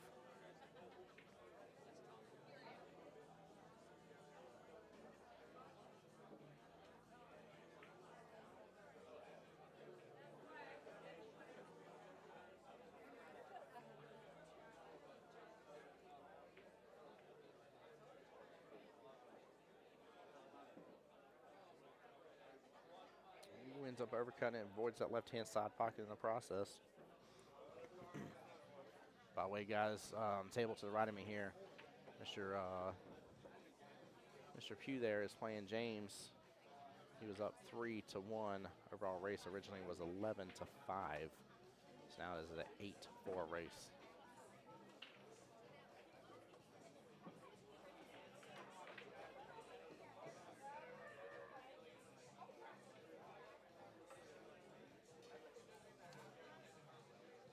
Benji got in great shape for that 6 ball here. Again, that 8 acts as almost a nice little reset to an extent. He can just slow roll that 8 in bottom left and take the 9 in the top left-hand corner pocket. He could also get back around for the 9 in the same bottom left-hand corner pocket if he wanted to. No need to get crazy with it, though. I think keep it simple here. Oh, no, he's loading up on it. Tommy's just stop shotting it here. Oh, no. He does have the bank as an option, though. Call that right-hand side pocket. And he's going to. Who, Benji's using your old cue?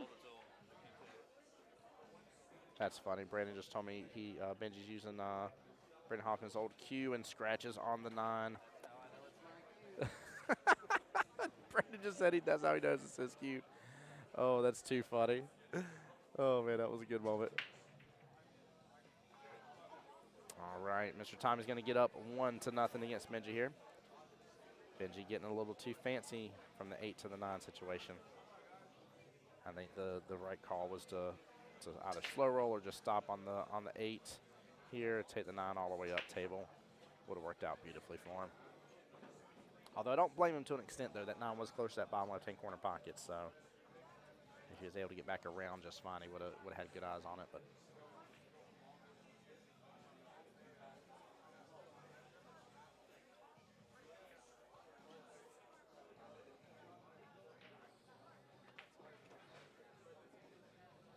here we are, rack number 2.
Well, Mr. AK came over to the booth here. I was talking to him for just a brief moment. He was asking me what happened last rack. Was giving him a quick little rundown here as well. And I liked his advice. You know, sometimes he's like, sometimes you really just gotta take that extra moment and analyze the situation, everything that's going on, and kind of just take a second here. Two needs to roll a little more. That's not a bad leave. It's still in working range, but it ain't a bad leave.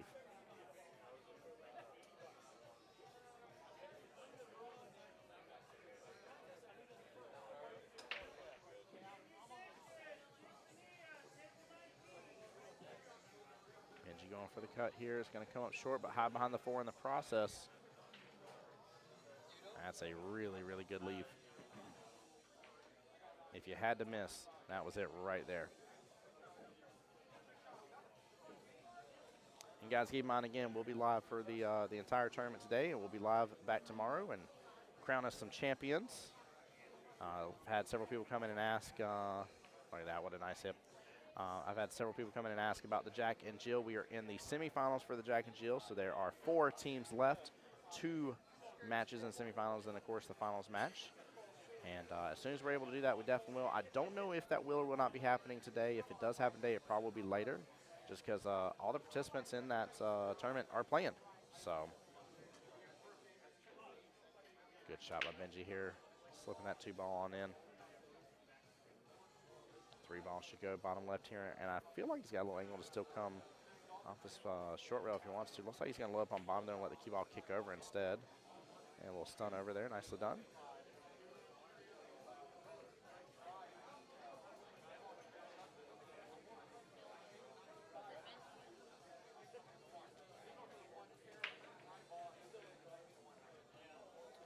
Oh, he stood up for just a brief second when he stroked. Guys, did y'all see that?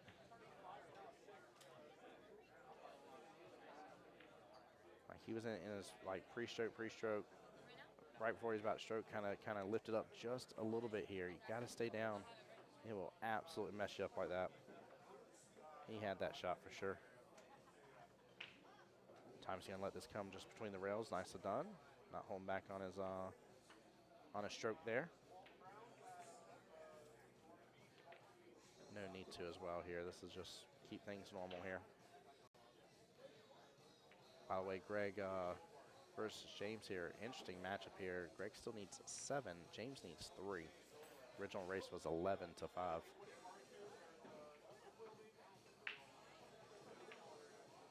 Time's gonna let this kick on back over just a little bit. Use a little inside. Nicely done. Proper speed. Great use of inside English there as well. Cue ball comes off that top short rail and just kicks on over just beautifully. Very well played.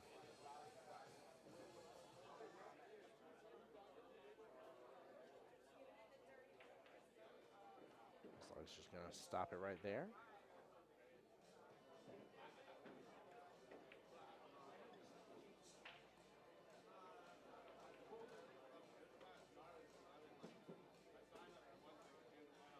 Got a little bit of a cut on the 7 here. Assuming he's going to let it stroke out, let it just go between the rails. Yeah, just let it free flow. Nicely done.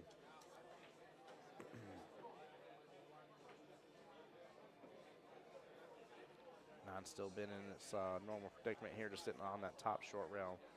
That is definitely problematic.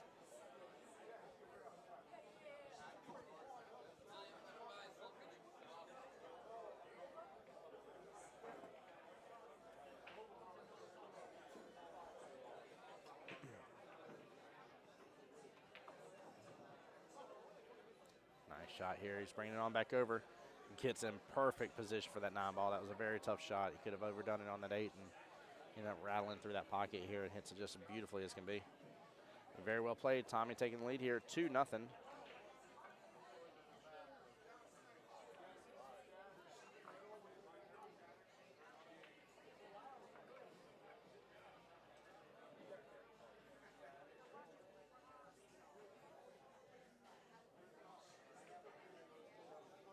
By the way, ain't much here, but I don't want you guys to be missing out on any action here as much as I can give it to you.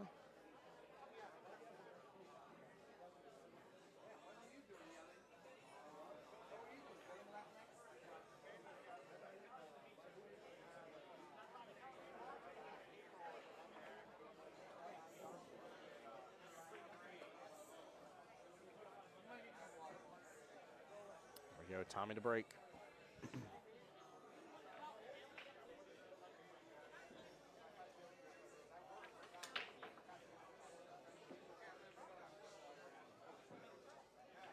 Nice break here. 7's going to go in pot as well. Like 7 and 8 are off the table.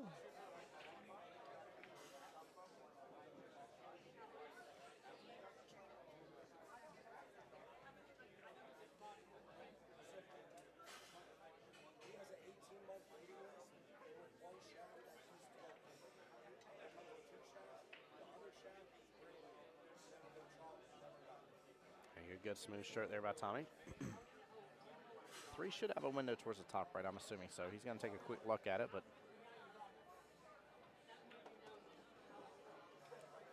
I know the camera doesn't quite show it, but I believe there's a tiny bit of gap between the 2.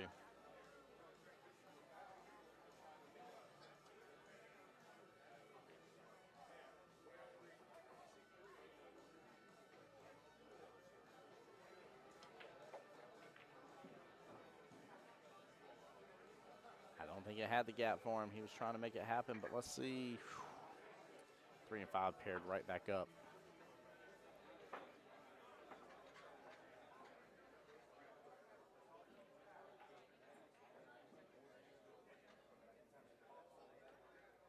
Tough leave here.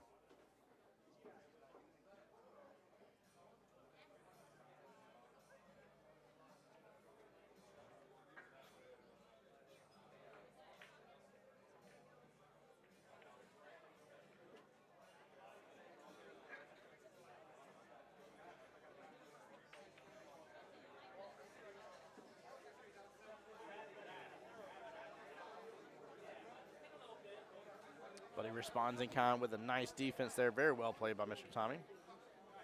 Might leave a little sliver here for Benji to work with. If not, he can come off the top short rail. May masse it on over. And he does so. Gets a great hit off of it. 3 ball's going to fling down table a little bit. And with the 6 and the 9 in way here.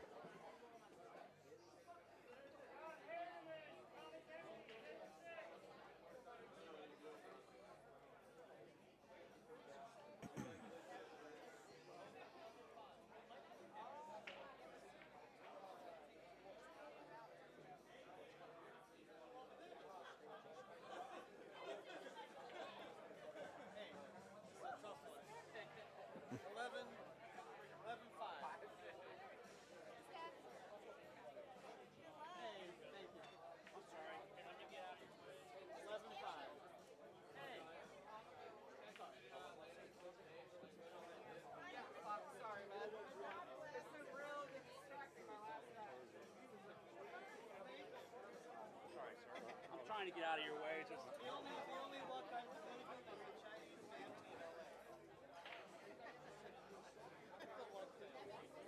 All right, we got a nice little defensive battle on our hands. Mr. Keith, welcome back, bud. thank you.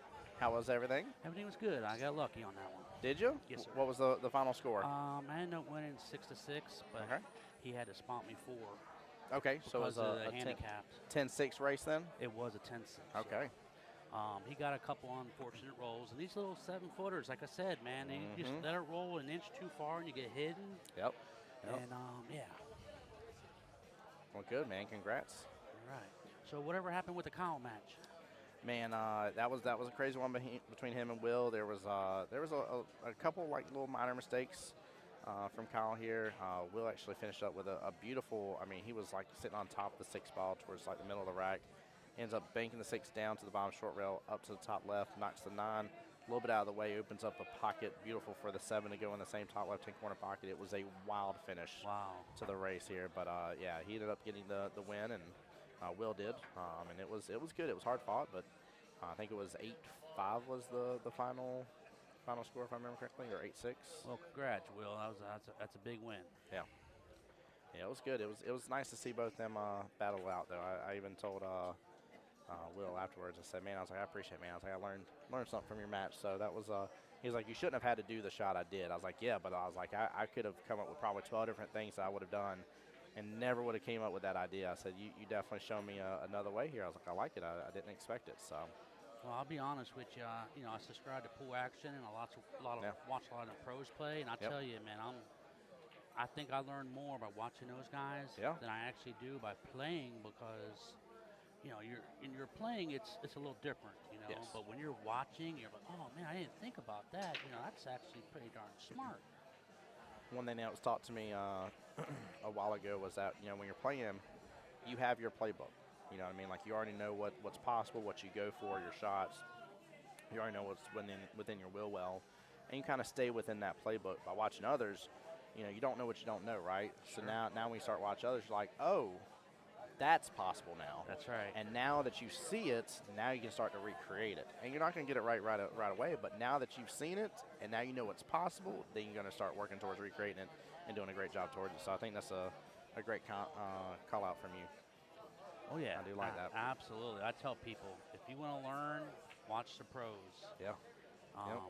Also practice, but, banging balls is one thing. Yeah. But watching the way it's supposed to be done, realistically, is totally different. Yes, it is. Yes, it is. Tommy with a great opportunity to potentially be up 3-0 against Benji here into an even race of 8. By the way, we got a crazy matchup over here to our right. Greg Pugh versus James Brown. James has to go to 5, if I remember correctly. Greg's going to go to 11. Right now, I don't think James has flipped this over. I think he's up on his 3rd rack. I think it is a 2-5 race left in that battle. Wow. Yeah. Very wild situation. I tell you, getting this weight against these guys, it puts a lot of pressure on them. Yeah. They have to shoot a little differently than they normally would, because they know they're giving up so much weight. It's tough. It really is tough. Yes, it is. If you can get, say, to 3-3 or 4-4, and they're starting to think, they're starting to think, Yeah. Yeah, he did just flip the chart over, guys, a second ago. James is up 3 racks out of the 5 versus Greg being up 6 racks out of his 11. And it looks like Tommy's up 3 now, Yeah, 3-0 Tommy got that third one. on Benji. Wow, Tommy's playing good. Yeah, one thing I noticed with Benji, there was a shot earlier, and I think it was the first rack, but the 8 ball was sitting right outside the pocket. The 9 was just up a little bit further off rail, and he opted to come into the 8s and try to come back up and over, and just ended up like on the 50-yard line there on the 9, and then went and swung for the right-hand side pocket with the 9 afterwards, ended up scratching. Wow. I was telling Chad, I was like, you never know in the heat of battle like what you're going to do, but I was like, I really liked the option of just keeping the cue ball here and shooting the 9 all the way up. I know it was a longer shot. Yeah, these guys, they try to get on the short end. You know, they don't like to shoot long if they don't have to. So if they can try to manipulate that cue ball and take the short side, but the problem is you make a mistake, you're going to pay. You know, so that's the only issue. Mr. John, that is Mr. Keith in the booth here with me. Keith, got a fan on the Facebook side there, John Stuckey. Oh yeah, I know John. John plays well also. John, I don't know why John's not here. He he tries to play like he's not that good, but he'll sneak up on you. I mean, really, seriously, John plays good. Talking about sneaking up on you here. Take a look at this. The 4 and 7 are grouped up. The 6 and 8 are almost grouped up with each other. This rack is not a fun one to deal with. Oh, but I think he gave him a window. Yeah, he's got a little opportunity here. Might have a great opportunity. Yeah, this one. Woo. You see what I see right there, Keith? Yes, I do. But He's calling it. You know what? I watched this guy play his first match. Yeah. Yeah, he plays good. Benji's great, man. Yeah, he plays real good. He's definitely somebody I tend to root on. I love his overall just real positive attitude. I like him as a player. Ooh. Oh, small miss there. Might get some love for the 2 on the bottom right, and he does, but now he's stuck. Yeah, and he got the love, but it's not good enough love. Yeah, the table punished him right after. Table's like, we'll push back rent being due in 3 days, but by the way, your electric bill's due today. That's right. And you're like, wait a minute, hold on. You just knew that I had no money. You're still going to hit me with the electric bill too? Like, come on. All right, nice hit. And nice lead. Look at this. He's going to double him? I think he may have doubled him. I definitely gripped up onto the 9. Yeah, the 9 and the 7. Yeah. There may be a sliver for the 4 to at least get a favorable hit on it, but I mean, what else are you going to do other than just try to get a good hit? Guys, I also appreciate everybody being in the stream here. Again, I don't want to harp on it too much, but I don't want you guys to miss out on the opportunity. I've clicked on the pinned comment there. There is a wonderful exclusive stream giveaway. Donations go directly towards me with a stream. Big shout out to Dr. V and then Dom as well for the wonderful, beautiful Dr. V custom break jump cue as well here. $10 per ticket. Only 60 tickets will be sold. So he needs 2 more or 3? James needs 2. Wow. And Greg needs 5. It's getting close, huh? Yeah.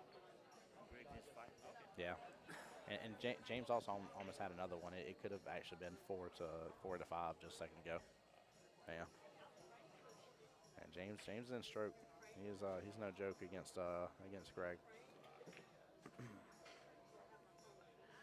You know, I've noticed also too. A lot of the lower players are a little more comfortable on these 7-footers because you know, I mean, I'm not gonna lie, I'm a little older, and the longer the shot, the harder, obviously, because your eyes aren't as good no more. And and then he does, and then he rattles no, it. He just rattles the 7. I think he was more worried about getting on the 8 than he was the 7. I want to yell at him right now, James, you dogged it. James is one of the Jacksonvillian crew members, as I call him.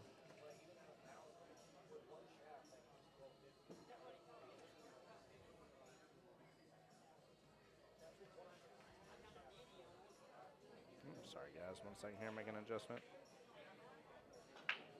It's still gonna be a little off, it'll be fine. I'll fix it here in a moment, not to give you guys any vertigo here. All right, Greg got another one. So that matchup is now left in at 2 to 4. left in that matchup here. James needs 2, Greg needs 4. And got action. Yep. Yeah, they got some good action too. Tough actions in Acton. How much action they got.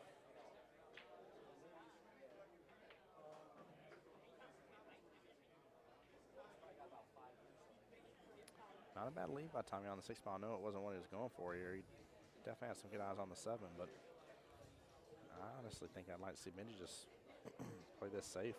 Yeah, he's probably going to duck either the 7 or the 9. Yeah. Thinking the 9. I think I just saw him spin over. Yep, went over at the 7, but he didn't get it. But yeah. That's a tough shot on the 6, though, coming up. Yeah. It is. Luckily, it's no gimme, but it will. I mean, unless somehow or another he gets creeped up behind the 8, he will have eyes on the 7 if he gets this 6. So, and from there, the run is on. I ain't saying he couldn't miss, but I'm saying sub me in, coach. No, yeah. Hits it with good speed. Yeah, that was a nice shot. Yeah. That was a very nice shot. Very well done. Yep.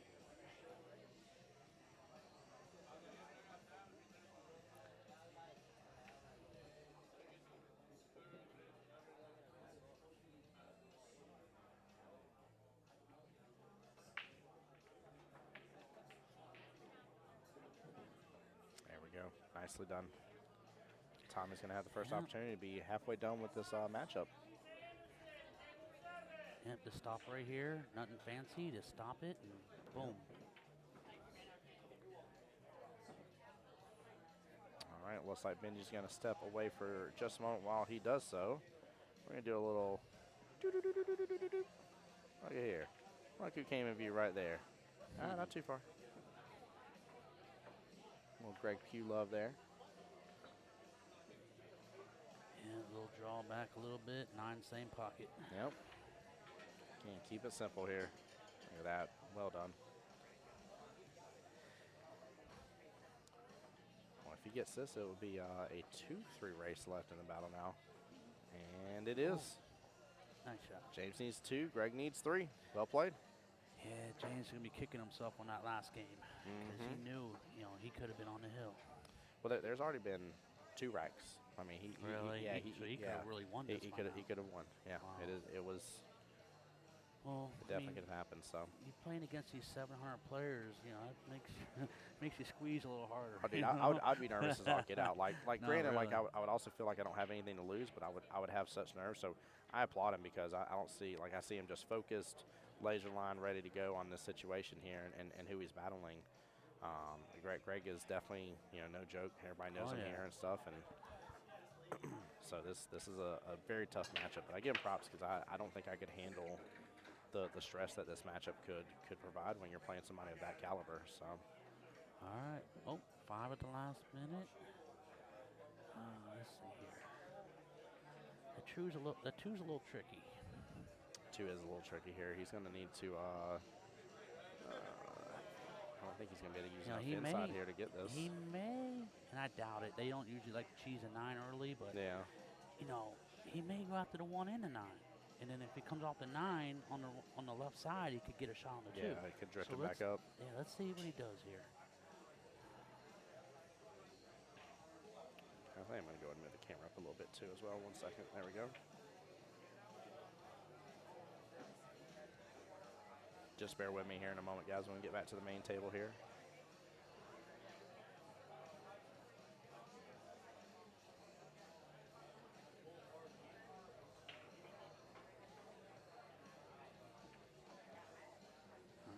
Yep, he did go after it. Oh, look at this.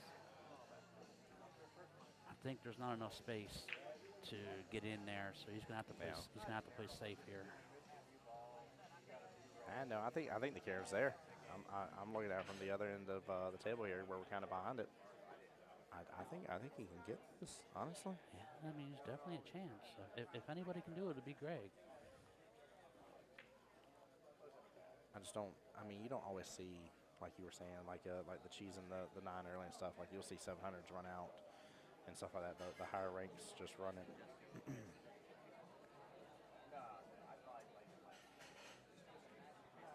And Greg is a 690, so he's right there at that Yeah. 700 caliber. I think he's going to bank the 2 straight back up and use a 6 as a blocker, the 6-3. I like that. Because the Nice. 9's going to kill the cue ball. Yep. I'm saying if he doesn't go for it, as long as he bounces that back up and the 9 hits the cue ball, he should be. I feel like the issue is with him going for that. I think he's still going to bump the 9 close towards that top right-hand corner pocket regardless. And I feel like he's going to potentially have a lead for James to end up getting it early 9 You know, regardless. if he wants to, he could bank the 2 in the right bottom where he's standing. Cross and then- bank it, And yeah. I think he has a shot on the 3, but it's risky. Yeah, it you is. know? I mean, it really is. This guy's only needs 2 more, and you don't want to put him on the hill for something silly. He went for it. And he kind of did a mixture of both here. Well, yeah, he, you know, that's not bad. No? I don't think the 7 goes. I don't think the combo's on, so. We'll see. I'll say James, I do know, loves doing some combo shots from time to time. Yeah, I think the 7's just a little behind the 2. Guys, forgive me here. The gentlemen aren't back. We got to foot back over to the main table.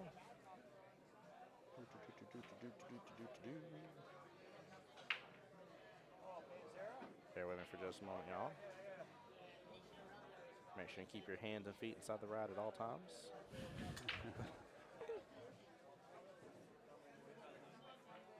Hold on here, guys.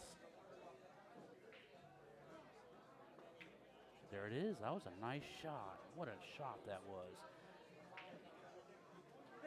You know, he ended up making the 7 and the side and the other ball. He did end up making that. Oh, Well wow. played. Look at this shot. Oh, tell me, little, man. Just an inch more, and he was perfect. He looked over here, too. He knows we're keeping an eye on it. Yeah, He's like, yeah. no. He's like, I did that, Tim. All right, I like that. Yeah. Now he's probably James gonna playing smart there. he's gonna probably go in behind that, try to go in behind that 6 ball. Let's take a look here. Oh, that's right. I'm sorry, the audience No, can't see. no, it. you're good. You're good, buddy. You're good. Here I am explaining something. They realize, what are you talking You're about? okay. That match is exciting. I don't It blame you, is. brother. It is. It's a great match. I think I actually may move my my secondary camera over here and at least get a side view of that other table for when we need to. Working on the back cut here. If not, he's going to get a good leave out of this anyways.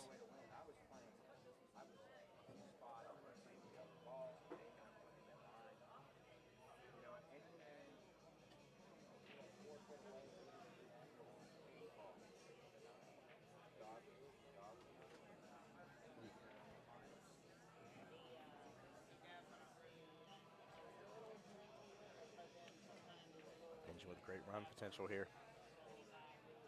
Everything kind of leads to the next, especially when you look at that 6, 7, 9 situation here. Yeah, connect the dots. Yeah, it very much is. David Burke on the Facebook side here. He said, what's up, Tim? Good luck to all and play well. David, how are you doing today, brother? David, if you wish to do so, man, there is a exclusive stream giveaway going on right now for Dr. V's Custom Q, sir. Don't hesitate to click on the pinned comment. Take a look at that if that's something you're interested in. Only selling 60 tickets for that.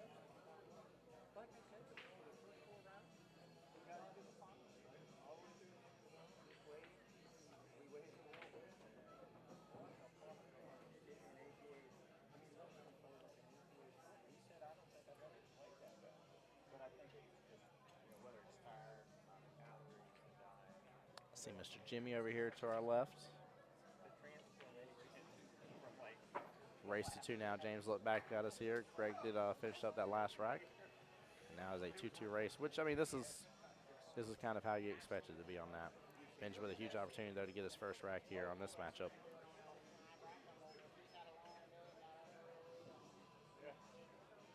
And stay off that Good rail shot. just a little. Yep, good shot. Beautiful. Almost Wow. perfect. Yeah. Yeah, I don't know if he could have been coached around that, shooting that any better.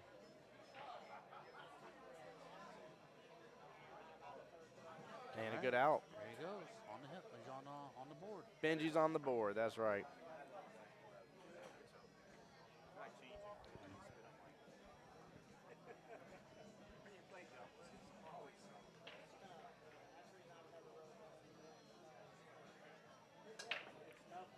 And guys, let us know as well if there's a certain person you're rooting on in the entire tournament here. Don't hesitate to show the love and support to everybody. I know they may not be on the live stream currently, but doesn't mean you can't let them know that you're rooting them on. Keep in mind the live stream is currently up on Facebook via the Dunsky Dungeon and live on my YouTube page as well. So we'll definitely give them a shout out here. And again, make sure and give Dom, Jen, and Rob the love and support for running this tournament as well.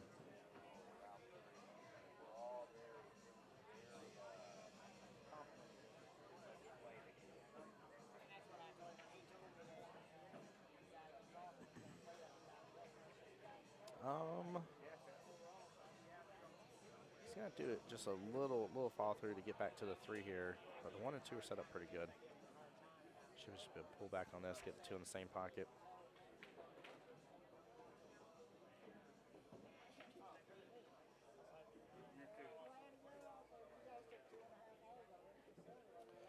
I kind of like if he can get to the left-hand side of that 3 ball, be in the kind of top left-hand quadrant, and he is going to get perfectly in it. Beautiful, well played. 4-7 combo will be coming up. And luckily with where the 5 is, he can end up maybe just end up taking that all the way to the top left, rolling up for the 6 in the top right-hand corner pocket. But the run is on for him for sure. He's got to stay in stroke here. He's got to watch it. That is twice now I've seen that where he is already getting slight. I mean, maybe I was off my timing, but it looked like he was standing up slightly before he was finished stroking that ball. Yeah, he lifts his head up just a little bit here. I think that's throwing. I believe that may be throwing him off today. It's not a crazy difference that he's doing, but there's been a couple shots that he's missed. I'm like, wow, that's a little different. I think he wanted to go back and cross all the way and shoot the 5 either in the side or all the way down. It looks like he's gonna have to. I mean, he could cut this in the side. But that is not easy.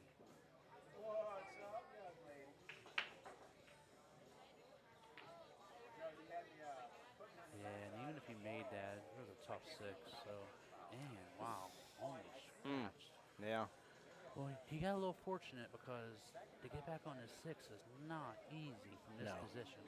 No, it's definitely not.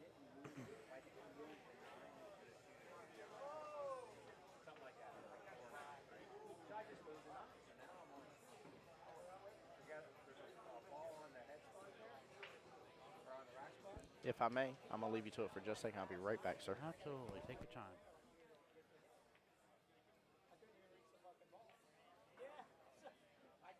All right, let's see what he does here on this 5. This is definitely tricky. Oh, sorry, I missed some chat here. David said he's at a APA tournament in Park Avenue. Brother, have a blessed tournament. Tim, do you have the digital pool link? I sure do, sir. Let me pull it back up for you. Mr. J. Money Lamont. And I don't think they officially posted the Calcutta, but John, if there's a certain person, I have the list in front of me here, I'll be more than happy to let you know who went for what. Just feel free to message me. But I'm going to leave y'all in Keith's hands here for just a second. I'll be right back. I will say, though, by the way, the matchup between James and Greg is heating up. James is on the hill first. Greg needs 2. Wow. So that is a 1 and 2 race from the original 5-11 matchup, by the way. All right. Let's see what Tim does here. He's got a chance at it. That was a really good shot to get where he got. Oh, yeah, that's you know, the thing is you try to hit that one a little harder because you want to get back on the 9. And the only problem is if you miss that shot, you're going to leave kind of your opponent, you know, this shot right here. So I think he can just baby this. I think he can baby this, and he's going to be perfect on the 9. Yep. All right, well. Tim's probably kicking himself, but that's okay. I mean, he's still up 4-2.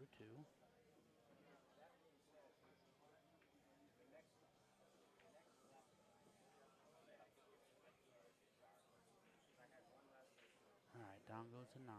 Okay, good shot.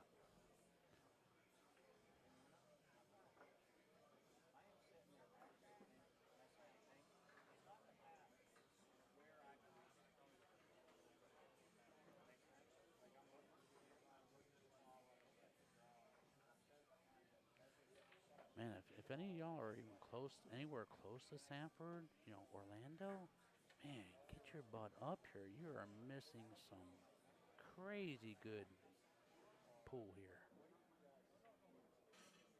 And I bet there'll be some action going on tonight. Promise you that.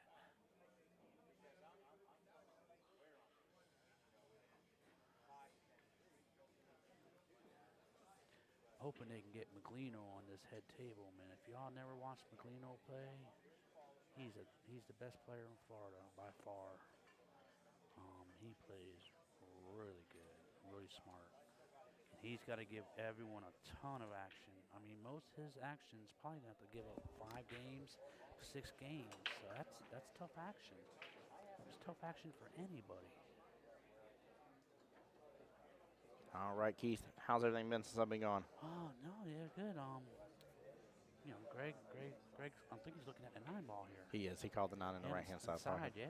Yeah, that's a tough one. Uh-oh. Oh, no. Yeah, it's a shame that you guys can't see both these tables, but there's an opportunity right here for him to close this out and beat Greg. Oh, there we go. I think we can make this happen. Yes, because that far right table. This is the table Yes. that we're talking about. By the way, Yeah. guys, a little bad draw on there. The gentleman down shooting now is on the hill. Yeah, that's James Brown, Yep. and he's at 4 racks out of 5. With ball in hand is what he's starting off with on this rack. Yeah, and he's got a run here. He's got a pretty good run. That's the 4 sitting to the top left of 4. his table. He got a little funny on the 4 because it's going to bounce. Yeah, so he's going I'm to just try to gonna let go it up run and down. free. Yeah. You know what? That's pretty good. That's pretty good. Now, what do you obviously, I don't know, does it 7 go on the side? I can't tell. It's hard for me to tell It's even hard, from right. here. I But think it looks like does. it does. Yeah, with the way he just got on Ooh, it. This could be it. Ooh. Ooh. All right, this is tricky here. You got a little out of whack. I'm assuming he's going to get back below the 9, but the 9's sitting almost on the rail, by the way. A lot of times you see how he's jacking up. Sometimes that throws you off. But wow. Oh, no, he's going to be above it. No, Slow he hit down. He hit that good. For the potential win here, guys. Uh-oh, he scratched. You got to be kidding. No. What? Wow. Oh, man. All right. I think Oh. we got double hill here now, right? Yeah, double hill. Yep. Okay. Yep. 4 to 10 All right. in the race of 5 to 11. Y'all are getting your money's worth here on this one. You did good, James. You did good. Yeah. Man, that was impressive. Very impressive. That was a very good run out to the very end there, and just things happen. That they do. But I'll tell you what, if he would have won that match, that would have made his day. Yeah. Oh yeah. Even if he lost his next 2, and for him to be able to say, man, I beat a 700, dude, it's harder than most people think. Well, so James Brown, by the way, is a 4.73 Fargo. Wow. And Greg Pugh is currently a 6.90. There is a 217 Fargo difference between these two gentlemen. Yeah. Talk about a difference between worlds. I mean, there's enough Fargo difference that I don't care if you don't know what Fargo is. You got to know there's a difference between these two gentlemen. And if not, let me put it in perspective. APA 7 against an APA 3, basically. Not saying that he's an APA 3, but Yeah, but you're talking about that big of a gap. Trying to compare so people maybe that really not familiar with how Fargo works. Yep. It's kind of a 7-3, and you think, 7 should run over a 3, but when you give that 3, 5-6 games, anything can happen. Well, and also too, like I like to remind people, like I do a lot of events for APA, and I always laugh when people are like, they're not that skill level. I was like, I'll hear something like, they did a 4-ball run. I'm like, dude, they had ball in hand on their trouble ball, and 2 of the other balls were sitting in the pocket. Right. What did you expect from them? Like, well, not only that, but a lot of times when you're at league, you may be there to have a little fun, have a couple drinks. You may not play the same as you would in, say, Tri-Cups or LTCs or even World Qualifiers. Yep. It's the teams, kind of dependent on you, so you might be like, maybe I won't have as many. Yeah, right. Have a couple, but not as many. Nope. You know what I'm gonna have? One of my Red Bulls. Hold on here, There guys. Here you go. Yeah, you need it, man, for be here 20 hours. That is Refreshing. That is rough.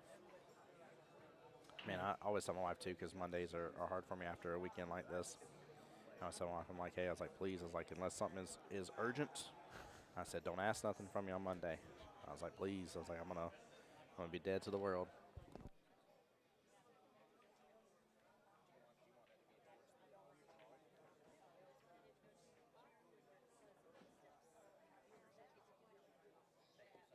All right, so Greg tried to break out that 5 ball because the 7's in the way, and he put a good amount of English on it. It just didn't quite grip like he wanted to. So now he's going to have to try to play it safe and maybe put this cue ball behind a 9. It's a hill, guys. Remember, one little mistake, that could be it.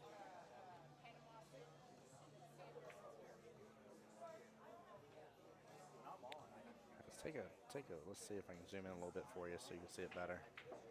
Yeah, oh, sorry.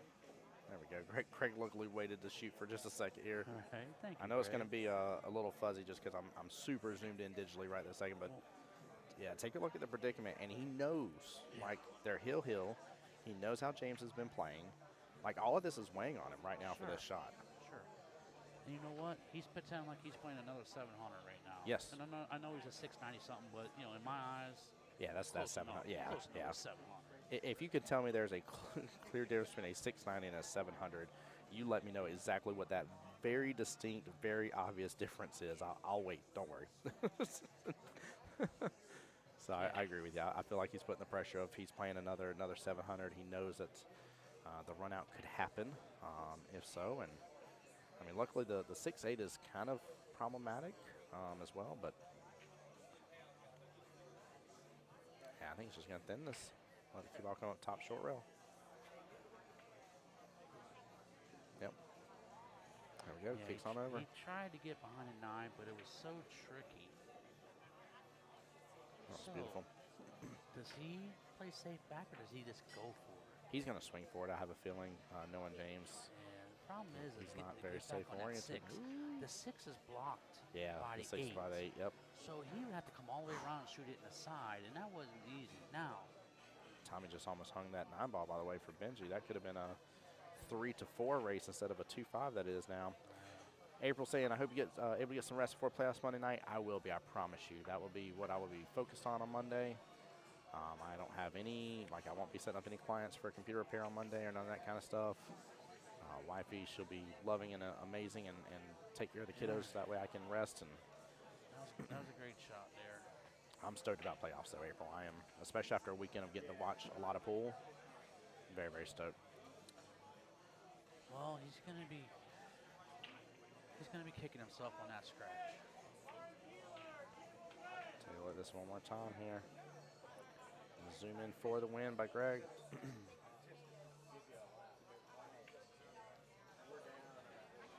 He's in great shape right now. Yep, 2 rails back into the middle of the table. Oh, he went 1 rail. Yeah, he's shorting it, yeah. Yeah. And James going to shake his hand. Yeah. What a matchup. Good match, guys. What a matchup. Well played, gentlemen. Very, very well played. That was impressive. That was one worthy of swapping the camera over to here, guys. Absolutely. Play with y'all's vertigo a little bit here. Bear with me for just a moment.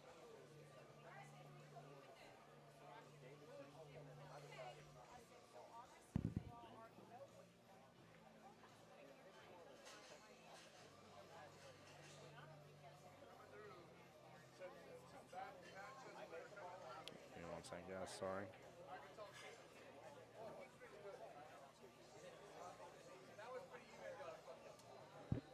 Trying to get it back almost perfect. That'd be as close as I'm going to get it. James, that was good, brother.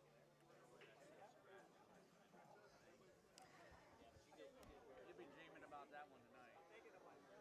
By the way, to meet these. Keith, I just realized I didn't teach you an important aspect of these headsets. When this hard plastic piece is pushed up, it mutes. Okay. Yeah, so that way if you need. So I don't know if you saw me earlier when I had my little sneezing fit for a second. I was like, oh, click. Save everybody.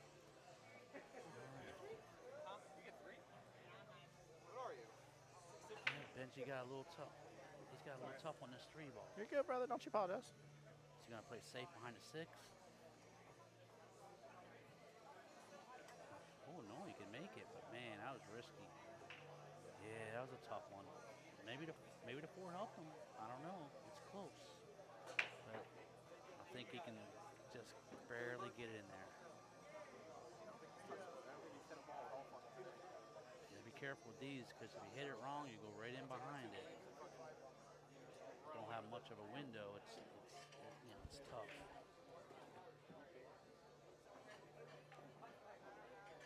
But I mean, Tommy's been playing good, so Greg. Oh, John, did you like me being zoomed out like that, bud? John actually liked me being zoomed out. Okay, I may do that here then. I may do that. The only problem is it's tough for me to kind of keep up with who's got what score from time to time. It's kind of hard for me to see across the way for the other 2 tables, the table 7 and 6, which are the top of the screen and then top right of the screen. But I don't mind doing that though. Man, that was a very nice shot. Nice touch. Nice touch.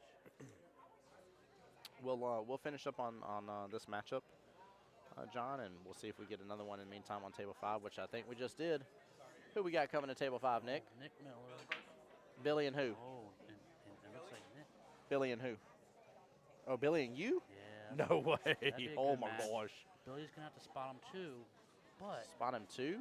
Oh my goodness gracious. Yeah, Billy spot him too, but Nick, don't let Nick surprise you. No, Nick You know? Nick shoots good, man. I'm a fan of Nick. Absolutely. Yeah, Nick plays his jam up.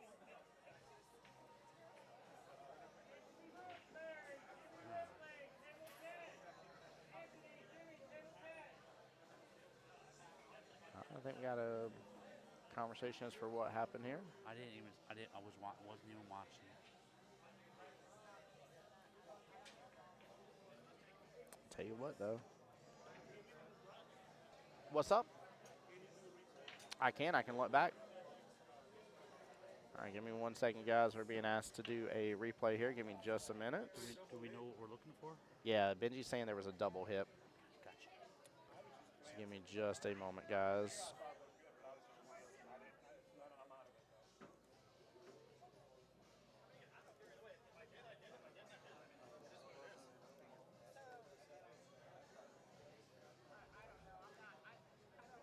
I don't care that much. If I did, I did. I mean, it is what it is. That's not it. 1 second I here. don't feel like I did. I think I just missed you, but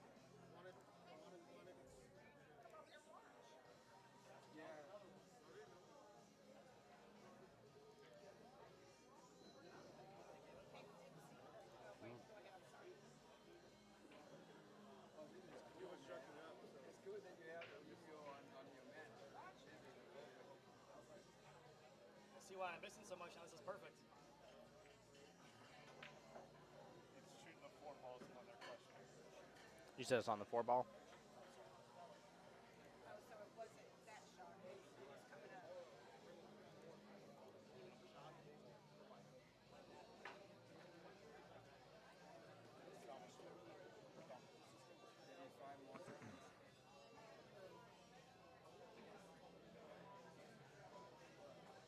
All right, Chad, give us just a moment. We've been asked to Yep. review the play on the field here. Yep, it's right after this right here. He actually makes a really good shot on to get on the 4 ball.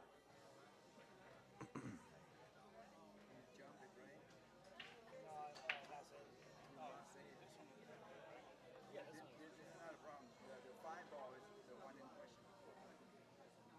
one. It's the 4 ball that's in question, right? Yeah.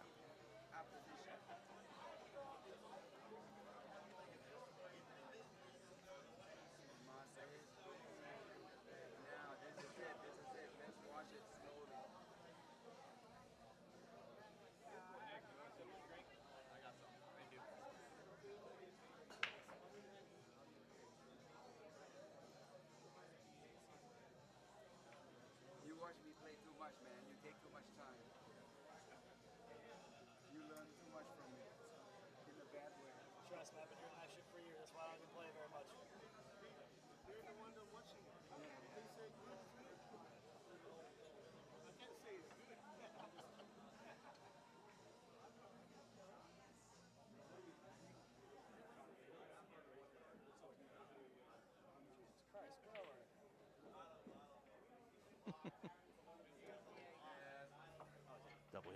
Yeah. Double hit. Yeah. Yeah, double hit. It was tough. It was very tough, but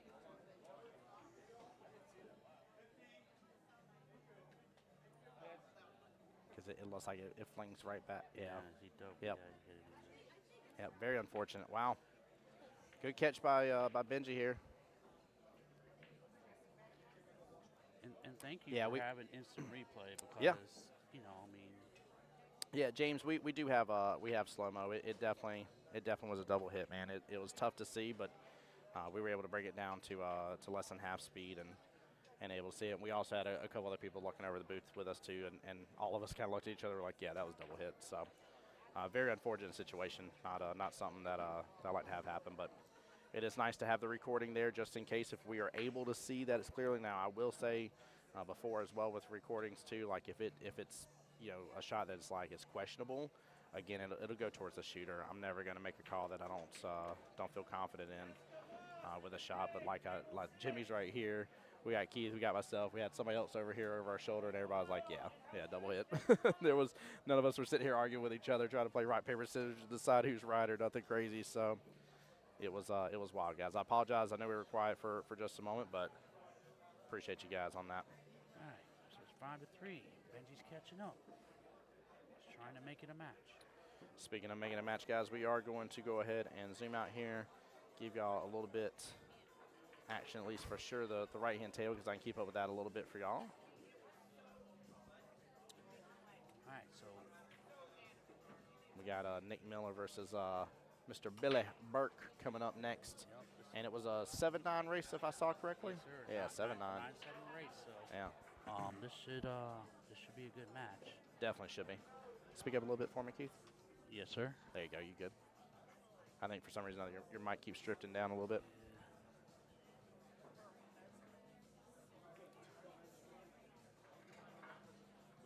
Yeah, James, in league, and same thing too, man. I do a lot of streaming especially for Jacksonville APA, but I go to multiple APAs and stuff. Their rules stand, and their rules are without question in terms of a stream happening.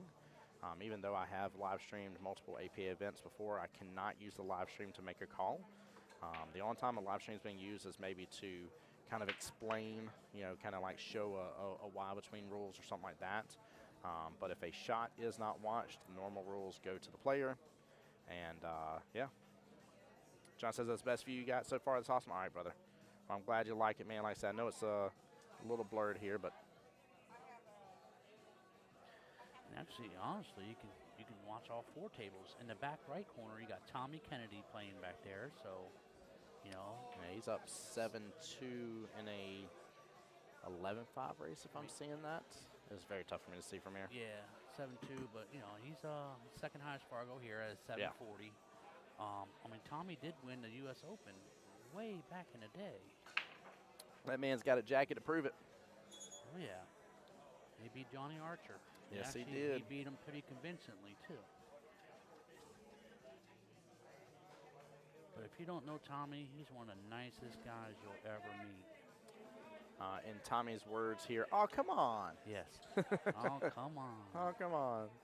Yeah, That's I like getting to see Tommy, man. He always hypes me up a little bit, man, and it means a lot. He's one of those guys, and you play, and he beats the heck out of you. You're happy because he's so nice. Here's the deal. I've played him in a tournament. I've gotten a rack on him, okay?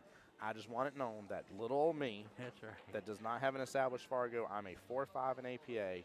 I got a rack on the infamous Tommy Kennedy. That's right. That's a plus. So, and I actually almost had a second rack too. I was very proud of the way I was shooting without my cue. Yeah, because and realistically in league, if you're a 4, Yeah. it would have been a 5-2 race. You actually got on the hill. Yeah.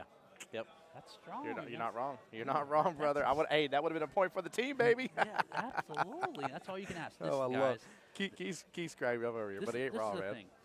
And you're playing APA and you're playing teams, and sometimes you have a dominant 7. It's called Super 7. Yeah, Super 7s, yep. And and they'll throw a 2 or a 3 on them, just knowing that more than likely 2 or 3 is going to lose, but you just hope they get 1 point, and that's a win. I mean, in the team's eyes, that's a win to get Yeah. a point against the Super 7. So James, he did not scratch on the 9. I completed down. Granted, they were 7-foot diamonds where we were playing. We were playing up in Macon at Bulldogs. But I did, if I remember correctly, a 4-ball run to finish it up. But no, he did not hang the 9 or scratch the 9 and just leave me ball in hand. I promise you. I actually had him. And what was great, too, it was rack number 1 that I had him. So, like, I came out the gate just firing on all cylinders because I was like, what do I have to lose? Like, That's right. I'm going to leave here and be That's like, I took on the famous Tommy Kennedy and I did good. Or I'm going to leave here and be like, oh, I lost Tommy Kennedy like you would expect me to. Like, what's the loss for me? I lose nothing. Like, I guarantee when you were home, you felt good about yourself that night, didn't you? Oh, yeah, and 100%. probably even the next couple of days. 100% like, I did. got me a rack on Oh, yeah. famous Oh, yeah. Tom Kennedy. I definitely talked about it. Absolutely. Definitely talked and about you it. should, Yep. But yeah, James, I've been blessed, man. This is my second MVP session for APA that I've been MVP in the 4 or 5 brackets, and have a right at a 75% win ratio right now for the session. So I've been doing pretty good. Been doing pretty good. I've been enjoying it. But I'm trying, man. Like I told somebody else, once things calm down at home, things get better monetarily for us, and everything's good. I want to talk, especially like Billy, for instance. Billy and Team OCD over there, they sponsor me, and I kind of want to see if I can, end up getting some personal lessons from somebody like him, and really like bring my game in focus.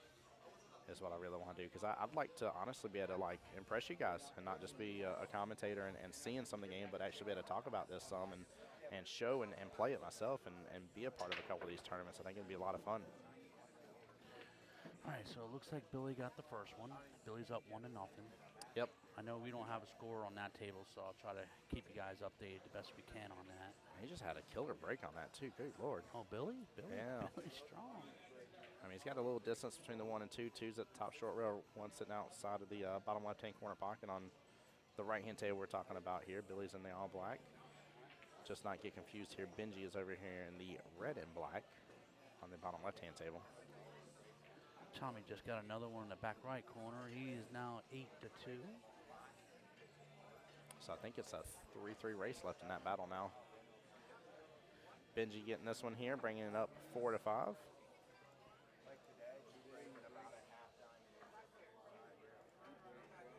John, I just want to tell you, by the way, thank you so much for the awesome feedback within stream, by the way. It means a lot to me. Always welcome feedback, guys, as well. As long as people are being kind and respecting. I've had I've had somebody give a recommendation in stream, and I had somebody else in stream be like, don't tell Tim to do that. And I'm like, they're being kind about it. I promise. Like, nobody's got to jump on them, guys. It's all right. I promise. That's right. It's like, I swear it. Early 9 possible here for Billy, and Billy's going to go up for his second rack here. Yep, 2-0. By the way, again, I do want to give a shout out for Billy, though, being here. Him and Lauren both over here doing tip work here, putting on new tips, tip repair, cue repair as well. He can do a nice polishing and sealing on your wooden shafts as well. He does all sorts of work, so definitely take advantage while he's here locally here at Racks. So you need to stop on by. You're not too far out of your way here. It'd be a great way to take advantage. I'm pretty sure he probably still has them, but he definitely had I think it's the Caden tips, some of the popular ones here. Had some of the Kamui athletes as well. That's what I run on my cue. That's what they installed for me on my Q-Tech, my carbon fiber shaft. But yeah, they do a lot of good work. One of the many sponsors that helps take care of me, and he personally helps take care of my cues.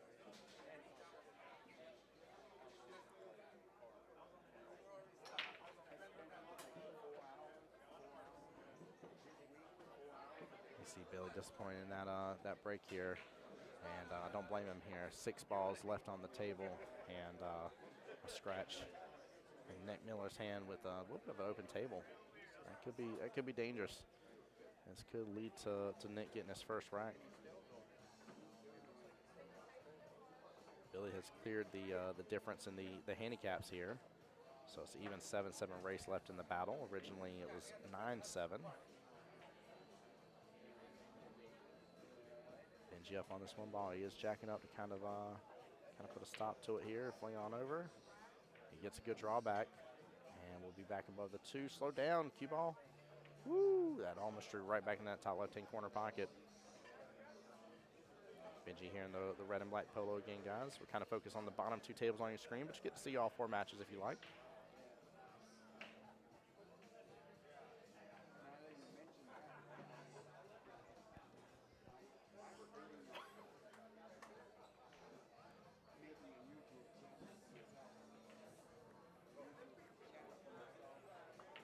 All right, Nick just got to basically baby this, and Racks basically over.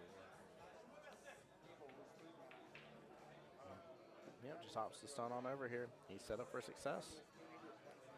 And really, I mean, I've been able to see Nick's game grow quite a bit too. Like this is now like this is a normal expectation for Nick to complete a run like this. So it's great to see, and you know, he's put in a lot of time and effort, man. I always see all sorts of tournaments he's running into and working on stuff. So.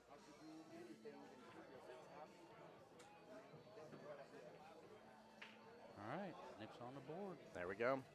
And James, thank you for those kind words on Facebook. He said, that's awesome, man. Keep it up. Just being around some of these guys, your game will just continue to go up. It will, dude. One of my favorite stories to tell people was after, I think it was the People's Tournament, too. I remember it was a really long weekend, and this is usually one of my longer weekends.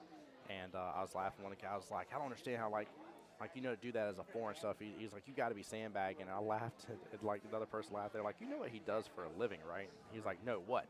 They're like, he runs around tournaments and does commentary. He literally sat here for, 20-plus hours in front of a screen talking about people's shots for the entire weekend around people that are better skilled than he is. And I was like, thank you. That's right. And that alone makes you 1 ball better. Yeah, I mean, it makes a difference. It makes a difference for sure. It's fun. All right, that's a good break there by Nick. 2 balls down. Shot on the 2. All right, Nick, party foul. Throwing cues all over the place here. Somebody call Dom over. Throw a flag on the play. It's basically natural to get on the 3. I mean, he's only issue that he really has is a 7 ball. By the way, there's something important you all need to see real fast here. Oh, he stopped singing right when I zoomed in.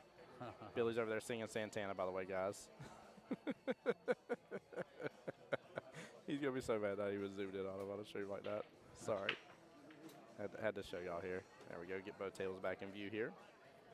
And also, it's a little tougher for Billy because, I mean, he's doing cue repairs. Yes. Yeah, So, he's literally doing work. That's kind of like running a tournament. And I don't think Dom's playing, right? Because I don't think he's in the open. No, he's just in the It's too hard, yeah. It's too hard to run a tournament and play. But I know a lot of people do it. But when you get a tournament that's this big, we're talking singles, doubles, and women's singles. Yep. And tomorrow will be a second chance tournament, too. There's a lot, 4 tournaments. lot involved. And sometimes, you need to, be there or make decisions and stuff. And while you're playing, you can't do that. Yeah. So my man Tony Lloyd here on the YouTube side says, I think I just qualified for my first MVP from our Tuesday night team in 9-ball. Let's go, Tony. yeah, congratulations. I hope you did, brother. Yes, sir. Good job. That's tough, too, man. You're in a tough bracket for that, so. All right. Tommy just hit a good shot. Yeah, that was very clean. Yep, that was very nice. I think he's just going to basically put the cue where the 6 is and run the 7 all the way up.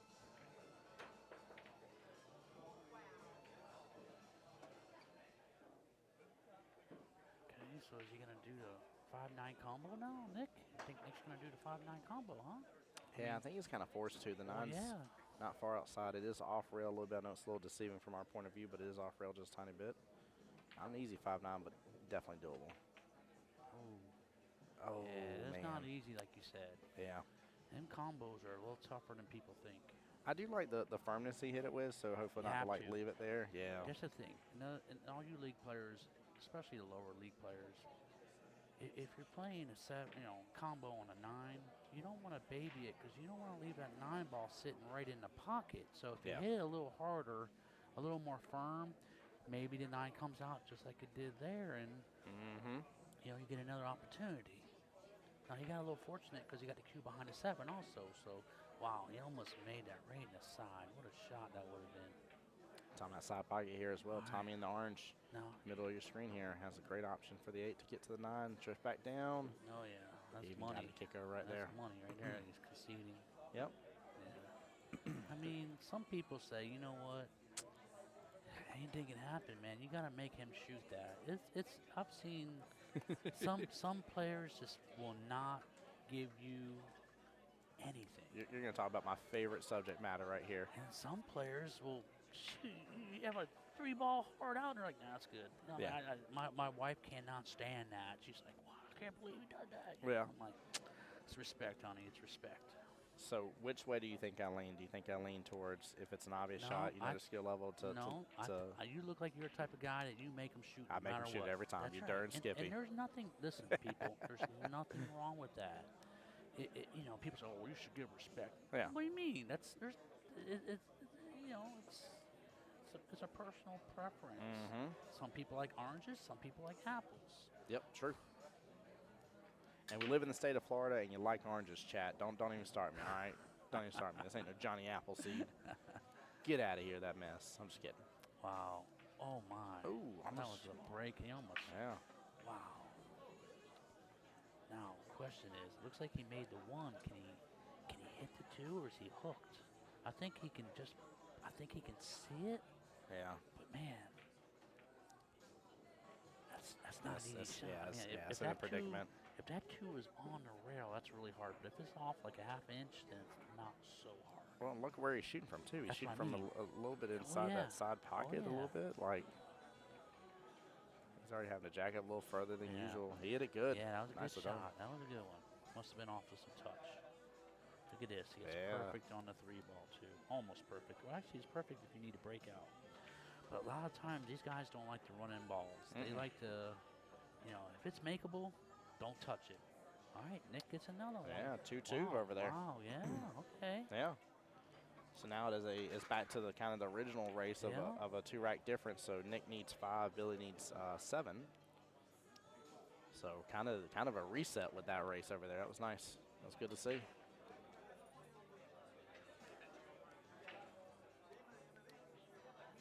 Man, I got to give props to Nick Miller too, man. When I was doing the West Coast Challenge earlier this year, that man was a big help for me. He was playing in it as well, but came to check in on me, helped me bring in a lot of my equipment, get things running. Definitely made my day and my time there easier. I very much appreciate him for doing so. He's been a big supporter of the stream. Yeah, Nick's a real nice guy. Mm-hmm. Yes, he is.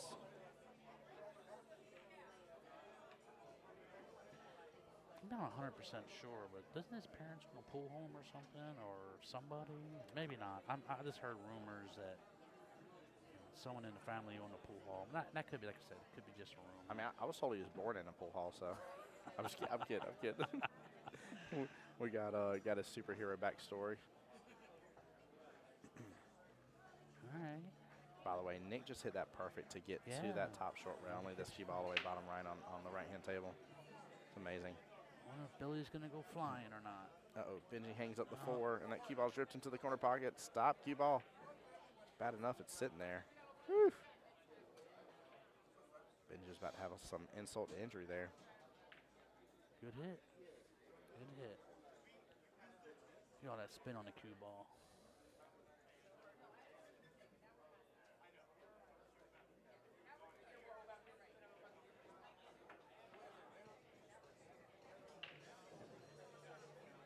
I'll tell you, man, Tommy's in such good stroke, too.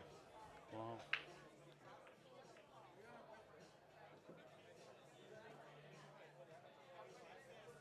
I think Tommy wakes up in stroke. Oh, sorry, I'm talking about Tommy Pauly. Oh, okay. I just realized for a second there, you're thinking of TK.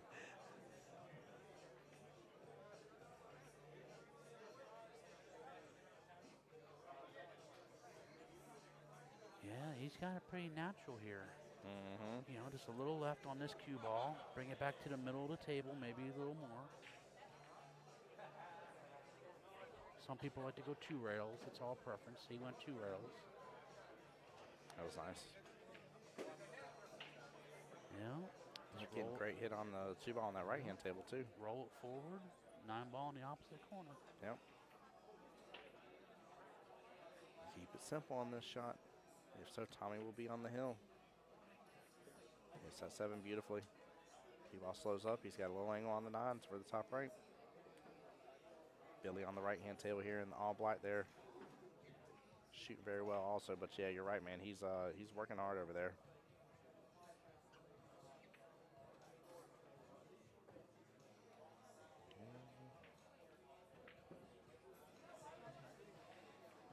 What was that message that just popped up?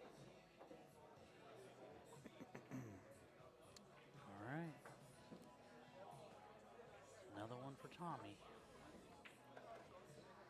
So it should be, I think, 7-4 now.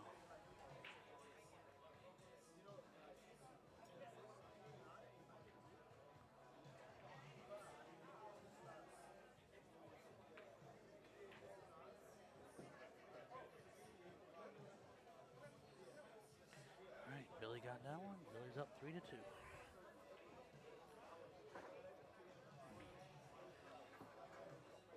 Winston, I had to step out. Can you give me an update on the ladies here? I am looking to see if any of the Jacksonvillians are over there. I see Samantha Shea is playing.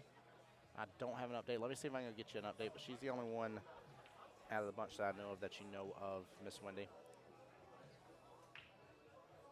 Alden, I cannot put the pin bracket as the comment right now. I got to leave the stream giveaway. However, there's the link right there for the Open, and as always, too, with Digital Pool, they make it simple. If you literally go to Digital Pool under their tournament finder and type in the people, you'll find it right away. But there's the link for you, buddy. Looks like Billy is up 3-2 right now. Yeah. That's such a good matchup between those two.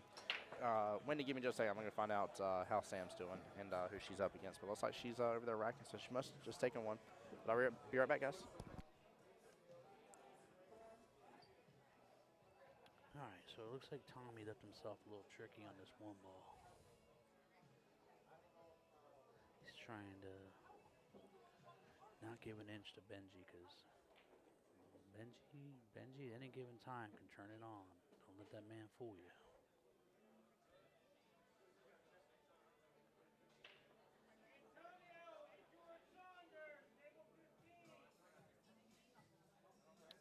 Looks like Tommy's in the back, up 10-2. I believe he's going to 11. If not, it's either 11 or 12. With all this weight, it's hard to tell. And he's probably giving up, 5-6 games to this other guy.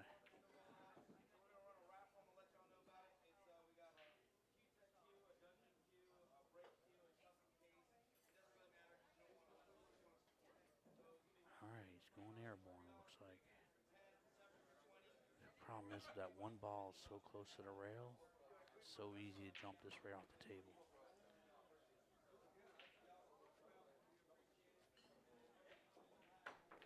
Oh, he hit it good. He hit it good.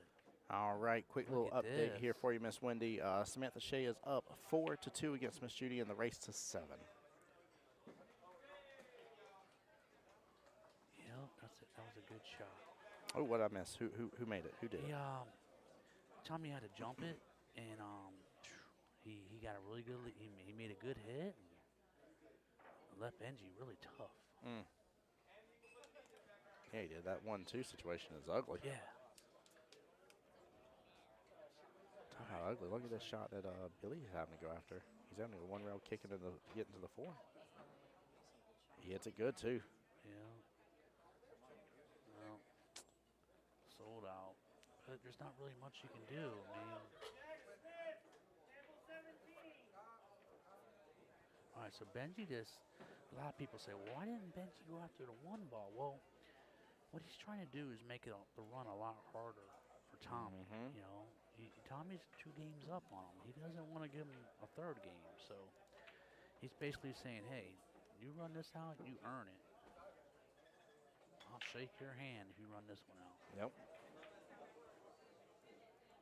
So I'm just wondering if maybe Tommy's going to play a defense back on him. He's got ball in hand, so he's got a good opportunity to stick him right on that 2 ball.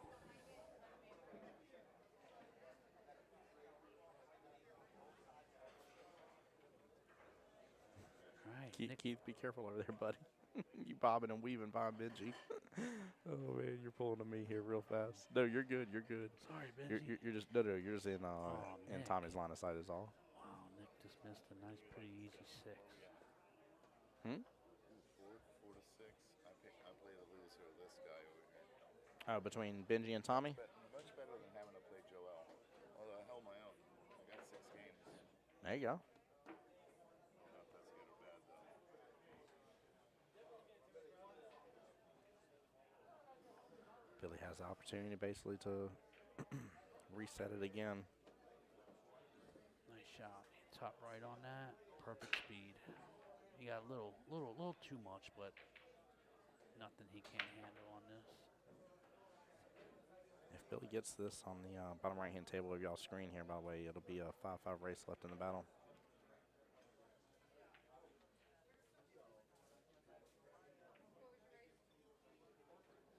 All right, nice shot, Billy.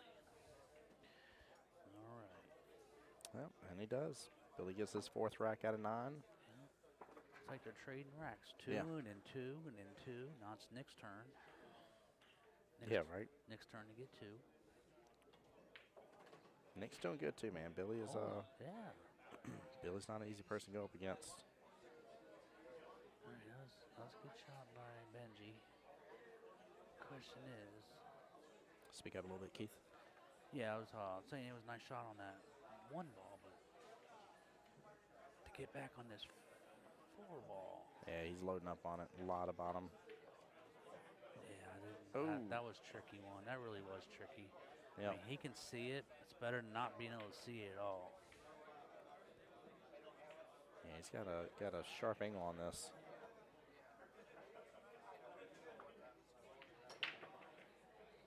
All right, I think that's going to work out nice. Jeez. Wow, look at it sit up Yeah. right there next to that 9. I'm Very not nice. even sure if Tommy has a little sliver of it. That 4 is leaked out a little to the right of the 9, but look at where the 6 is. Yeah, I think the 6 has got him completely. Hmm.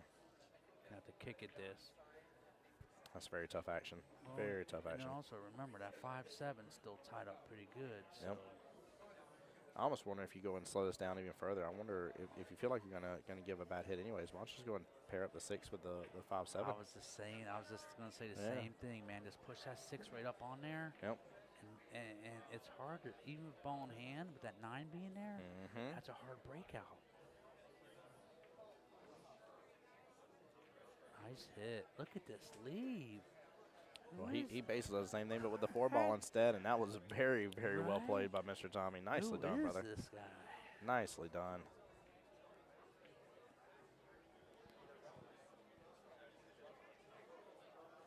All right. Not too shabby himself. Nice shot, Benji. I think the 7 and the 6 ties up the 4, so you may have to kick at this. By the way, guys, we are up to 10 out of 60 raffle tickets sold for the on-stream exclusive raffle here.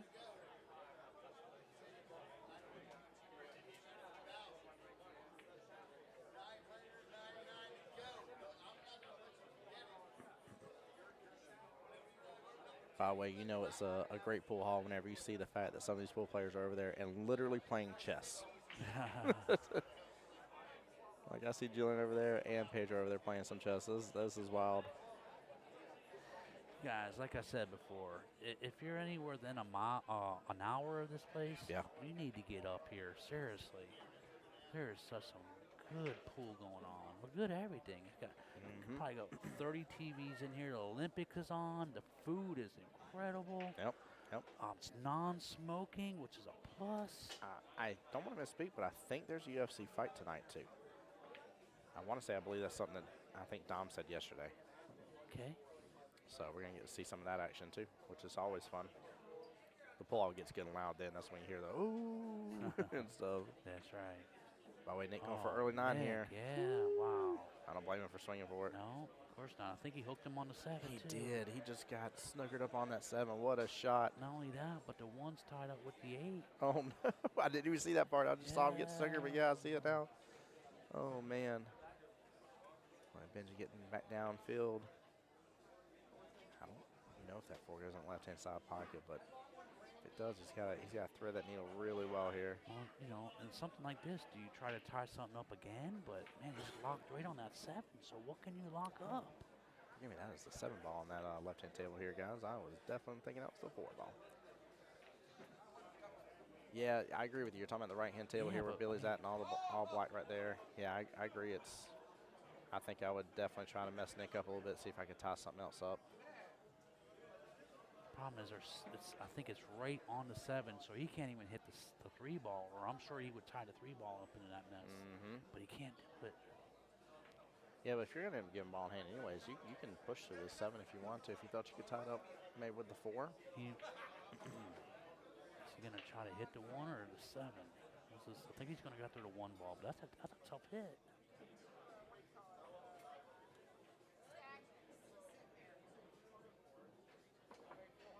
Seven ball, yeah. That's a tough one. Good try. His ball in hand. I see. He hit it with his hand, so what he's basically asking Nick is, do you want me to leave it where it's at or put it back? That's so you guys know.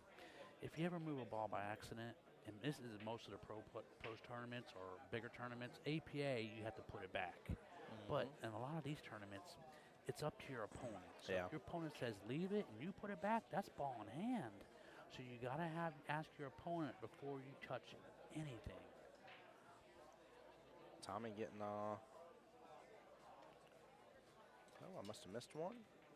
Oh, that's it. Yeah, it's over. Yeah, I must have missed one here. Forgive me, guys. I didn't realize I was down one here. Tommy getting the win, 8-4 against Benji. Congratulations, Tommy. All right. Well played. Once again, Nick's gonna try to leave him hard and.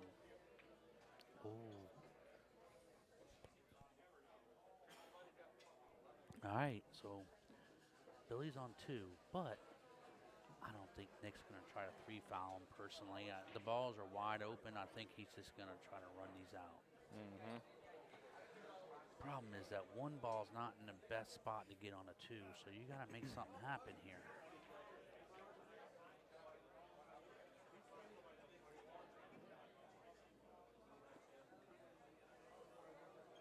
Keith, how you looking for your next matchup? Is yours coming up soon, bud? I see some tables clearing out. Yeah, I'm playing a guy named Gomez. Okay. I think he's out of New York. I watched him play before. Reyes Gomez. He's very well known. He's a big time gambler. Okay, interesting. Which I'm not. So, but he's got to give me 4 games. There you go.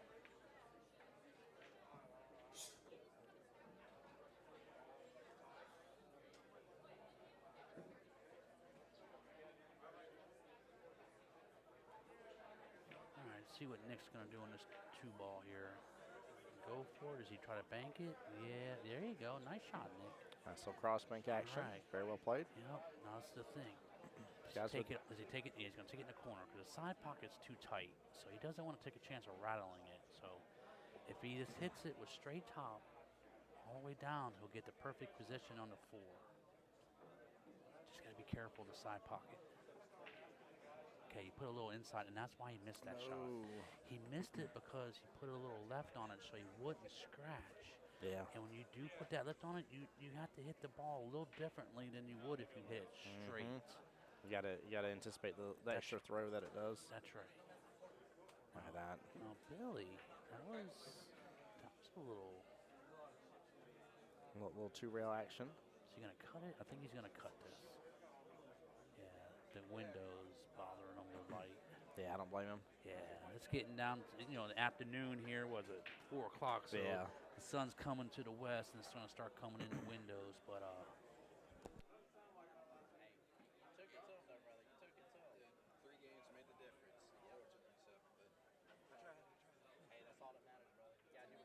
right, nice cut, Billy. All right, does he get a shot in the corner? Yep, got a shot in the corner.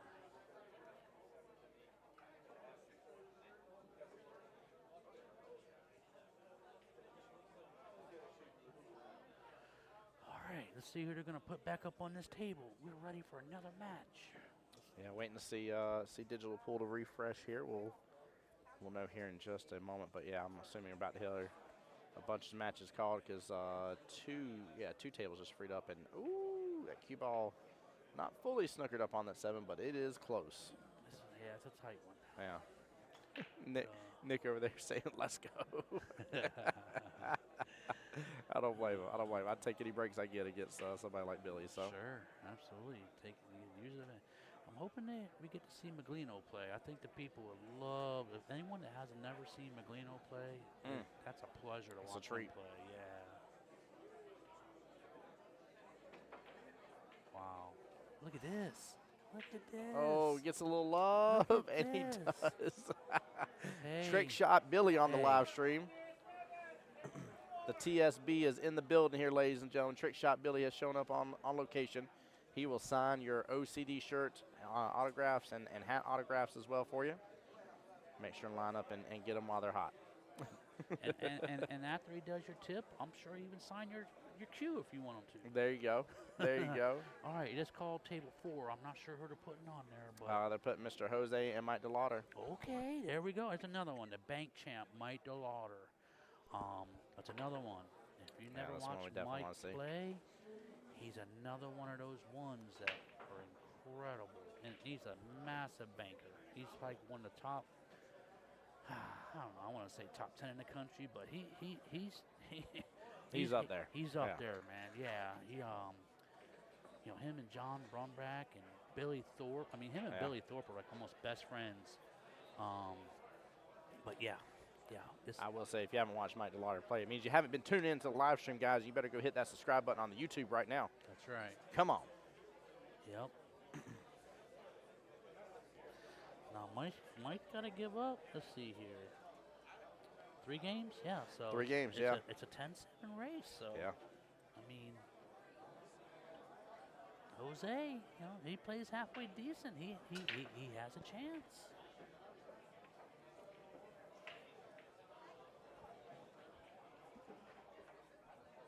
All right, so Nick breaks. So the score is now 4-3. 4-3 Billy over Nick Miller. Yep. So it is a, I'll say 5-4 race left in the battle in favor of Nick. All right, so he's thinking, I don't know if he can make the 1. It's close. But it looks like, yeah, I think he can. He just looks like, or is he going to play safe? Miss Shay, I don't have your daughters up on camera right this second here to show you the ladies' side. She was up 4-2 though in the race to 7 against Miss Judy a moment ago.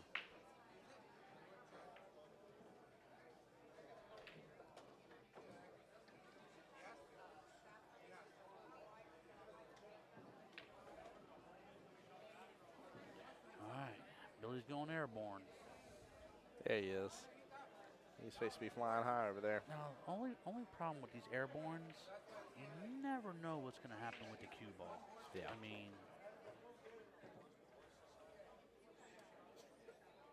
and it looks like he's jumping. Is that full cue? Oh no, it's an air rush. Never mind. Yep, air rush. No, Yep. Yeah, BK rush air. Okay. He made it. Nice shot. Yeah, that was beautiful. Nice Well shot. played. Yeah, nice shot. Was he going to shoot? Did he just get no love and have to do it again? He's gonna No, he's got to do it again. Oh, okay. I was saying. 7 balls blocking. Wow, I thought he was going to say, did he forget to get back to his other cue? But yeah, dang. Wow. I won't All right. lie. I probably would have lost it for a second if he made 2 consecutive jumps back to back like that. And honestly, that was much easier too. That jump right there was, Yeah. the ball was so much closer to the pocket. That first jump was pretty dang nice. All right, there's Mr. DeLauder. DeLauder in the house. DeLauder in the house, stepping up. Stepping up. Gentlemen, we'll be going here in just a moment. I'll do a quick little zoom back out.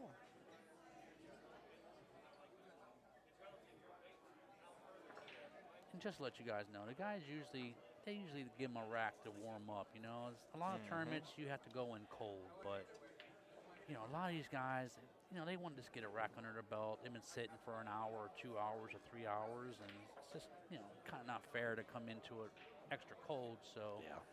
they usually get a game to warm up on, and what they decide to do with that is their own business. Mm-hmm.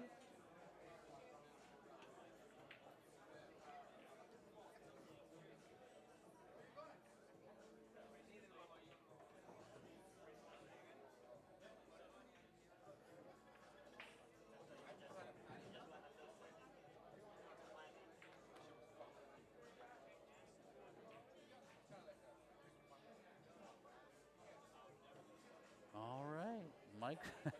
I said, I don't need no stupid practice. Right? He's like, come on, man, let's go. Oh, man, that was funny. That was funny. Yeah, I still like Jose for getting some practice on it. I'll be honest with you. I'm with you on that. I'm with Jose on this one. Getting a couple strokes underneath my belt and getting everything ready to go. All right, well, I'm back up on table 6, so hold the fort down for me. All right, brother. You be blessed. Good luck And, to you. I'll We'll see you get in a to bit, man. See you in a moment, Keith. You Yeah, be just blessed, let brother. you guys know if you want to watch. I'll be in the back right corner getting beat up by Gomez. He said get beat up. Get out of here. You handle that business. Oh, flip it back up. Yep, flip that back up. There you go. You're good now. That's it. Thank you, sir. You're welcome. Thank you. My pleasure, Keith.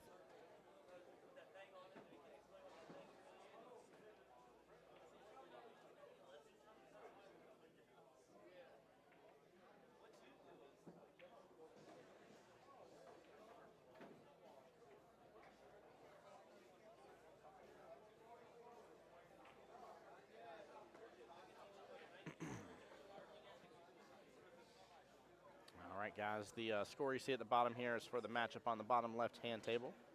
That's Mr. Jose in the red and blue here. And then Mike DeLauder looks like he's wearing an all-black long sleeve with a black baseball cap here. It's a dark blue long sleeve, one or the other. But you'll see him come onto the scene here very shortly. Mr. Jose up to break. And then on the bottom right-hand screen right now, you got Billy going up against Mr. Nick Miller. What's up, buddy? What up, brother? Not too much, sir. How are you doing today? I am well, sir. I am well. Good, man. Oh, Lefty on the YouTube side is all for Mr. Mike DeLauder. Yeah, buddy. Show the love, guys. How's it going, sir? What you up to today? you know, just losing. Did you go 0-2? No. Okay. I haven't played yet. I'm waiting on my match Okay, good. for the losers bracket or one loss side. There you go. Yep. Kind of disappointed about that loss, man. It's all good, man. I'm just surprised who you drew. And I Lefty, know, it's right? my pleasure, brother. Thank y'all for being here on the YouTube side. There's a lot of y'all been hanging on the YouTube side for a while today. I appreciate y'all so much.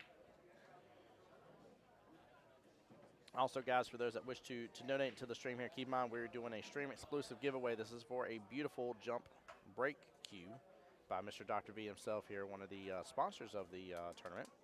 And you guys can get on that. Each ticket's $10. There's no specialty, for the tickets in terms of buying X amount, saves you X amount of dollars, nothing like that. So nothing crazy on it, but we're only going to do 60 tickets. The retail value right now on the website for the queue is $450. Yeah. So That's you a nice. buy a couple tickets, 20 bucks, something like that, and potentially get a nice little gift there. Oh yeah. So Trying to see who I play next here. I'd just say got some There it friends in the is. tourney. Wish I was there. Wish you were here too, bud. You're missing out, man. It's a good day. Really, really good day. There's a lot of people here, man. Dude, it's nice, ain't it? Yes, it is. Yes, it is. And just think, like we're at this point on the tip of the iceberg. So if I should pull up here, let me back here 1 second and do a refresh. We are only 19% complete in the open tournament, That's crazy. isn't it? That's crazy, and it's already what time? It's Almost 5 o'clock. 4 o'clock, yeah. Well, yeah, 7 after 4, but 7 after 4. Yeah. Excuse me. No, you're good, bud. You're good, man. This is a good matchup. Both these tables are actually great here. Nick has to go to 7. Billy has to go to 9. Right now, it is a even 4-4 race left in that battle. And then Mr. Jose versus Mike DeLauder, which Jose was just putting some good work in on that table here at the bottom left of the screen. Mike's got to go to 10. Jose's got to go to 7. So that's a 3-rack difference there. We'll see what it does. Mike was shooting really good on the Scotch double side. So we'll see if he can continue to do so. I didn't even know Mike played in the Scotch double side. Who do you play with? He had, what was her name? I think Miss Christina. Christina. Yeah. Okay. Good first rack there. And the gentlemen are underway here. Also, guys, probably coming up more than likely after these matches are done, I will probably leave the music going, leave the stream up for you guys. But more than likely, we'll be taking my official lunch break, per se. Lunch break. Yeah. I didn't know Tim Bob got a lunch break. I don't, but some people get worried if I don't take one. So, a lot of people got to be like, have you like stopped? Have you gotten out of the chair? Have you eaten for a moment? Like, have you done some stuff? Stretch Man, your legs? I have sat in this chair for, I would say, 75% of the day with Tim at one point. Not this chair specifically, but at other tournaments. No, he literally takes his chair around everywhere he goes. It's the same chair. I'm just kidding. It's tough to sit here all day long and watch people play pool, man. Yeah.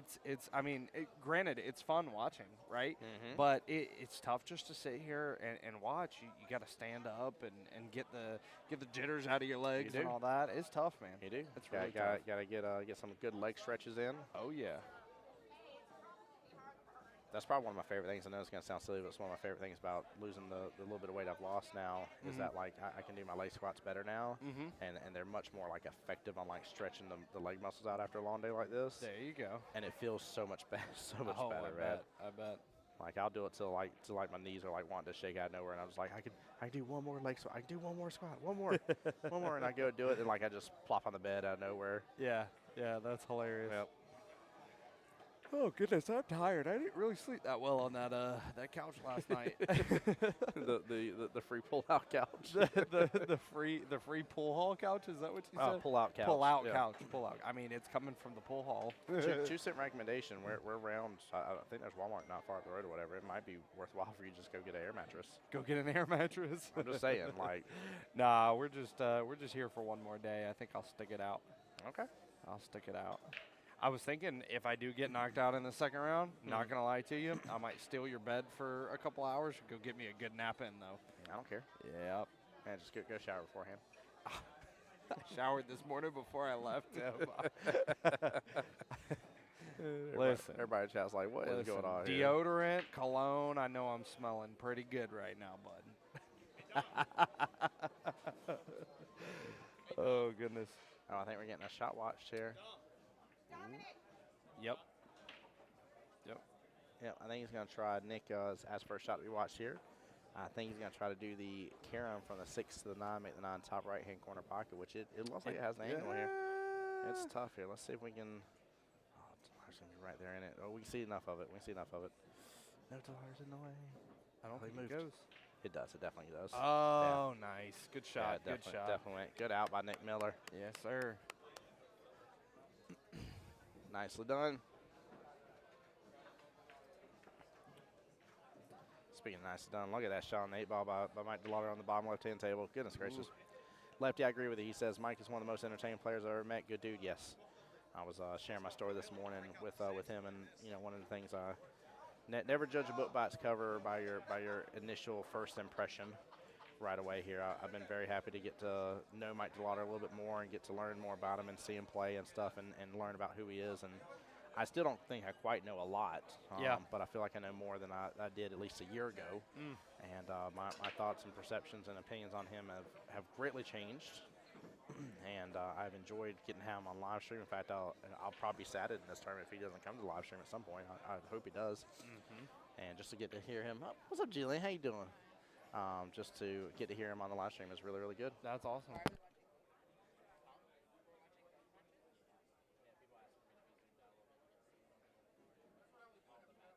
Lefty said have him freestyle rap for you. That might be interesting, Tim. Listen, okay, I might know a thing or two about freestyle rapping a little bit. In my 3 lines, I might be able to spit down. Maybe 4.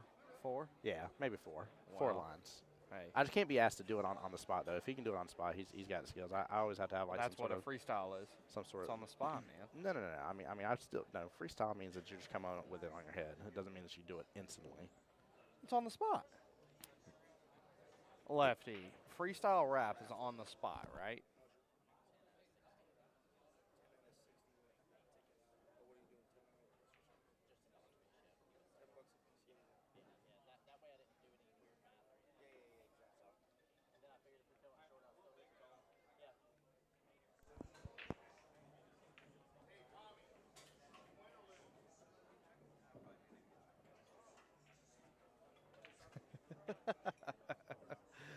Tim, I miss coming to do this with you, man.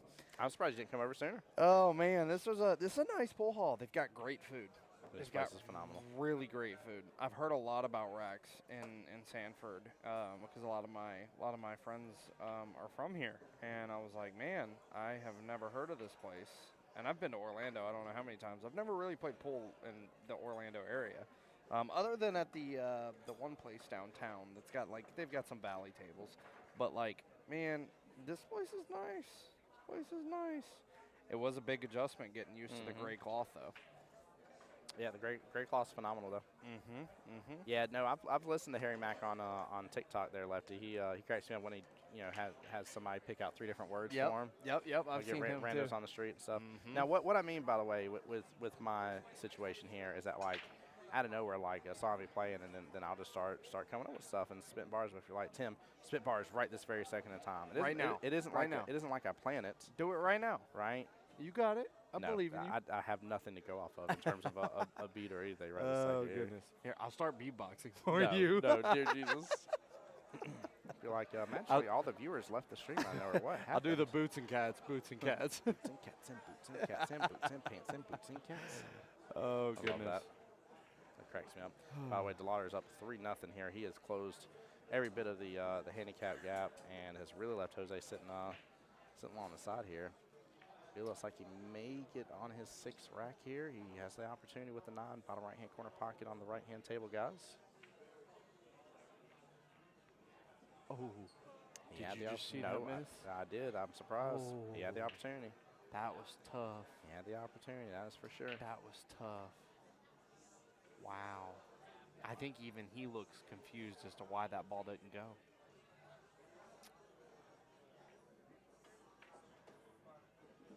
Oh, and he took it. Yes, he did. Wow.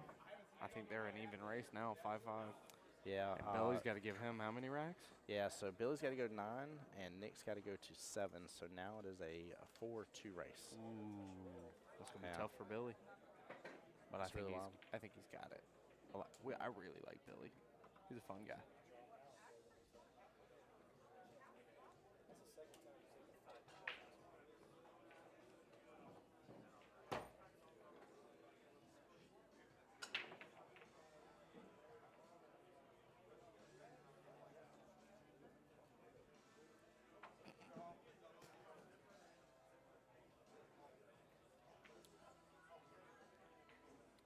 Jose with a good opportunity here. Look Yeah, at this. That's Yeah, what the I run's was just on. about to say.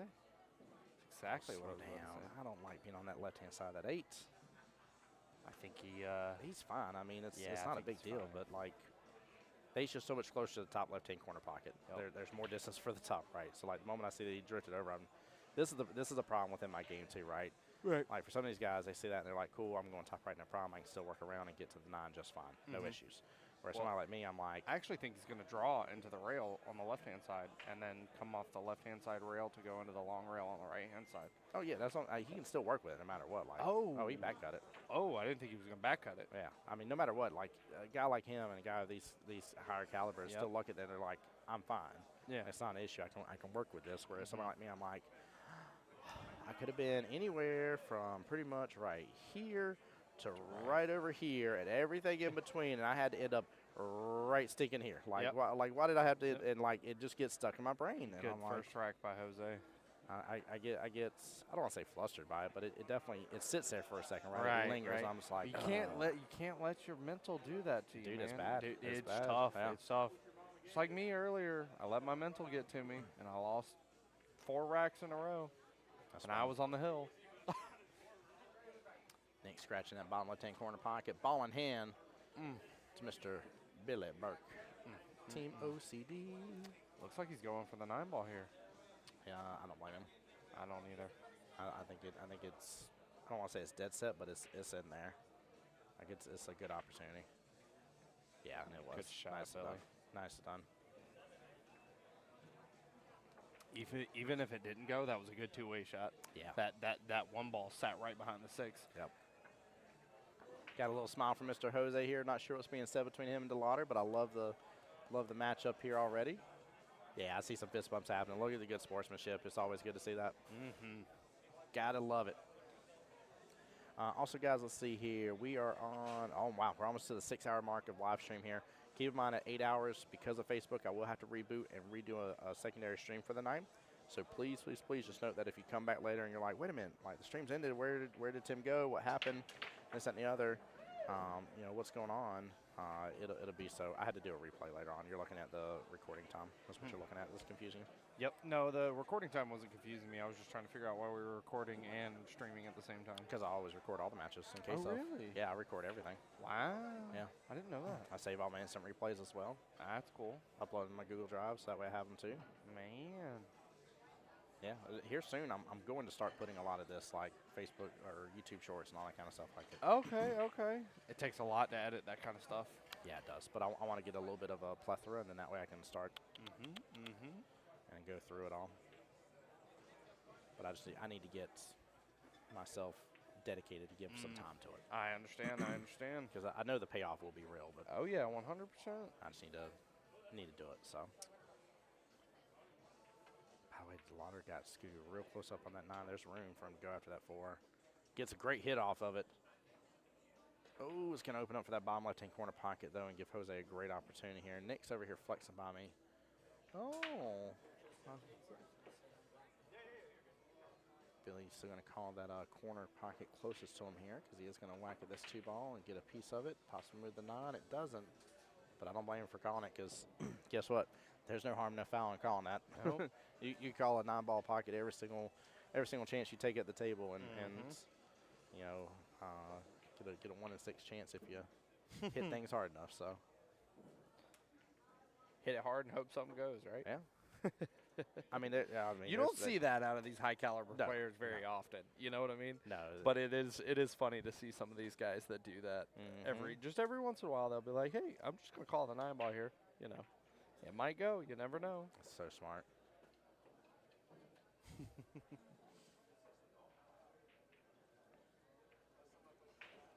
Billy has such good form too. Goodness gracious, getting to see him and DeLauder. Look at the jump by DeLauder too. I thought Billy was a almost or right at a 700 to a 720, but it surprised me today to see his true Fargo being a 691. Yeah, He's a right. good shot. He's right at 700. Yep. He's right there at it. Right there at it. I thought he was closer to, being 720.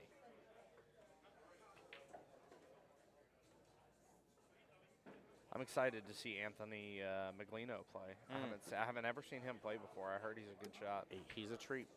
You'll get a real treat if you get to see like him versus like Tommy or him versus like Oh, that'd be awesome. like Mike or Kyle, like a couple of the higher ups. Like it's Him and Shannon Fitch, I would like to see that. I think that'd be a cool matchup. I think that'd be a really cool matchup. yeah. So Shannon is here, right? Yes. Because I haven't seen him yet today. I Yes. just saw that written down earlier. Shannon He went is for 600. here. And they had his name down here at the bottom of the list. Oh, that's why. Yep, There it and they is. had Okay. it written as he was a 454. 44. Oh my goodness. Yeah, gracious. he's no 454. Yeah, definitely not. He's somewhere in the 700s. I do know that. Oh. No. That's the wrong pocket for Billy here. Tough. It does get Tough spotted. roll. And then I think rolling is. Yes. Yes, he does have option. So that was one thing that I was surprised about. Dom said that we had option to give it back to Billy, right? But did he get ball in hand because of it? No, he does not get ball in hand. He definitely moved that cue ball. Did he move the cue ball? Yeah, he picked the cue ball up, I thought. I don't think he picked it up. Yeah, I think he's shooting from behind the head string.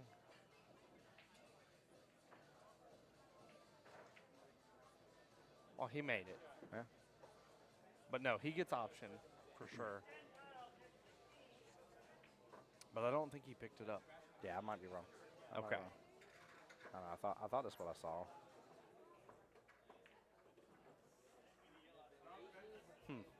Interesting. Get an instant replay on that? I was going to hit it, but I decided not to just in case because I can ask him here in a second. But it is 6-6 in the race to 9-7. That puts Nick Miller on the hill against Billy Burke. Getting on the hill against Billy Burke. That's a feat right there. Yeah, speaking of running racks, look at this ball on 10 table here. Mr. Jose has a great run. Good run potential here. Like, look at this. Each 7. ball has a pocket there. Yeah, they all have their home. Yes, they do. And, you know, the sun's just barely set and the outside lights have come on. And You know what that means. Mom better not come having to holler for you. You better get your butt on home.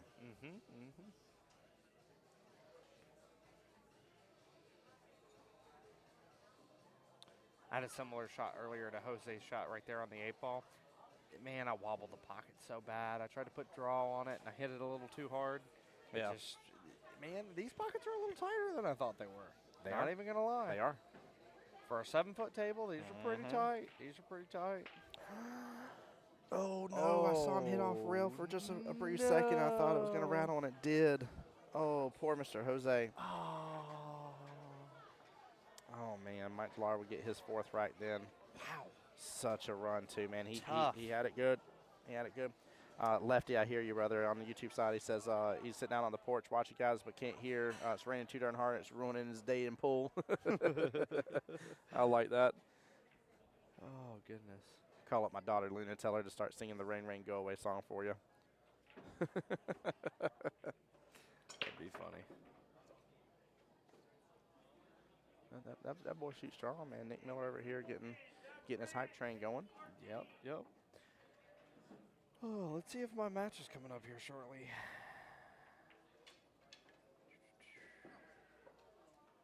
By the way, hold on, Jimmy is playing Logan Lane there in the table 7 on the top left. Ooh, what a match. Really? Wow. Is that an even race? No. No? No. What's Jimmy's Fargo?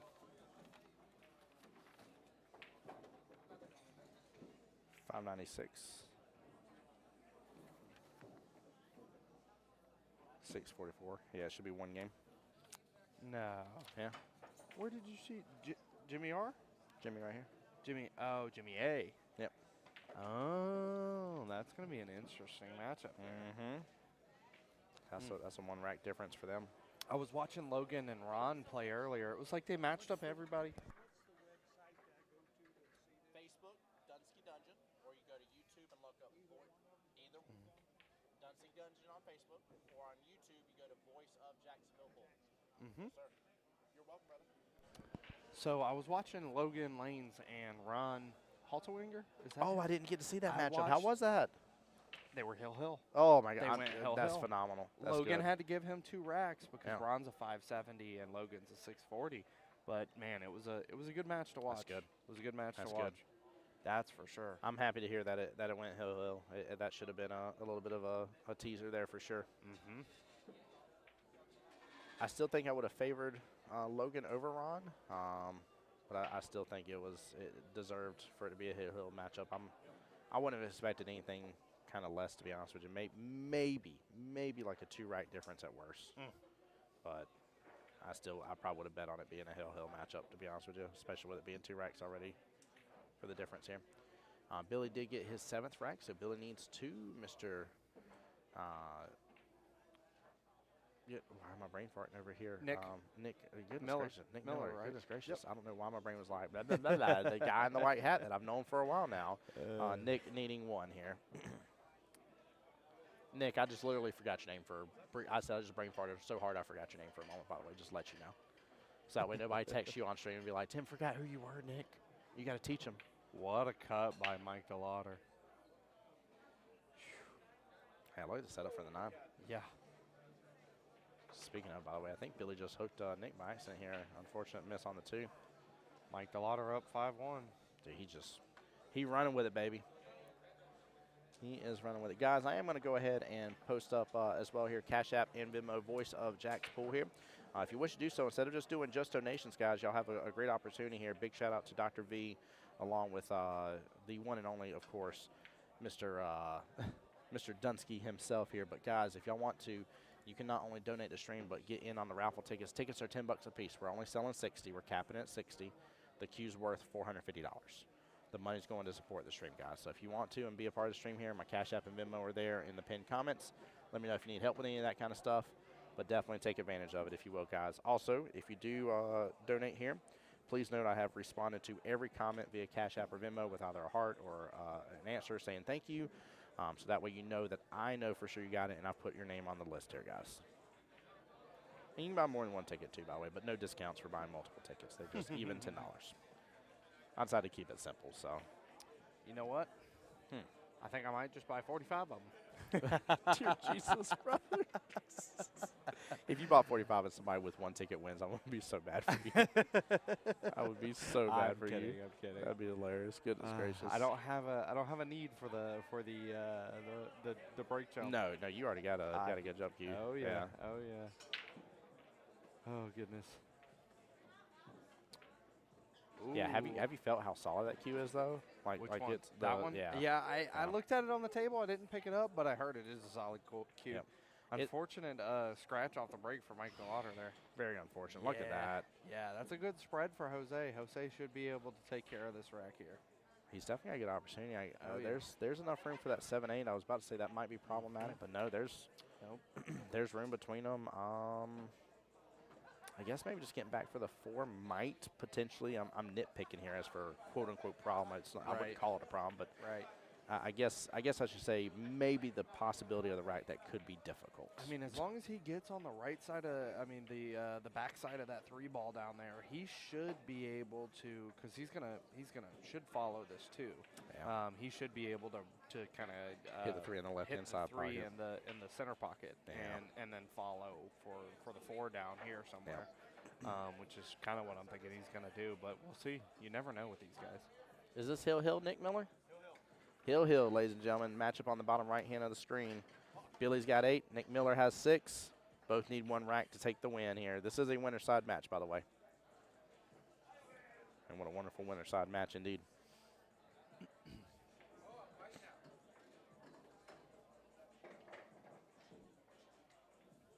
I got the chills just a second there, bud.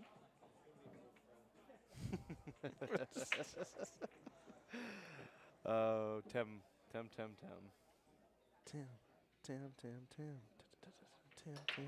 I don't know if Stream knows this or not, but every time I call Tim Jones or Tim Jones calls me, I go, Tim Jones. That is true. He does. Yep. And whenever John Hummel's in stream, he'll be like, who? I'm like, Who? Tim Jones. Tim Jones. Back then, they didn't want me. Hill and McKinn, they always wanted me. Mom's included. Oh, sick burn. Alrighty, well, I am going to go make my lap around the pool Go, hall brother. Go. Get. Hopefully find you another co-commentator here. Yeah, maybe so. Maybe so. We'll see what happens. All right, brother. I'll catch you later. Later, brother. Be blessed.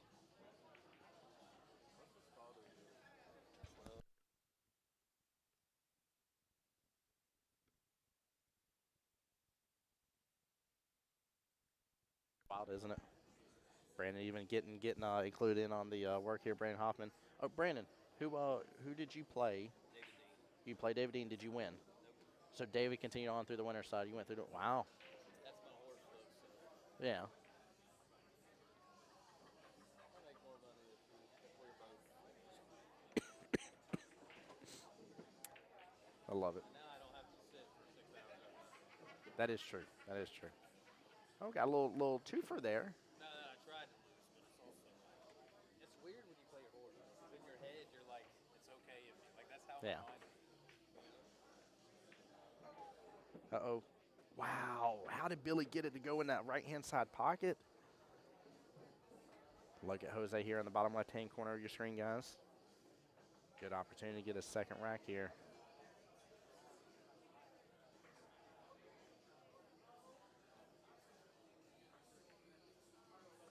And he slow rolls it and gets it. Nice out there. Very well played.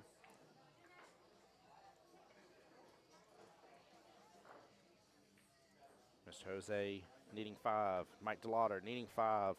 Hill on the matchup on the bottom right hand of your screen, guys. I hope you guys are very entertained and loving this because I definitely am. This is some good action. Logan Lane versus Jimmy over there. I don't know the exact race. I think it's 9-8 is what it should be. I'm fairly certain. And looks like Logan has the first matchup.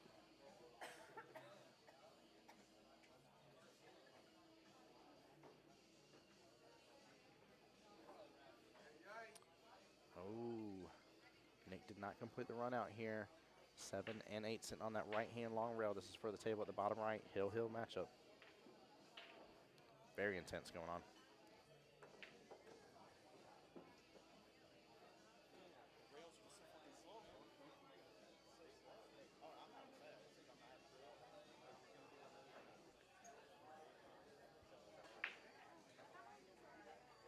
It's been such an impressive matchup.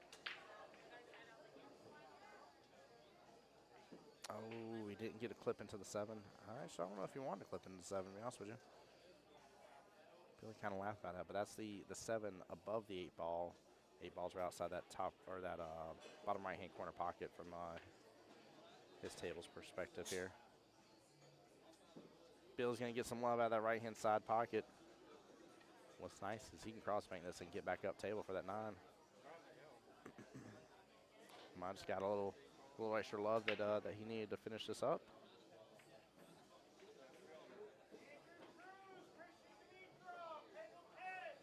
Well, I think I just heard Christian's matchup get called. I do see Miss Michelle Monk versus Cat here. Michelle's up 4-0 right now.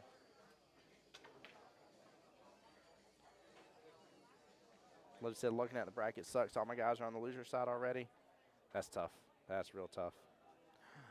Oh, the 8 ball hung up in this bottom left-hand corner pocket. Guys, we're going to focus on this table for just a moment here. This is a hill-hill matchup in the winner side. For those who do not know what hill-hill means, both gentlemen need 1 rack to get the win. And Nick just got on the 50-yard line on that one. We'll turn right back over to the mainstream table here in just a second, or I'll zoom back out, I'm sorry.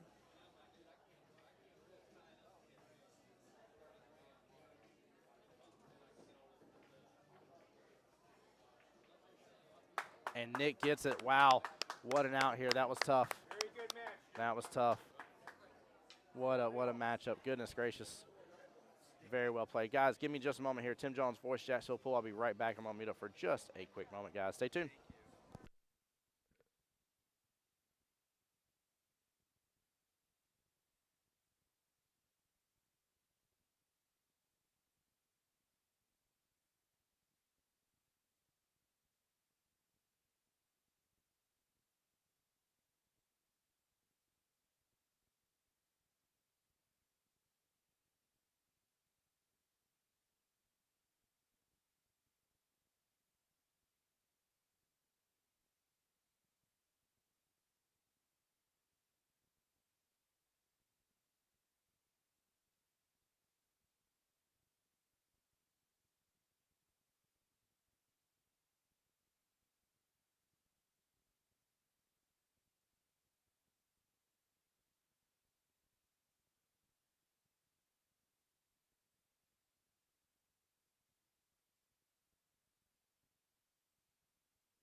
By the way, guys, I cheated and ran over there. I thought that Dom had it physically in stock here. This is the Dr. V custom break jump cue.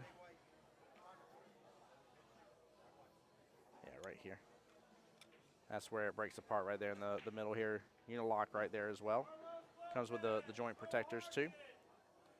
And a beautiful, beautiful carbon fiber shaft as well here. Very, very gorgeous jump break cue here. Nice little way to consolidate everything you got going on. And I know it says it's 19 ounces, but I like it because it is very, very back end heavy.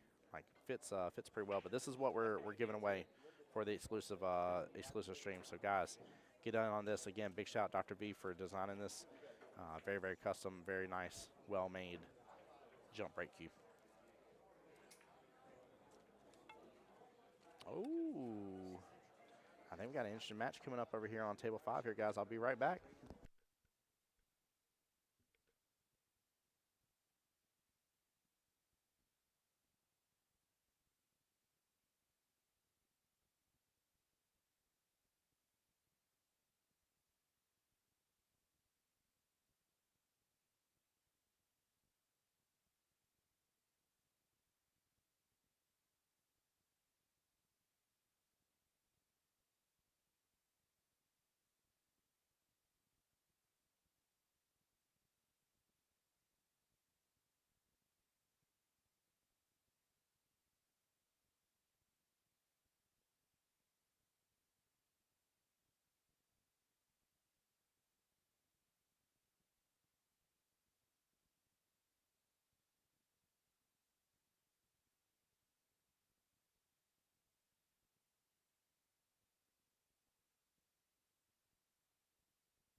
All right, guys, sorry about that. I am now back here. So up on the bottom right-hand corner table here, that is Mr. Bogue that's currently shooting right there.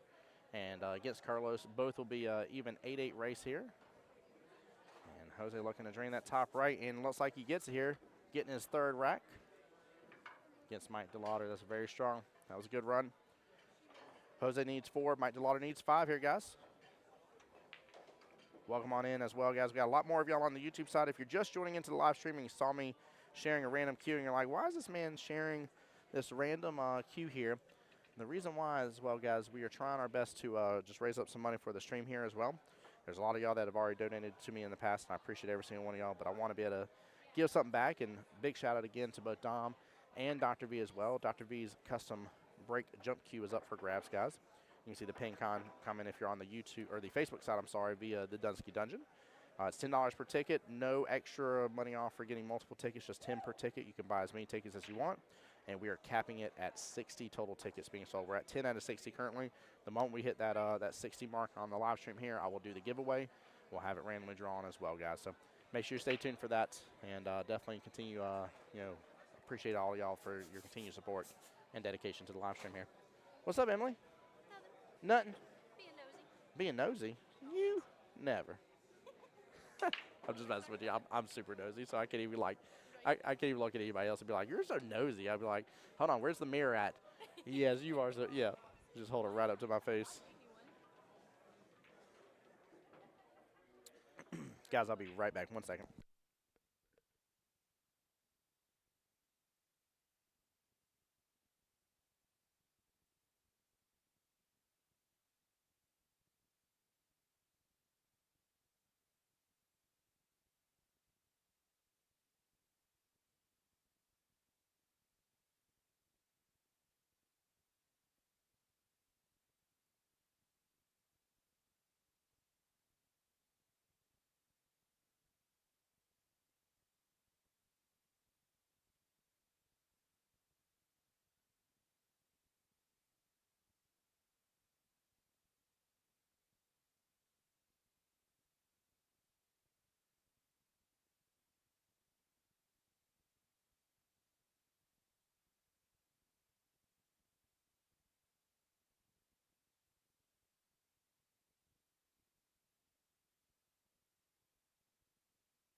Hey, Lefty, I love that question here. Lefty on the YouTube side, do you play much pool, Tim, when you aren't commentating? Yes.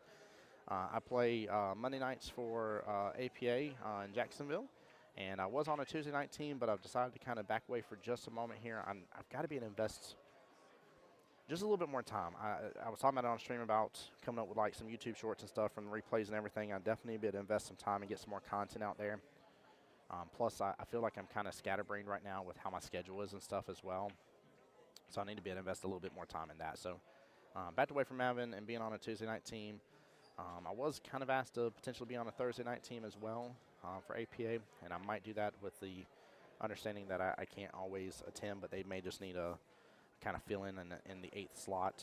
They have 7 and just may not be able to house a higher skill level person. But I definitely just don't want to let them down, so I've kind of let them understand that like when I'm at home and I'm able to go to church. You know, Thursday nights are our band practice night, so if I'm playing drums, that's the night we play band practice. So either I'm going to be there really late or not there at all. But for these types of tournaments, right, I won't have band practice because I can't be at church on Sunday because I'm going to be here. And so I told him, you know, whenever that comes up, I'll definitely be there for you. I got your back, but I got to be invested a little bit more time in other stuff, though. So especially with everything going on right now. Got a lot coming up this year towards the tail end, so. But good question, Lefty. I appreciate that, buddy. Also, too, I think I said it a second ago, but the matchup on the bottom right is Bo versus Carlos, even 8-8 race. Top left-hand corner here looks like Logan Lane is up 4-1 against Jimmy. I don't know what their race is. I think it's 9-8. I can't see the numbers, but there should be 1 game difference between them, so it should be 9-8. And then for the matchup there, top right, Mr. Keith is down 2-5.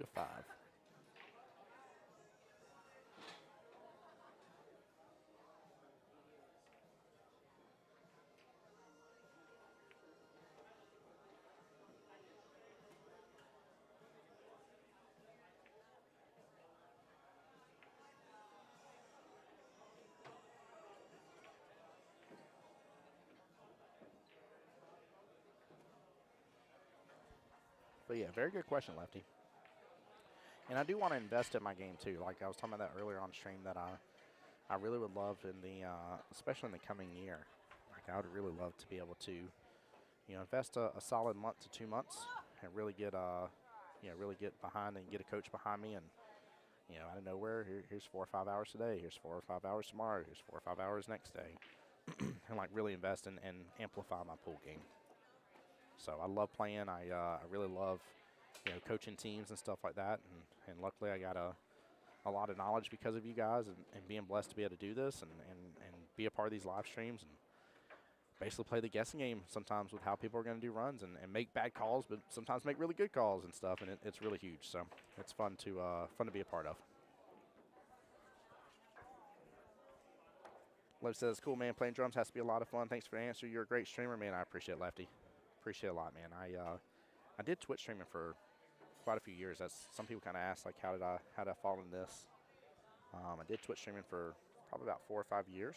And through that, met up, some of y'all know Jesse Link, but was able to start streaming with him and did some live streams around that and stuff, and then broke off in my own brand, and I've been able to just continue ever since. But because of me doing Twitch streaming, kind of having a good knowledge base underneath that, and already being in with the pool world and getting to grow and expand further, it's been a huge blessing, huge blessing. So I got a great sponsor underneath me. Threefold has done a great job really taking care of me, providing me with streaming equipment. Like right now with Threefold, I could give them a list of some items that I would want for streaming. In fact, I'm taking a look at some other cameras that may potentially be good for live stream, and we'll see. But they really take care of me and allow me the streaming equipment to go around. And Jacksonville, especially with the APA League there, they've done a lot to support me. It's been phenomenal, man. It's been really good. I've had a lot of growth opportunities, man. A lot of doors have opened.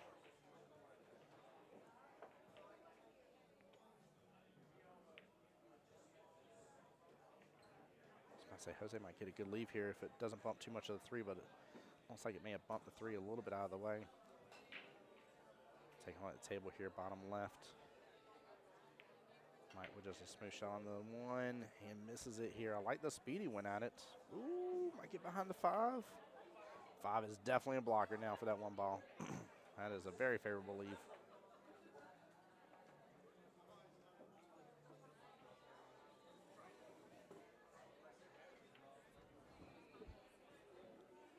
By the way, there's even more of y'all coming along on the YouTube side. I appreciate everybody over there. Guys, it takes just a moment to hit that subscribe button. It's free of charge for you. Please take advantage of doing so. Helps me out as a streamer. For those on the Facebook side here via the dungeon, there is a quick link here to the YouTube channel as well. One of the easiest ways to be able to watch this on your big screen TV. Scoot this over just a tiny bit here. Sorry, guys. There we go. Get the dragon's head out of the pocket.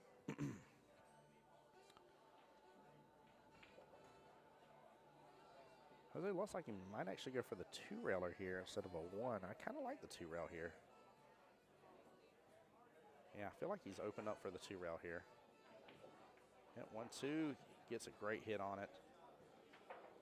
Only downfall is progressed that 9 ball towards the bottom left quite a bit here. It's still within 1 diamond of it, but a little bit outside that bottom left-hand corner pocket.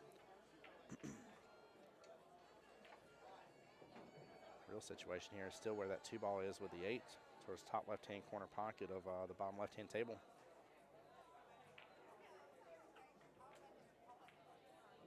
And guys, normally, I normally focus on action on one table at a time here. We did have a request to kind of have this zoomed out view here. Several of y'all were liking it here, and I was able to make it happen. So I hope you guys are getting to enjoy this as well. Also here, like I told everybody, I'll be here soon, cutting away for a moment to have a lunch break here and enjoy some relaxation for just a minute before coming back to it. And then we likely will switch over, see if we can get you a Lays match or 2 in there as well. And then switch back to the open.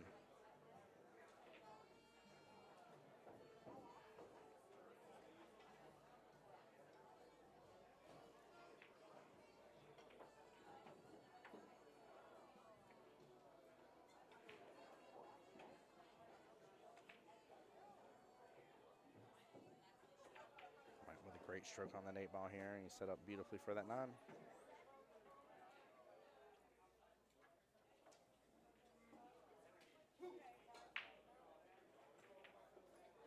And Mike with a solid out there. He is currently up 7-3 here. It is a 4-3 race, though, left in this battle.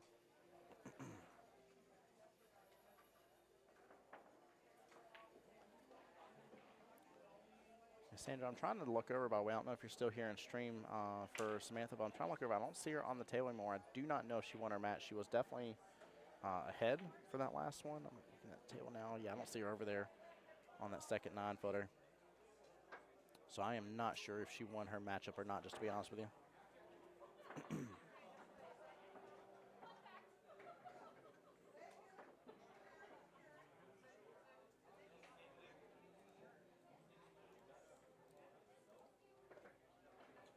By the way, because of y'all's subscriptions here on the YouTube side, we're up to 535 subscribers right now. Appreciate y'all so much for that.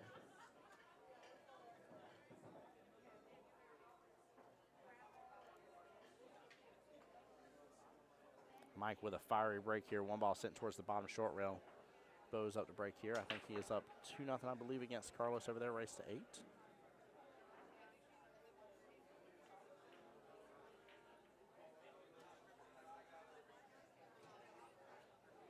Getting a good leaf here. Looks like, I don't know if Jose actually can see that or not, actually.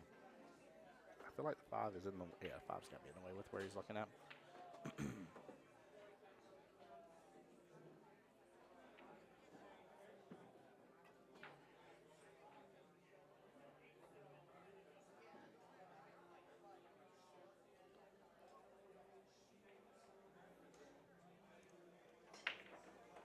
What's up, brother? How you doing, man?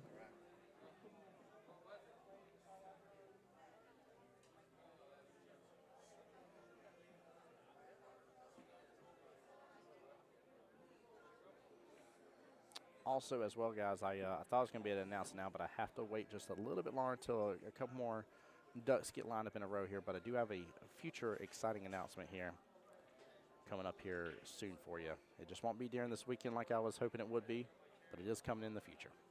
So make sure you stay tuned. Follow me on the Voice Jacksonville Pool on Facebook, and it'll definitely be announced on there, guys. But I'm very excited. If everything works out the way it looks like it's going to, I'm very excited for this.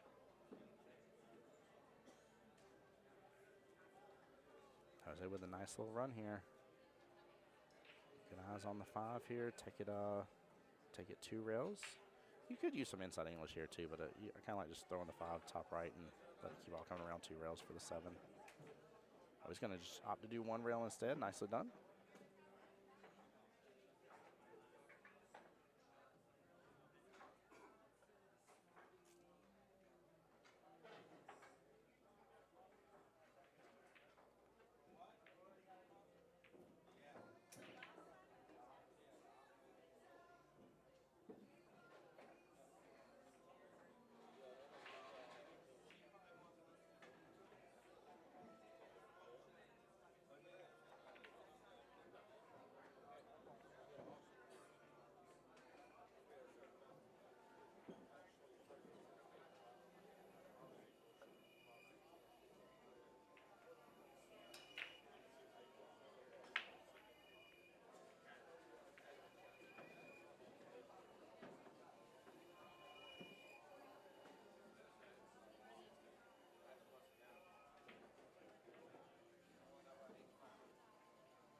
I just had to pick on Logan Lane for a second there, guys. Woo! A little close there on that side pocket, but Mr. Jose got it good. Nicely done. Back down to a 3-3 race here. Very close matchup between these two. John Hummel asked a great question here. And, hold on, I got to say what JT said. Oh, Hogan Hain over there. Yeah, Logan Lane is up over there. JT, I just texted him picking on it because he's playing Jimmy. And for those who don't know, Jimmy unfortunately lost his house in a unfortunate electrical accident here. Power lines fell on his house, caught his house on fire. Luckily, he was away, and his animals were saved by a neighbor. But I picked on Logan. I was like, how dare you sit there and beat up on Jimmy? I was like, Jimmy lost his house to a house fire. I said, you quit being mean. So I had to text him and pick on him. Frankie said, wow, thank you for saying something about YouTube and my TV. I finally figured it out. I'm glad you did, Frankie. It works so well on YouTube. This is also a paid subscription as well to be able to multi-stream to multiple platforms. Some people don't know that. That's another just incurred cost of essentially doing business. So I'm glad you guys, again, I'm very appreciative for those that have been able to and when you're able to support the stream monetarily. But that is just something that I want you guys to know that it is something that is a cost behind it. So Monica on the YouTube side, is this Racks at Sanford? Yes, it sure is. Welcome to the live stream, Monica. How you doing? John Hummel asking the most important question of the day here on the Facebook side. He says, who? And the correct answer is John Hummel. Tim Jones. What's up, my brother? How you doing? Guys, there's quite a few new faces in the live stream here coming on up here. Don't forget, we are raffling away a special Dr. V's custom break jump cue as well here. This thing is absolutely sweet here, guys. Retail valued at $450. Tickets are $10 a piece. We are going until there are 60 tickets sold total. 10 out of the 60 have been sold already. And it will be pulled on live stream.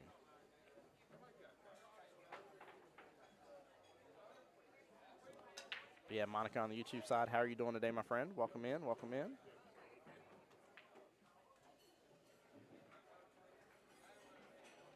Oh, hold on here, got something on my phone.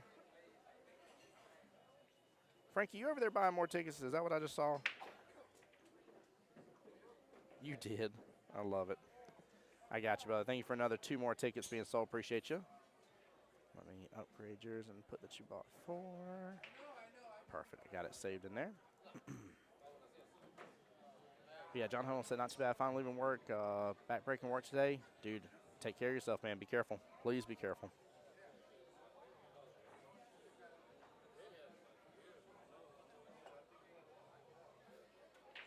Monica said, thank you so much. Got to watch my husband, Dale Clue. Oh, do I know Dale? Hold on here. I feel like I know that name, but I cannot picture him in my head.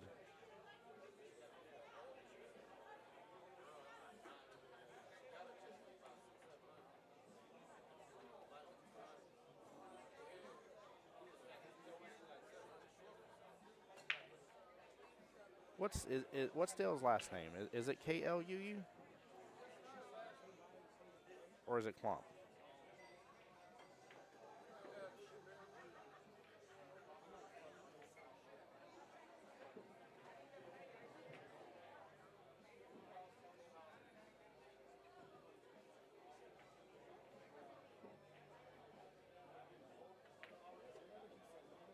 All right, well, Frankie is being super kind here. He said that 20 was to go to me and was not for the raffle here. Frankie, I do appreciate you, brother. So we're still at 10 out of 60 raffle tickets sold, man. Thank you so much, by the way, Frank. Appreciate you, brother. Did I just say Francis again? I know, that's because it shows up. I probably said it like 3 times. I'm sorry.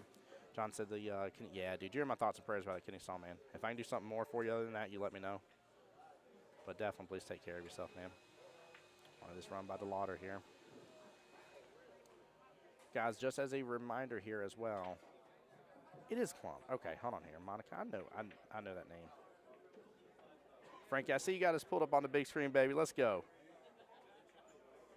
I see that. I'm like, I know Dale. Bad part is I know a lot of, I know who Dale is.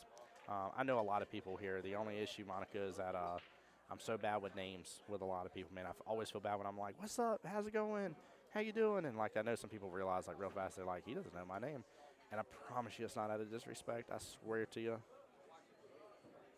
No, did Jose just scratch on that? Oh, very unfortunate here. He had a chance to get up a rack on Mike after Mike missing on the 9 here. It is 3-2 left in the matchup here for the table bottom left. Well, Monica, I'm glad you're here to cheer on Dale and show him the love and support.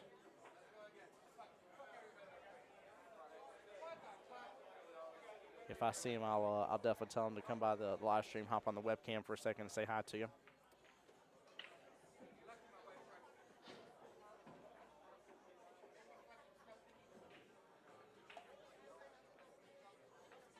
By the way, Bo over there getting a good ounce. I need to see their flip chart. Give me 1 second. Let me mute up so I can give you guys the score update for the table to the bottom right.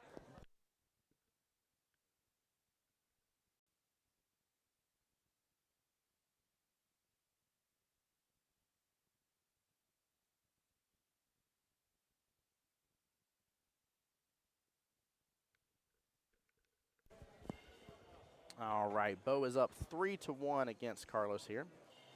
And it is an even race to 8 for both gentlemen here on the live stream.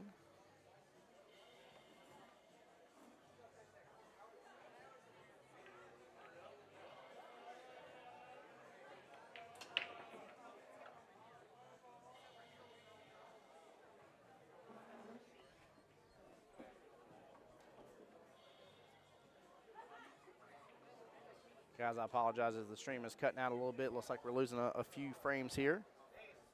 Everything's coming right back by the luck of it. It looks like it may have disconnected for just a brief second. I apologize about that. Also, guys, for anybody new to the live stream as well here, we're about a little over 6.5 hours in here as well. We'll need to end stream, cut it, and then reboot here in a little while. Once we get close to that 8-hour mark, Facebook will kick us off anyways. They don't want you streaming longer than 8 hours, so we'll have to start a brand new live stream as well.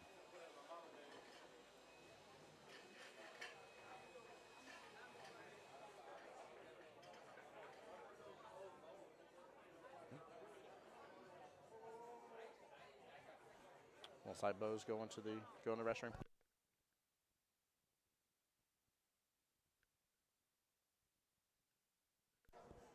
Oh, I think Bo's going to go get some of the specialty gray chalk to go with the gray felt here. We're going to take a look a little bit closer here for the bottom left-hand table here. I do see Logan is up 6-2 against Jimmy.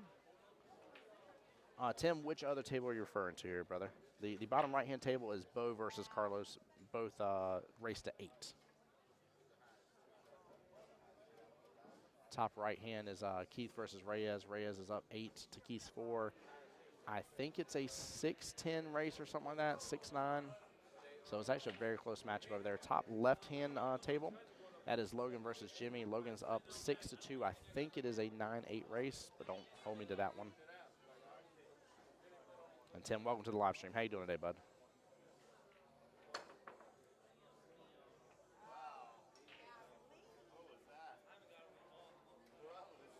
I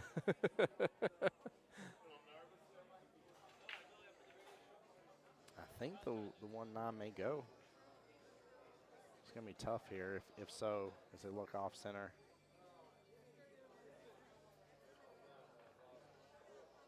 No, Jose's just going to opt to take the one top left-hand corner pocket. This is the bottom left-hand table I'm referring to. The main one we're keeping score for. And guys, there will be tons and tons of matches here. I'll be honest with you, it's what, 5 o'clock in the evening? We likely, I mean, last time when we did this here, we were, I don't know, I think the last match may have ended close to 12:30 or so. So we still got a lot of matches left. Also, I've had questions about the Jack and Jill here. I just want to keep reiterating, they have not forgotten about it. I promise you there is still 4 teams left, 2 semifinal matches, and the finals match left to go. The problem is most of the people in the Jack and Jill are still here playing in the other 2 tournaments, the other 2 main tournaments here, the ladies and the open. And with that being said here, they're holding off on doing it possibly until tomorrow. But as soon as it comes up, I promise you, we'll send out an APB maybe across the dungeon. And that way you guys can get to see that action and see who actually is the Jack and Jill People's Champion. I do think it's crazy to look at here as well. Let me refresh on my end so I give you a proper number. But earlier we were at 5.5 hours in, and we were 19% of the way complete for the People's Open Handicap Tournament. And actually, that may be off on the timing here. We're at 5.5 right now, I'm sorry. 24% complete. 46 out of the 191 matches that have to be played in the Open here, guys. Lots of games left to play. Lots of games. We'll definitely be here tomorrow doing this as well. I say with a great opportunity here on the 7.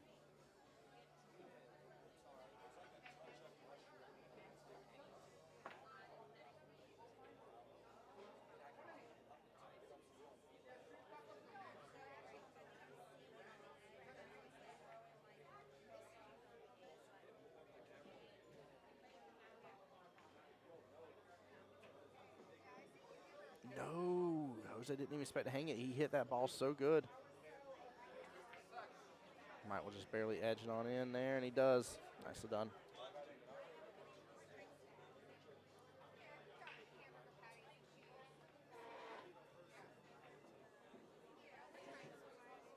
Mike not afraid to let a stroke out here.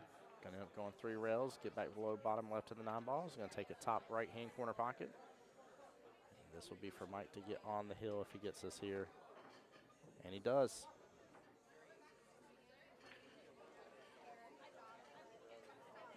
Four to 8 overall race left in the battle, 3-1. Carlos looking to jump here for the 2-ball on the bottom right-hand table of your screen. And lands a beautiful 2-ball shot right there. Nicely done, Carlos. Very, very well played. By the way, I think Reyes and Keith here, I think it is a 1-2 race left in that battle. Reyes is up 9-4.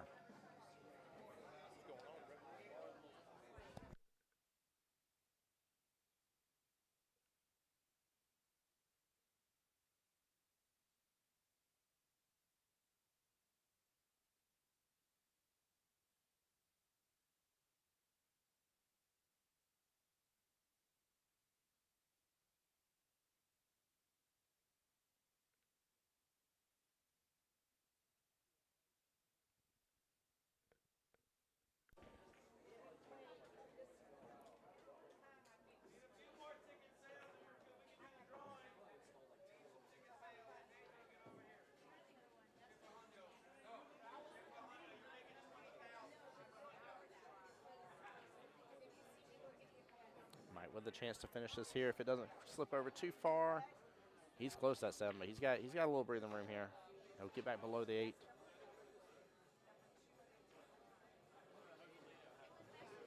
He does so. Slow down. Oh no, it's going to drift right above the 8-ball.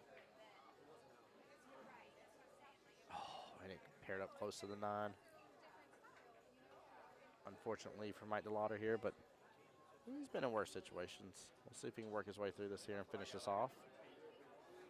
Dodges that right-hand side pocket, and he's set up for success.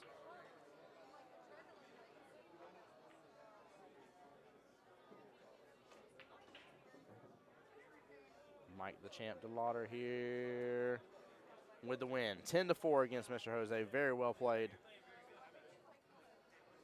Nicely done. We're back over on the match on the right-hand side of the screen here. Bo up 3-1 against Carlos in the race to 8. Top left-hand of your screen there, that is Jimmy versus Logan here. And it is a, what is that, 2-5 race should be up there. I'm sorry, 3-5 race, forgive me. And looks like Reyes got the win against Keith. Yep, Reyes won 10-4. Keith had to get 6, Reyes had to get to 10. Very, very good matchup as well here. Good job on Mr. Keith for going as far as he did, because that was a tough matchup. Very, very tough matchup. He definitely gave probably gave Reyes a little hard attack room there. So should be in good sight here for the 6.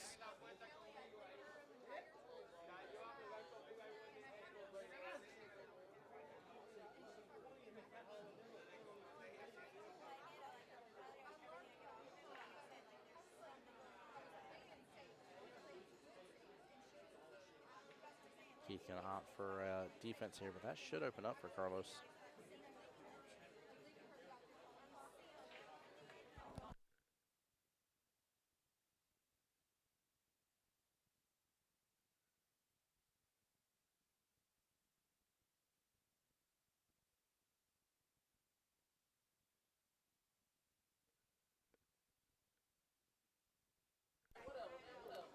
Hey, Danielle over there on the Facebook side, giving some claps here. Says, let's go Reyes. Let's go indeed. He shot good.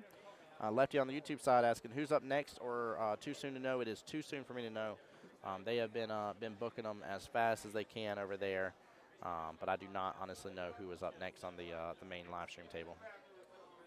Now, with that being said, I could say that, and 2 seconds later, y'all see Digital pull the bottom banner update real fast on me out of nowhere. So. But I do not know here. All I do know, though, is here in a moment, I am going to be taking that break here. What time is it? 6:43. I tell you what, guys, I think I'm going to go ahead and take the break now. I'm going to leave the live stream up for you guys, let everything just kind of roll on its own for a few. I will have some music playing in the background, guys. I apologize if any YouTube ads come through. They shouldn't, but if they do, I apologize. We'll just have the chill music in the background. I'm going to take a break here, get some food ordered, take a moment, relax here, and then when I come back, I will probably have enough time to get stream rebooted. Make Facebook happy so that way they don't come yelling at me, and then go in for the second half of the night, guys. So stay tuned. Don't go anywhere, guys.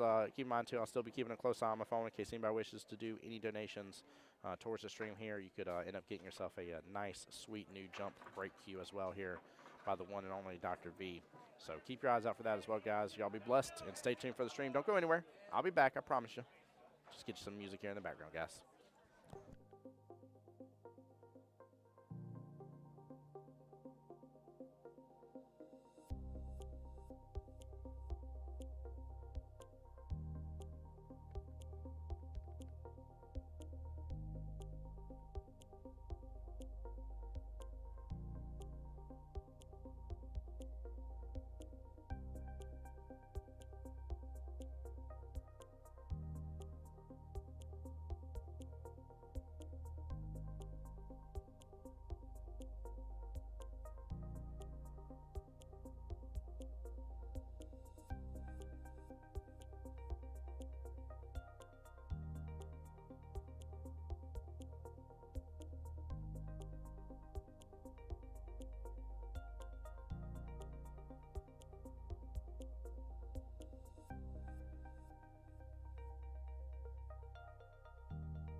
for you to plus and minus the racks. Yep.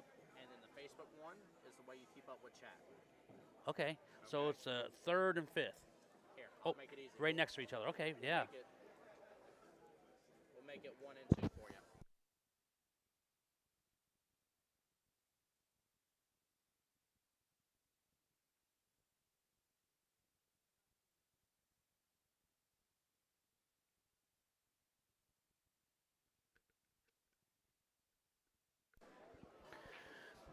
All right, guys. Anthony McLeano, I've been asking for him, and my wish came true. But he is playing Graham. Graham's a good 660. This should be a good match. I mean, honestly, it all depends on McLeano. When McLeano's on, dude, he just won't let you get a shot. Seriously. And if he knows he don't have a good shot, he will lock you up. So, yes, I'm looking forward to this one. Looking forward to this one. Barbie and Sam. Barbie and Sam.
All right, once again, they're just getting a little warm up.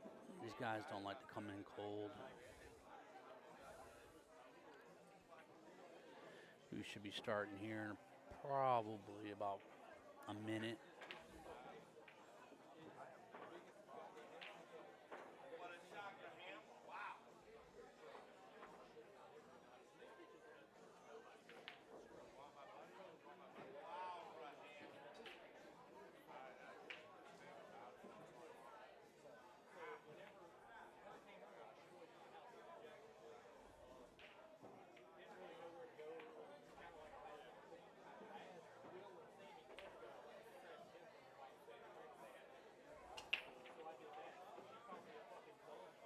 All right, ladies and gentlemen, I believe we are getting ready to go. The traditional fist bump, good luck. Oh, Anthony hit that one pretty dang good. So did Graham. This is going to be, looks like Anthony got it, you know? All right. So let's see how Anthony controls the table.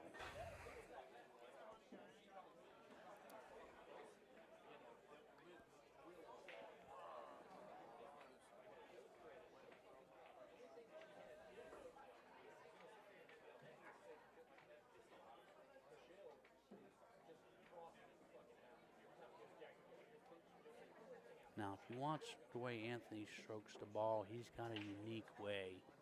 He's got a pause in his stroke. So go ahead and watch him how he hits the ball. And I don't really recommend it because it's kind of hard to learn, but it does him very well.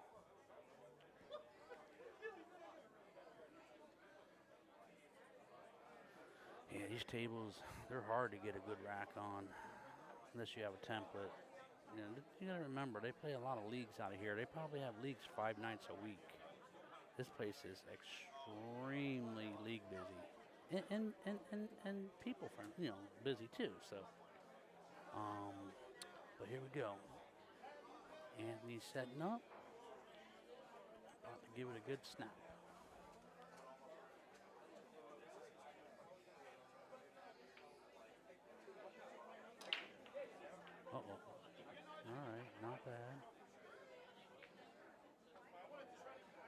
it's never good. His first shot is jacking over the 2 ball, so that makes it a lot harder.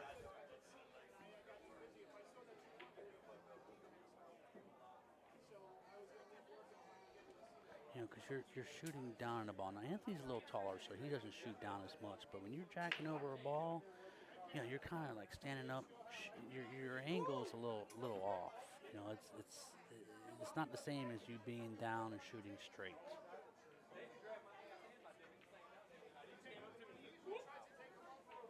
All right, so like I said, if you get a chance, watch Anthony stroke. He'll get down, he'll stroke, and then he'll pause, and then he'll shoot again.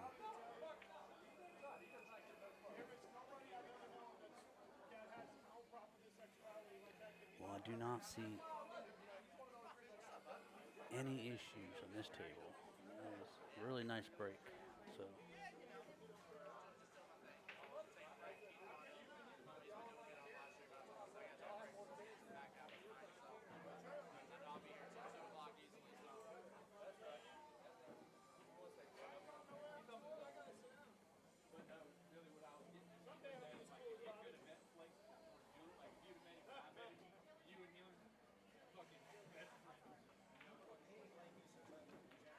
Did you see that little hesitation?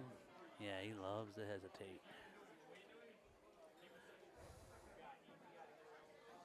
All right, so he's got the perfect angle for the 6 ball. He's just basically just going to bounce it up by maybe a touch of right on this, just to straighten it up a little bit. The thing is a lot of these guys, they don't do the typical stuff. They'll do it a little different. Like, see, I didn't really care for that, but hey, who am I to tell Anthony, how to shoot? I mean, this guy's like day and night better than me. Watch his stroke.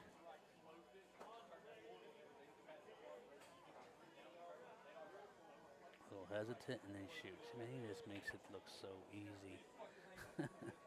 He just makes it look like it's nothing.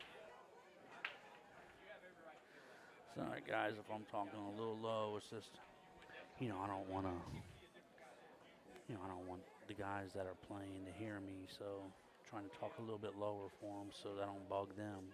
Just keep that in mind too. There's a lot of money in this tournament. I mean, Calcutta alone was over 17,000.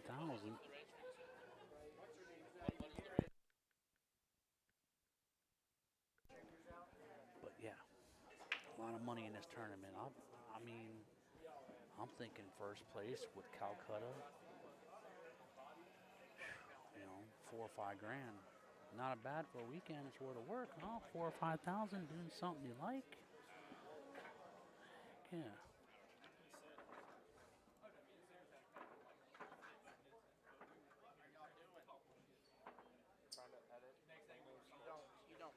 Yeah, you got it right there. Yeah, right. Right there.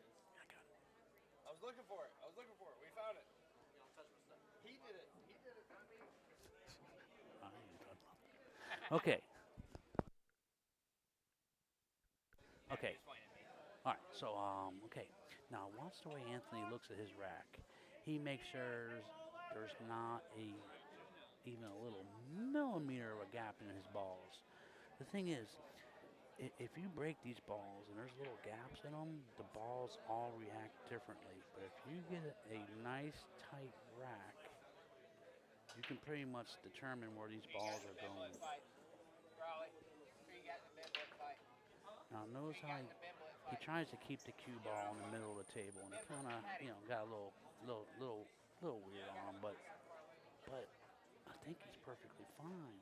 I mean, that's that 8's in the way. Yeah, looks like the 8's in the way. So the question is he going airborne or is he pushing out?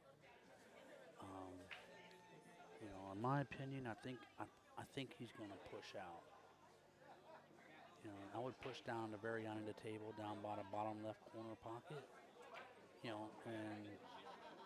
force him to either give it back or go for it and bank it.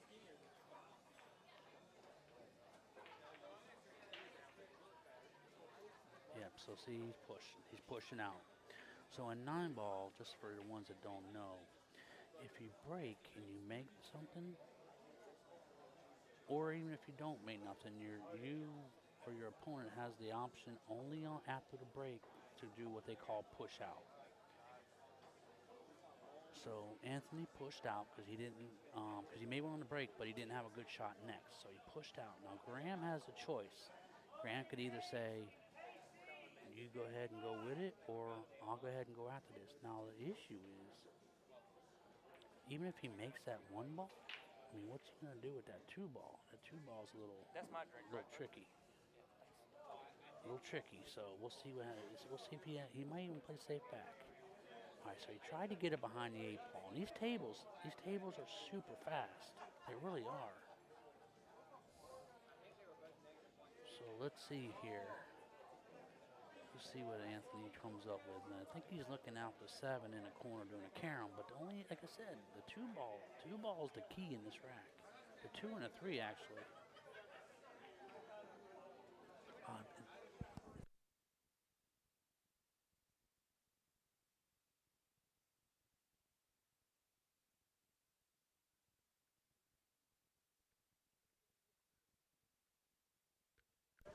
Okay, guys, sorry about that. All right. So look what Anthony did, huh? I mean, he buried him.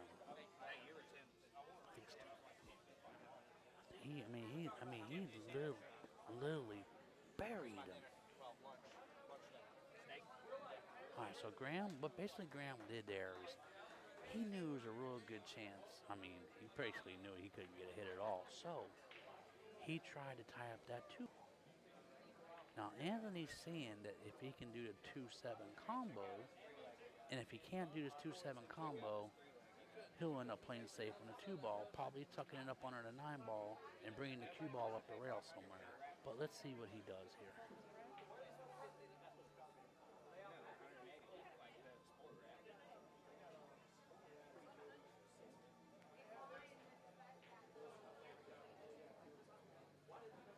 Is he looking at the 9-ball? Nah, he can't be looking at the 2-9 carom. I mean, obviously he's got to make the 1 first, but he's looking at his next shot, guys.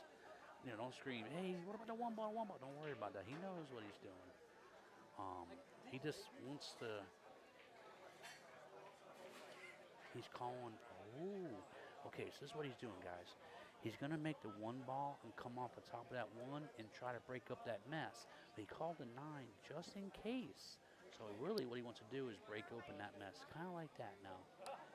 He may be able to take that 2 right off that 9 and hold it for the 3-ball. But looks like he may have a little bit too much of an angle, and the cue may go up a little up the table by the side, but we'll see. We'll see what he does here.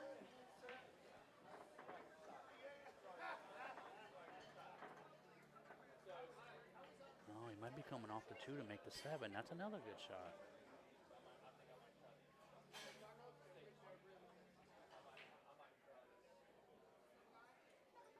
See that? He caromed off the 2. He hit the 2 first because it's the lowest ball. And then he made the 7. So that was a pretty good shot. Now this is the thing.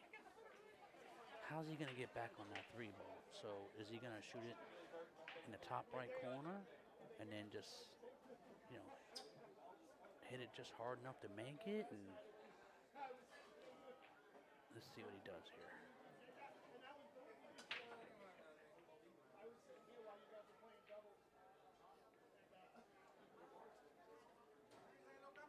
Yep, now see how easy he hit that? I mean, he basically, he hit that as soft as he could.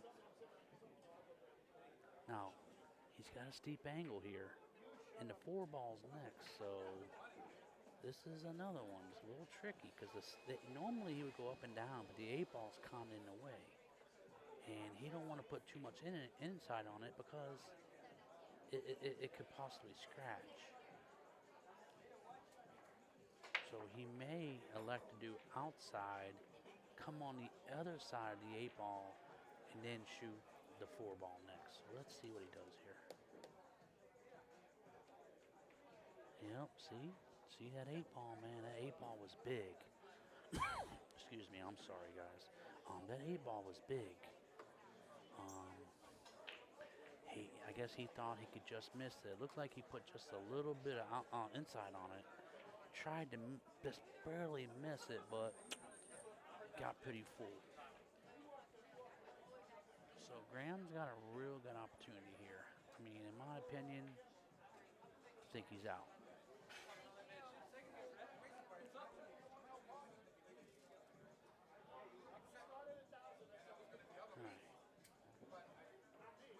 See how soft he hit that ball and it still traveled? 4 or 5 feet. 4 feet, but still. Okay. A little bit of spin on that ball to straighten it out.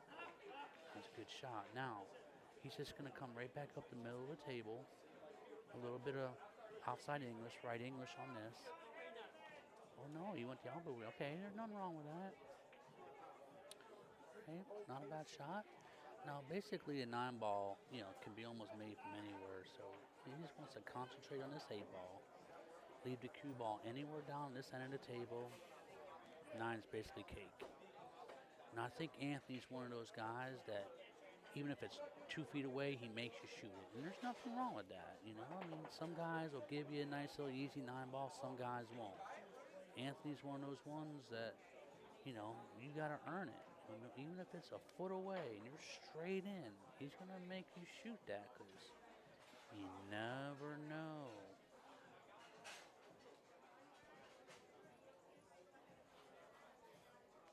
All right, I can see how Graham's taking his time. Even though it's an easy shot, you got to concentrate on every shot, especially when you're playing Anthony. You got to make everything count. Okay, good shot.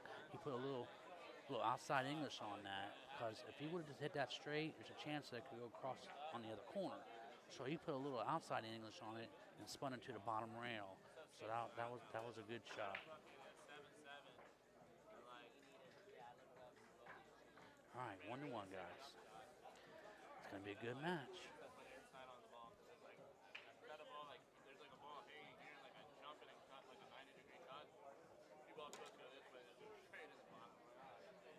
Any of y'all on the way yet? Come on, get up here. Watch some good pool. Man, this place is going to be rocking probably until 2 in the morning. You still got 8 hours. 8 hours of good pool. And then come back tomorrow morning and start all back over again because they're going to have the regular open tournament and they're going to have a second chance tournament. So there's going to be some good pool here in the next,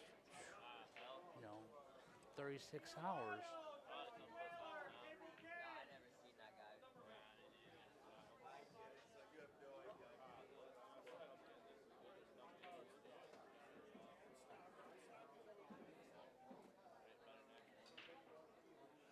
All right, here's Graham's break. Let's watch his break. Let's see if he does anything differently. All right, see how he controlled that cue ball? This is the key. You want to be able to stick that cue ball right in the middle of the table like he did. So you can pretty much get a shot, for the most part on your 1 ball, almost anywhere it's at. Obviously, if it's, hidden, then you can't. But, I mean, that was a perfect break. Now, his issue here is that 5 ball. So, the 3, the 4 are gone. So after he shoots this 1, he's got to get the good angle to be able to get back on this 5 ball. So I kind of like where the cue ball is now. Yeah, I mean, I get you, Graham. Listen, I'll never tell Graham how to shoot because he is way better than me. I just give you my personal, what I would do. Now, I think what he's thinking is, that 5-8, the 8's pretty much in the pocket, so, why not? Why not just do the combo?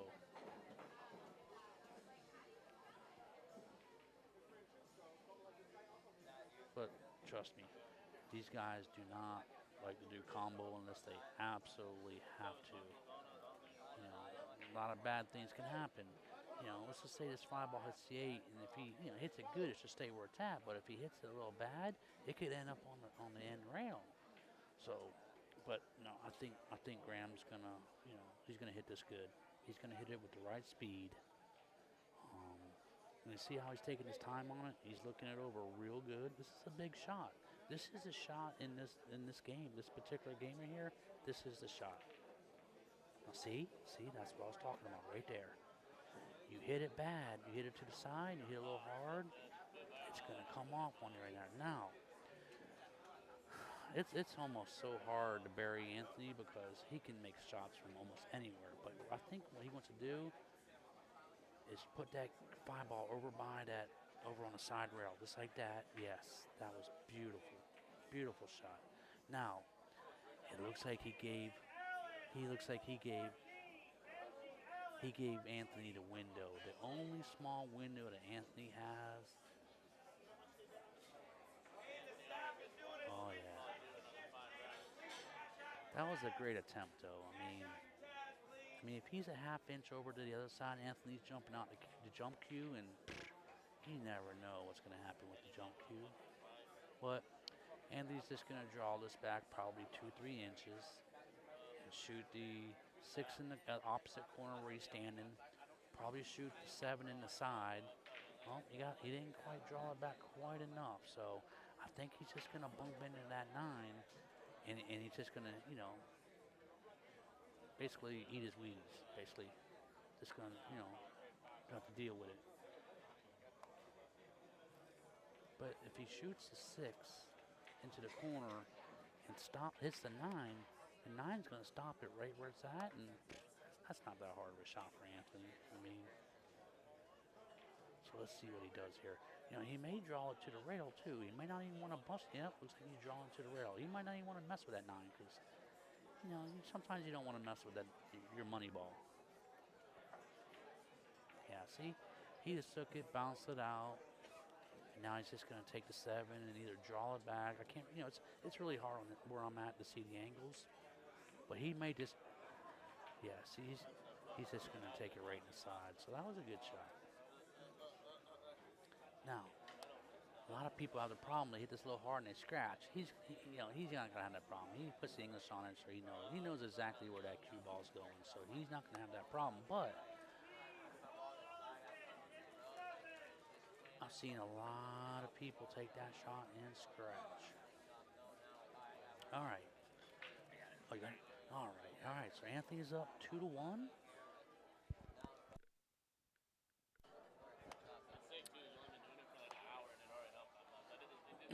All right. Watch how he breaks and basically squats this ball. He'll just try to squat it right in the middle of the table.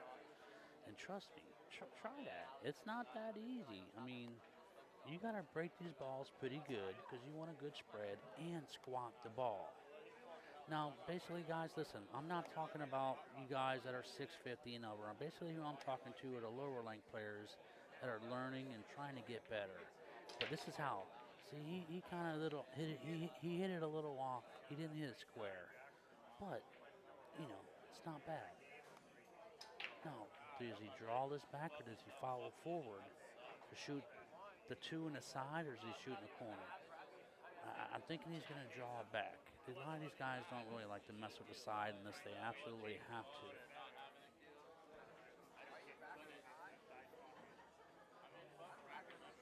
Yeah, good shot. Okay. Now he'll probably just draw it straight down to the bottom rail. Once he gets that 3 out of the way, game over. He ain't missing from there. Now watch his stroke. Oh, he just so concentrates. Look at it. Watch it. He'll hesitate, and then stroke. See that? Dude, that is, I don't recommend that, but he has aced it. All right, so now he's just going to draw up in between the 6 and the 7. He'd like to have a little angle because he doesn't want to get straight on that 4 ball because he wants, there you go. That's his angle. Perfect. Now he just needs to kind of be out back into the middle of the table where he's at now. I mean, not even there, but anywhere in the middle of the table. And game over.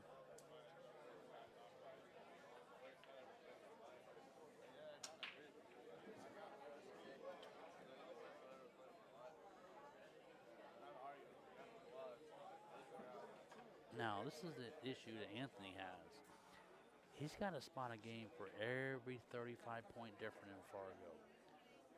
say you run into someone that's a 650 and he's a 776 or so, okay? He's got to give them 3 games. Well, 650s, they can break and run. They might put a 2 or 3 pack on them easy because it's, winter break.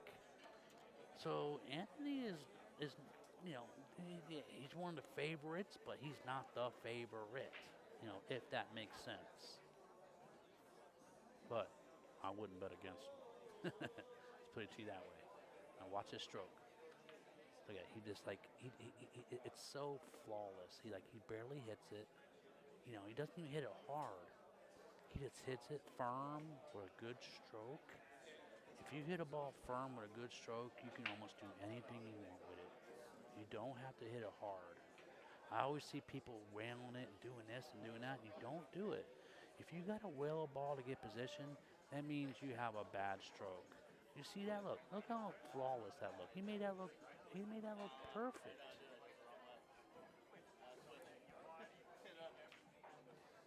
All right, good shot. All right.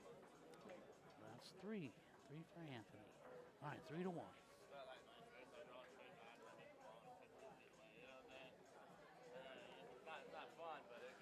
Hey guys, I'm just filling in a little bit. Yeah, he got to get something. He had to get something to eat, man. He's here until 2 in the morning. Poor guy. Yeah, I definitely. I don't. I mean, you got to give him props, dude. There's no way that I could. He was here last night until who knows what time. He'll be here tonight until 2 in the morning. He'll probably be here tomorrow until 10 midnight, and then. I'm not sure. I really didn't ask him, but he lives up in Jacksonville. So, can you imagine the drive home? And I would imagine he's probably going to. I don't know. I think he has a day job, so he may have to get home. Tomorrow night. Man, I would not want to do that. Think about it. You're commentating for what, 48, 60 hours? 2.5 days, and then you got to drive all the way back to Jacksonville from Orlando, and then work the next day. Man. This darn guy is dedicated. Seriously, he is dedicated.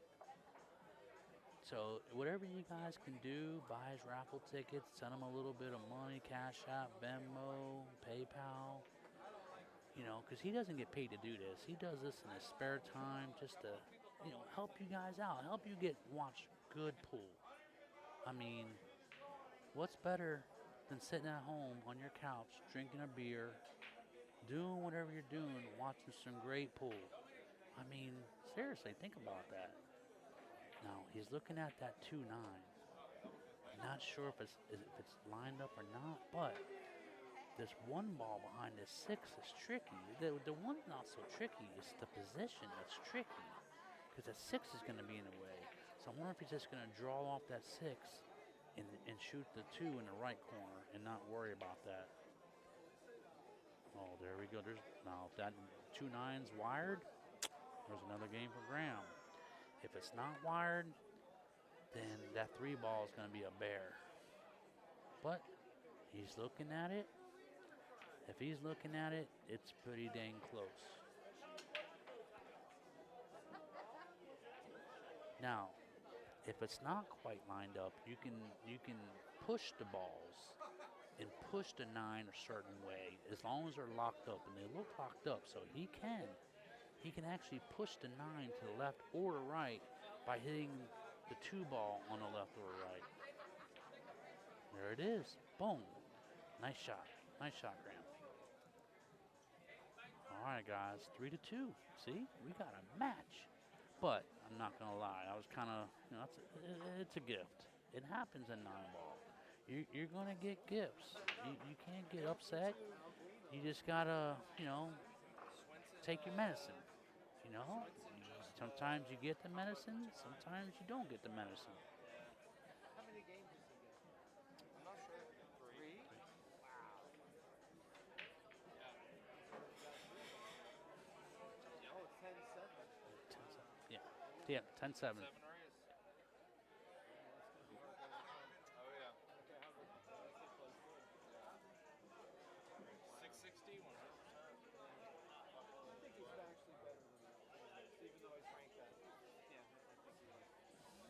Ever since he came to Florida,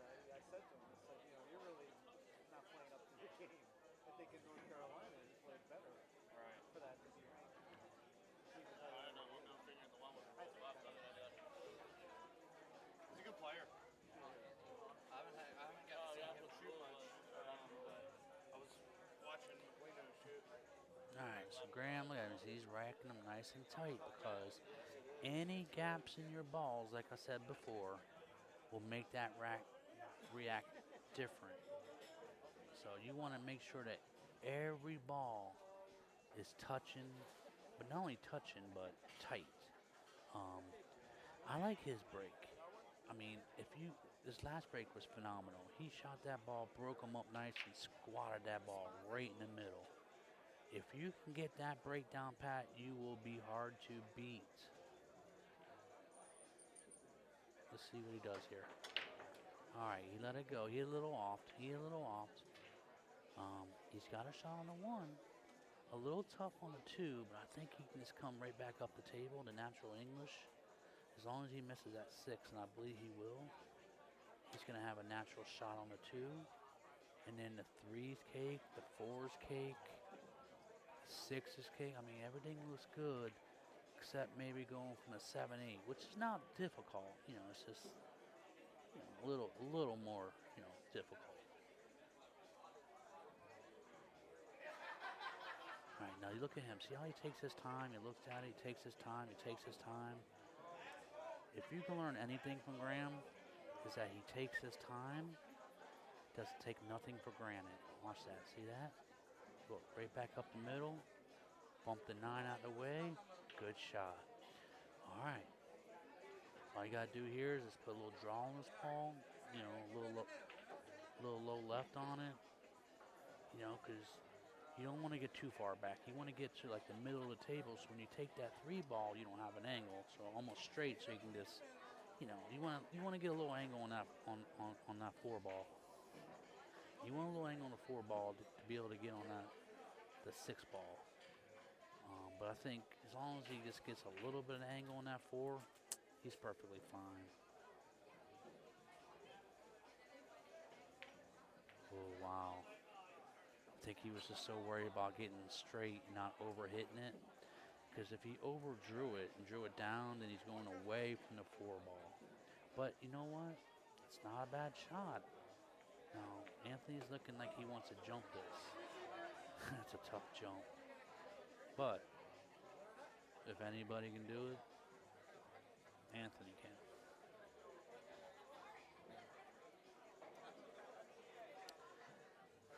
I think it's too risky personally. As good as Anthony kicks, he should try to kick safe.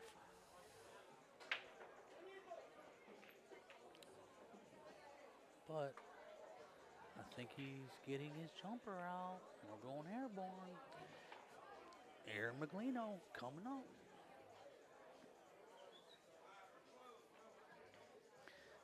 The thing is he's got to get that ball over. Getting it over, it's not a big deal, but making that ball and making sure it doesn't come off the table, that's tricky.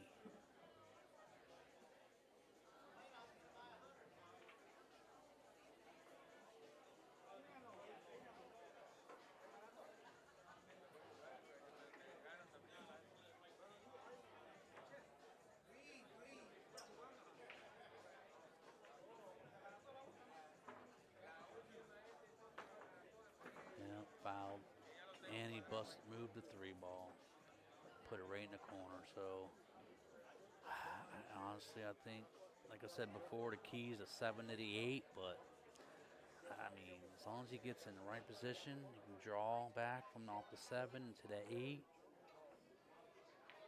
and just follow up from the 8 to the 9. You get a little angle, you just shoot it on the other side, no big deal.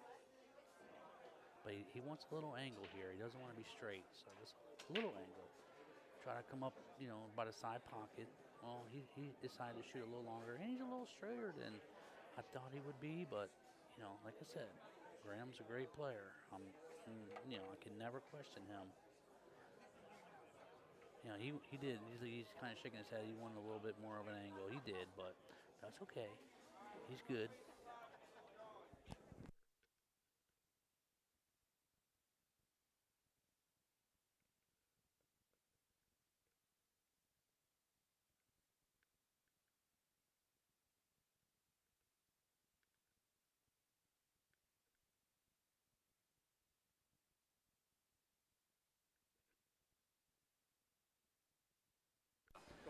All right, guys, I'm sorry.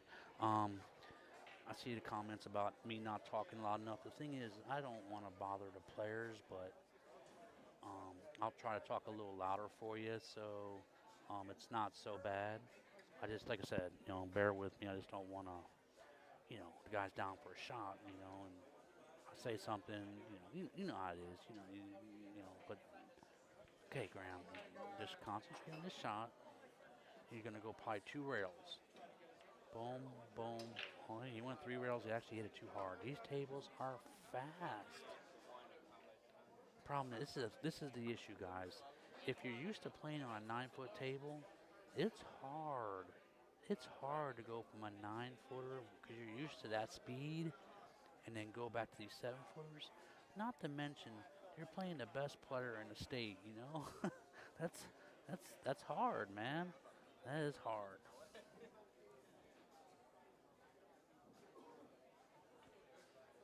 Wow, he hit that just about as good. Oh, look, see, that's the thing, guys. He's mad at himself. Okay, that's frustration. Um, yeah.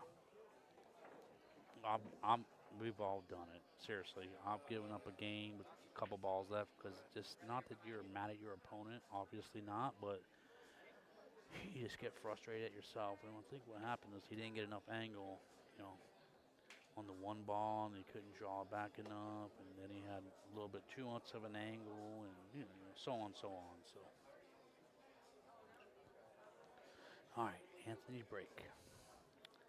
Let me go ahead and put his game up.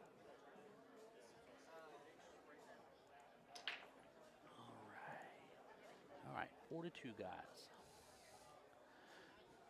And bear with me here. This is basically my first time commentating. I'm just trying to help him out a little bit so he gets a little break and eat some dinner, lunch. It's tough, commentating this whole time sitting in this chair, for what, 15, 18 hours? I wouldn't say 18, but, probably 15 hours. They started at 10 o'clock this morning. Probably going to go until at least 1 or 2 in the morning. That's tough.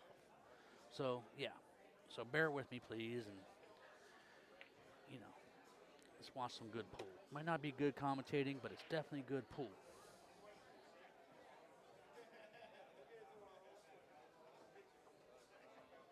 All right, let's see what he's doing here. He's looking, basically, you see what he's doing?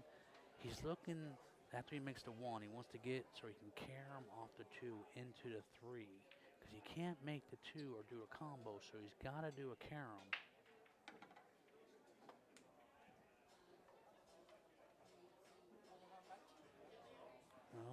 Oh, a little far. See, even the speed got Anthony, and Anthony plays on these diamonds constantly. And this is the thing, Anthony can play almost any table you put him on. It might take him a game or 2 to get the speed down, but he's seriously phenomenal.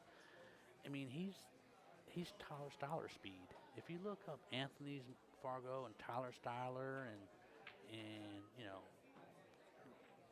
all those other guys. Now Shane's higher than him, Federer's higher than him, and Sky's higher than him. But I think the other guys on the team are right around Anthony's speed. That just shows you how good Anthony is.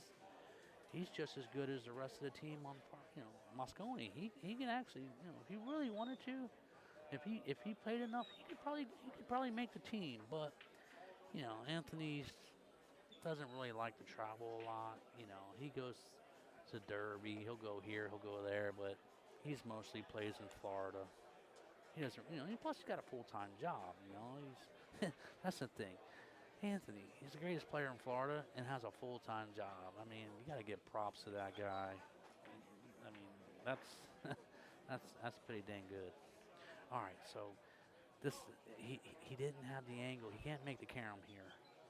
I don't think he can, so now he's looking at what else he can do. Now, he may shoot the 2 into the rail, into the 3 to make the combo, but that's definitely not easy. Let's see what he does here. Oh, he's just going to play safe. Okay.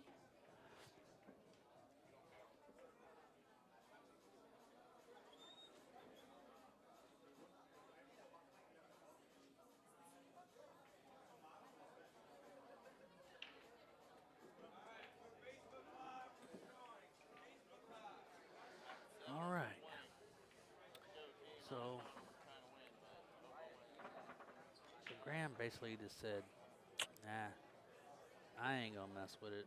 Let's see what you can do, Anthony. Now, Anthony, what he's looking to do is put the cue ball all the way down the end of the table.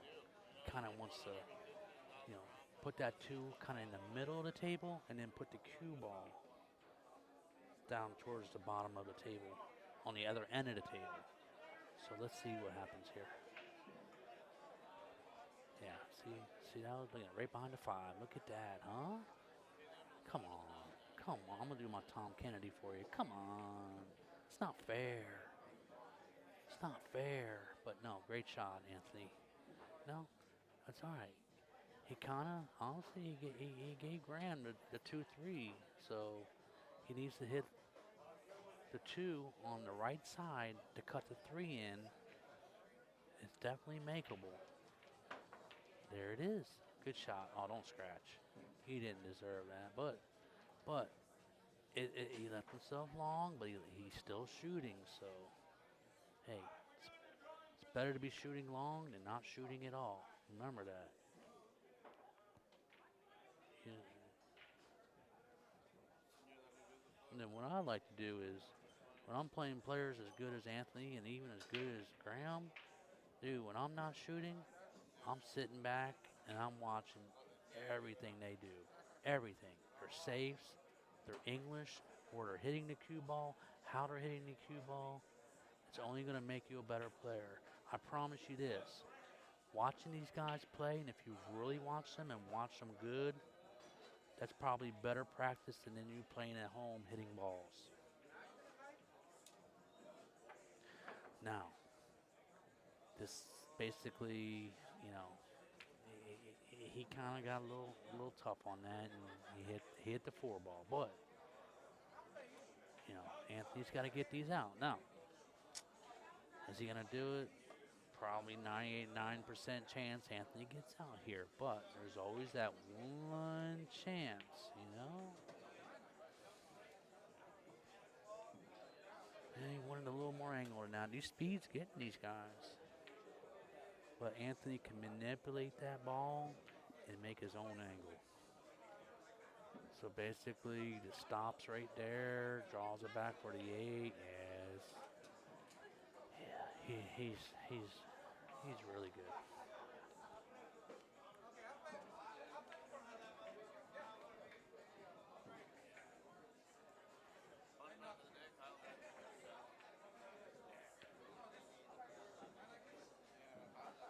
Right, he makes it look like it's so easy, huh? You watch Anthony play and you're like, this game ain't hard. Anybody can play this game. Shoot. Promise you it ain't that easy. All right, guys, 5-2, 5-2. It's an even match here. It's not. Hey, it's a 5-5 race from here on out. Maybe Graham's saying, you know what, Anthony, I don't want your weight. I want to play you even. He may just gave him the 3 games just to say, you know what, I want an even match, Anthony. Let's see what you got.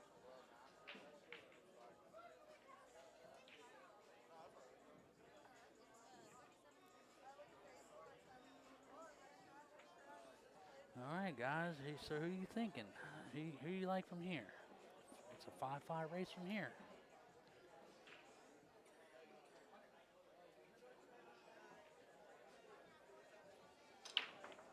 All right, see? Basically, just parked that cue ball. Now, he got a little unfortunate because a 7 basically blocked his 1 ball.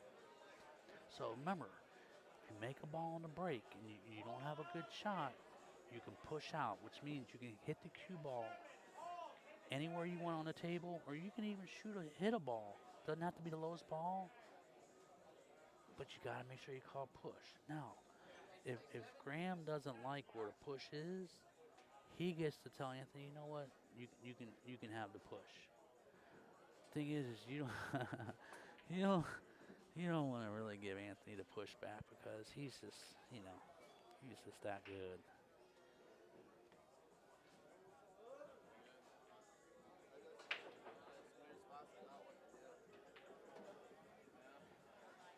All right. Let's see what Graham is. He looks Looks like he can make it, but the thing is, the 3 looks good. I think, yeah, you know what? He may. The 7 might just have him. It's like I said, it's hard to tell from here, but the 7 may just have him enough. Now, see, he did. Now he's giving it back to Anthony. He's saying, you know what, Anthony? You put it there. You mess with it. Let's see what you got.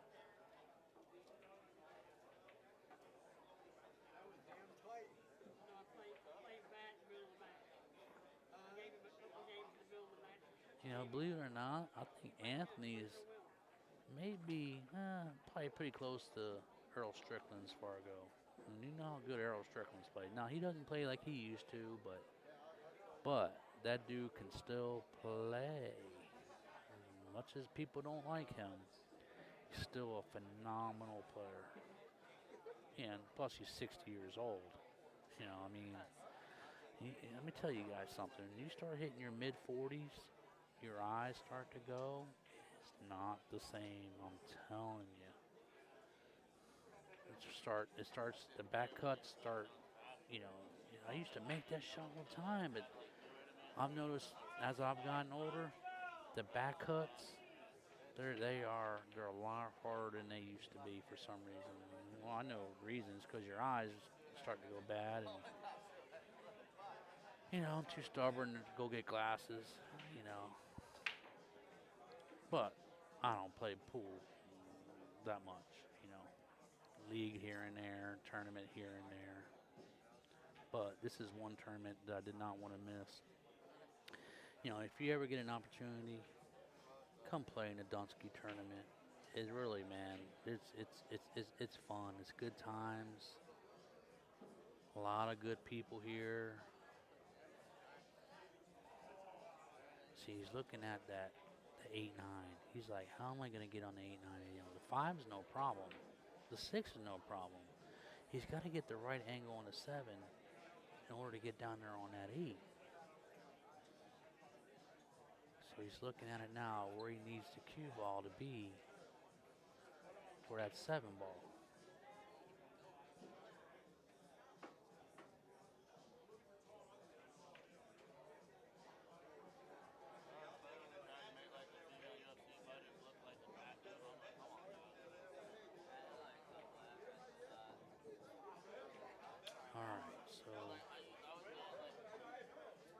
Me personally, I just bounce it up about, you know, right where the 6 is, about 18 inches, and shoot that.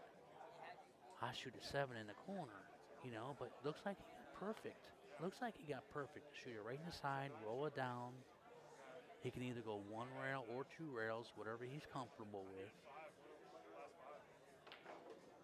This is the thing, guys. The 8 didn't go. The 8 didn't clear. So, see, listen, I'm sorry, guys. We're probably a good, 10, 15 feet away from the table, so it's hard to see the angles and what balls are in the way and what not in the way, but it looks like the 8 cleared, but obviously him hitting it like that 8 did not clear that 9.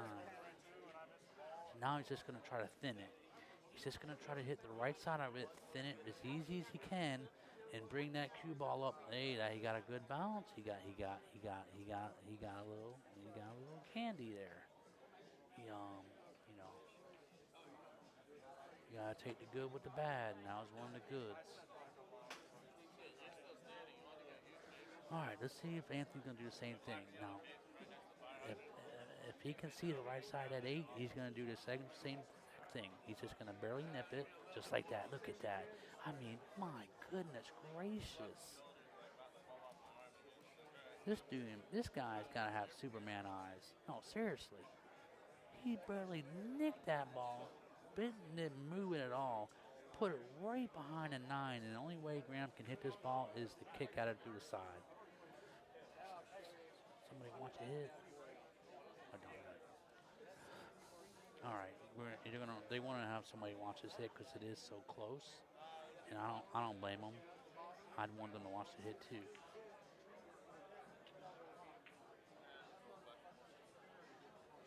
All right, gave him the game. I don't blame him. It's only 2 games. You know, this is the thing. 2 balls left with Maglino. He ain't gonna miss that shot. But once again, it's whatever you think is best for you. Some people say it's a respect thing. Some people say I don't care if it's a respect thing or not. He's got to earn it. Once again, Maglino, he'll make you shoot it from a foot away. So, you know.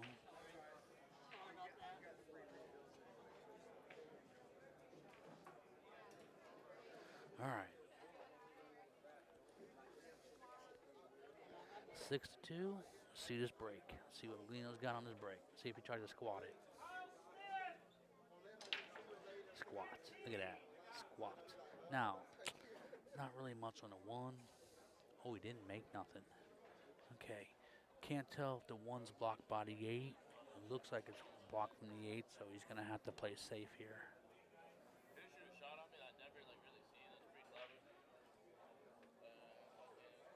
Took the cue ball over by the 2 ball, the 1 ball down to the other end of the table, just like that, yeah. No, can't tell.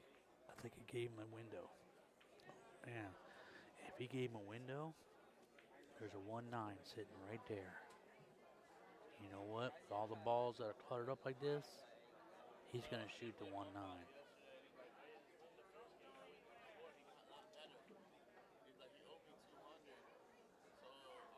Yep, you called it. You got to call a 9. There's no slop, no wild 9 in this tournament. Call a 9. I think all tournaments should be called 9, but in 9-ball rules, 9 balls wild, so I get it. Just hate winning or losing when somebody slams the balls and the 9-ball goes in. There's no, look at that. He tried to carry him and he made, oh my Lord. He's even smiling. Look at him. He's smiling because he's like, dang. But he's also smiling because he don't have another shot. He's like, dang. So that's a double dang. All right, but let's see what he pulls off here. Let's see what he does.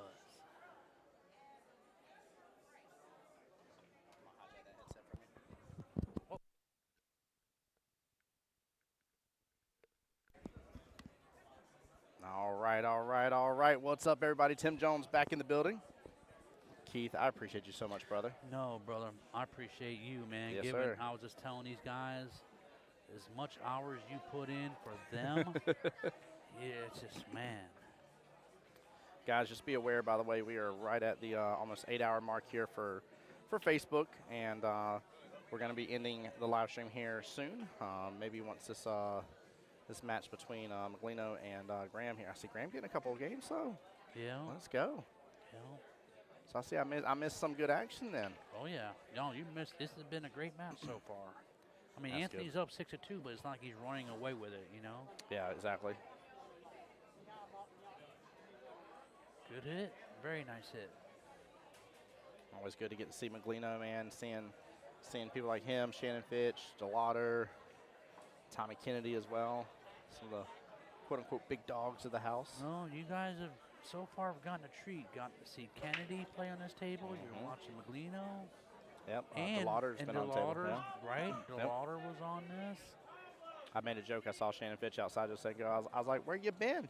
He's like, they let people like you in here. I was like, brother, I've been in here. I said, I was one of the first ones in here. I was like, you're the one that's been dodging the streaming table. That's right. He's like, I might have been. Oh, man, I like Shannon Fitch. He's good. Shannon, he's a great player. Yes, he is. Yeah, very good people. He's always in the top, basically almost every tournament he goes to, he's always in the top 3. You know? Yes, he is. All right, good shot. He just took his medicine. He's just going to, this is the thing. He's not going to be able to hold for this 5-ball. No. So Yeah, don't even try to. he's going to have to try to go up and put a little outside English on this 4-ball, come all the way back down and at least halfway back down again to get on the 5-ball. So he knows how he just takes his time. He looks down. He makes sure he's all focused, and then he shoots. Miss Wendy asking a great question. How old is Graham? I don't know, to be honest with you. This is, I want to say, one of my first time seeing Graham, to be honest with you. Yeah, Graham's kind of new to Florida. I think he's been here I don't know, a year or so or something. He's from North Carolina, but he's well known. He's well known in North Carolina, you know, as a great player. But if I had to guess, I have to say low to mid 20s. You know, maybe even low 20s. He's not that old. That's for sure. Well, I know his birthday's coming up, August 30th. Well, happy early birthday, Yeah. man. Look at that shot. Look at it, 2 for 1. 2 for 1. He didn't want that to happen, but you know, it's just, you know, ask him if he'd rather that or if he'd rather scratch. Yeah, You know, right. Of course he's gonna rather, you know, the slot, but you know what? He's got a shot here. He could take this and shoot it and bank it into the side and roll the cue ball down, but against other players, I'm thinking he's going to do that. Against Anthony, you always double, triple think yourself. That wasn't too bad. Slow down, cue ball. Yep, that wasn't bad. But, he may have gave him the carom. By the way, Caitlin on the YouTube side said Graham's 24th birthday is at the end of August. Let's go. There we go. Yeah, so he's 23. Yep, he's a young gun. Yeah. He's a phenomenal player. He's up there in Fargo, Oh, too. yeah, That's no. good. Oh, yeah. Yeah, 660 is no joke. I know Maglino makes everybody look like a Yeah. like I mean, right. like a tiny little Yeah. ant compared to some other Think people. about that. Graham's a 660, which is a really good player. I mean, I don't know if y'all know 660, and Maglino's almost 120 points over him. I mean, that's insane. Yeah, that's good. All right, let's see if you're gonna come with the carom. Yep. There it is. Yeah, definitely went for it. Nicely done. Yep. Yep. All right, guys. So it'll be up to 7-2 now. Okay, so a 5-3 race left in the battle here. Yep. It's a total 10-7 race. So Anthony needs 3 more, and Graham needs what? 5 more? 5 more. So hey, it ain't over until the fat lady sings. Remember that.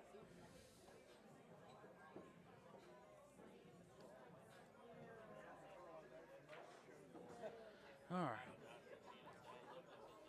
Let's see if Anthony can squat this ball.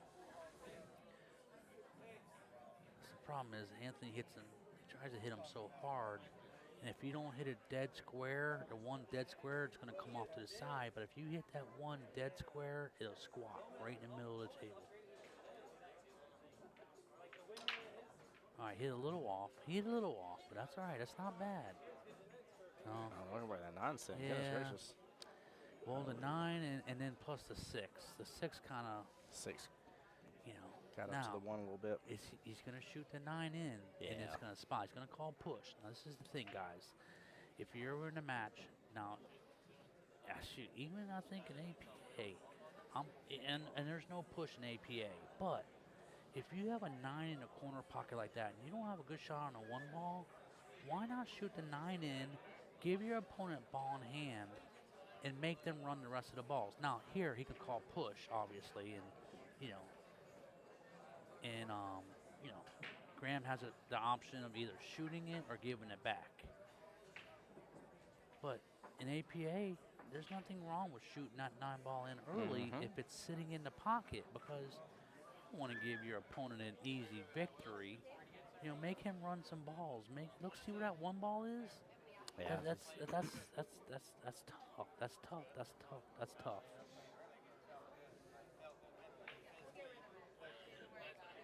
So he did give it back to Maglino here. Well, this is the thing. Is Maglino going to come from the top rail down, or is he going to come on the side rail? I'm thinking he's going to get just like that. He's going to go 2 rails. He's going to come top rail, side rail. Try to hit the 1 into the 6, into the side.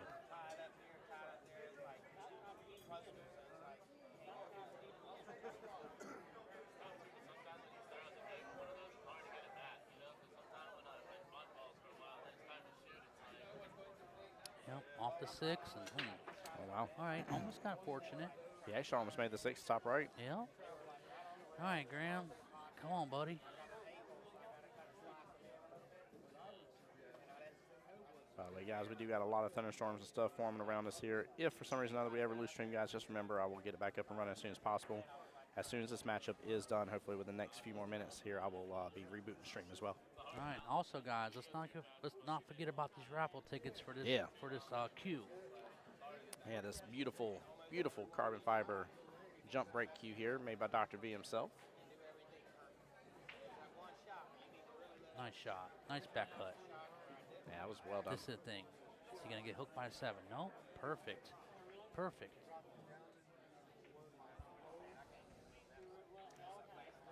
Man, he's got great eyes on that 2 ball. And just a little draw. Oh, my goodness. Oh, no, he hooked it. Yeah, it's close, but I think Maglino can just make this. Now you put a little right on this, just a little right, and bring it back up the table, kind of where it's at now. There we go.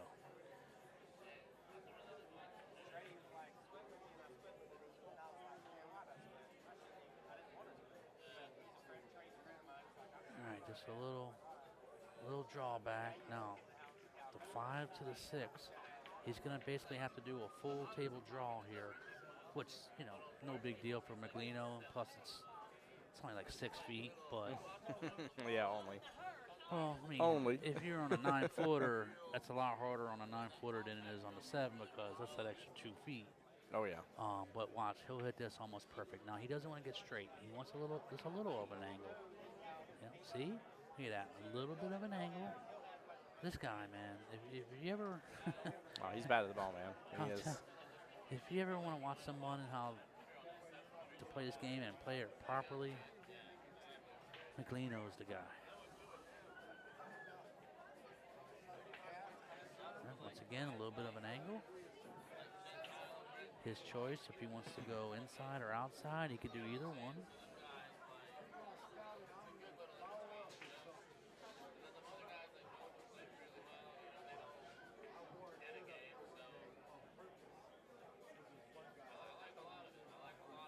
Oh.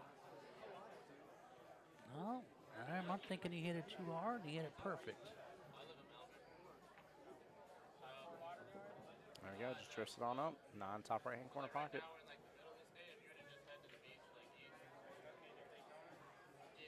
This man plays pool like a baker that's baked his 1,000th cake.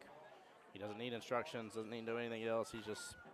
It just all comes natural to him now.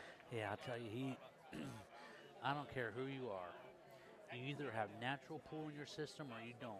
You can play 20 years and never be as good as Maglino because it's just, it's like much other things. Either you're natural or you're not. Yeah, it's in his DNA, right? That's right. By the way, we're officially up to 32% of the entire tournament done for the open side of it. 62 matches out of 191. There we go. Third of the way done, guys. All right. Shot on the 1 ball. Yep. Shot on the 1. A little inside, I think. Oh, the 8 might be tricky here.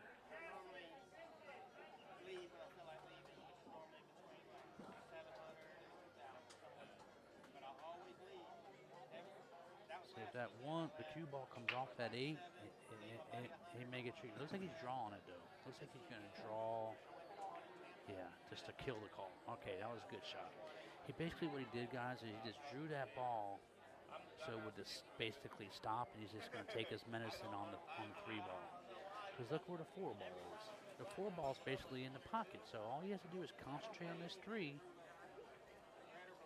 Couple comments here. Lefty on the YouTube side said, was Anthony able to get in the U.S. Open this year? I don't know, to be honest with you. I don't remember hearing about him go to it, but I don't want to misspeak on that. I'll be honest with you, I haven't kept up with him on that level. And then Jason on the YouTube side, or Facebook side, Jason, what's up, brother? Tell your wife I said hi. Hope y'all are doing well.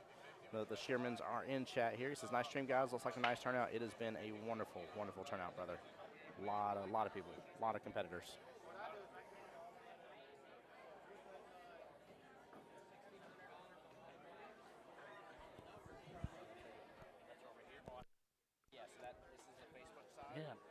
Yeah, I thought I seen Jason on the list. Was he not on the list? Just couldn't make it? I could have swore I seen him on the list. Jason is another one. He's another one of them 700 players that'll.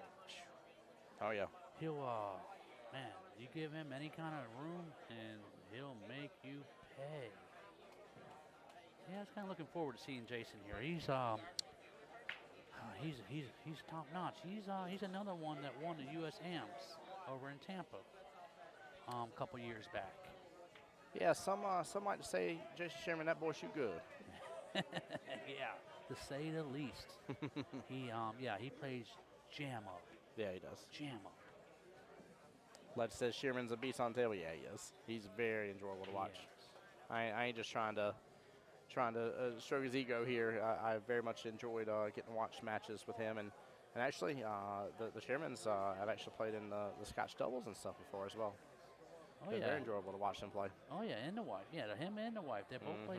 They both play very well. Absolutely, and they're both great people. Very nice. Y'all were on the list but weren't able to make it. Well, we definitely miss you here, brother. It's a good little family reunion happening this weekend. I see. Yep, squat. Oh, he squat the ball, but he got kissed by the 3. But that's okay. Look, he's dressing up on the 1, pretty nice. The 2's down, so he's basically, does he draw it over to the side rail and back out? Because I don't know if he can hold this by rolling it up. So I'm thinking he's going to draw it over to the side and back over where the 1 ball is now, or in that general area, should I say?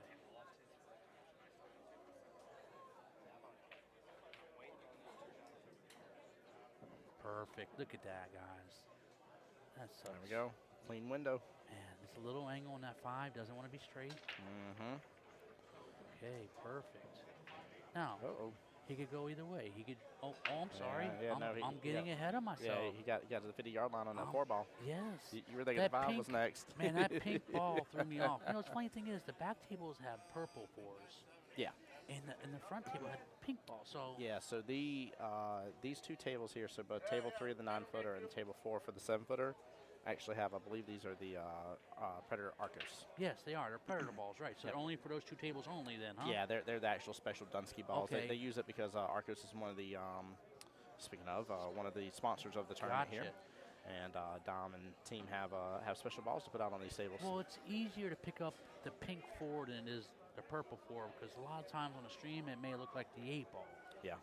Ooh, Yep. It can definitely blend in sometimes, and especially if the felt's the blue felt. Sure. At least with the gray felt, it helps. All right, so a rare miss by Anthony. Now, he's probably happy he missed that shot, but I think if he would have made it, he wouldn't have got bat on the 5. But since he missed it, he kind of got a little fortunate, because it's never easy jacking over a ball like this. Not only that, but to get on the 5 ball next, that is not easy.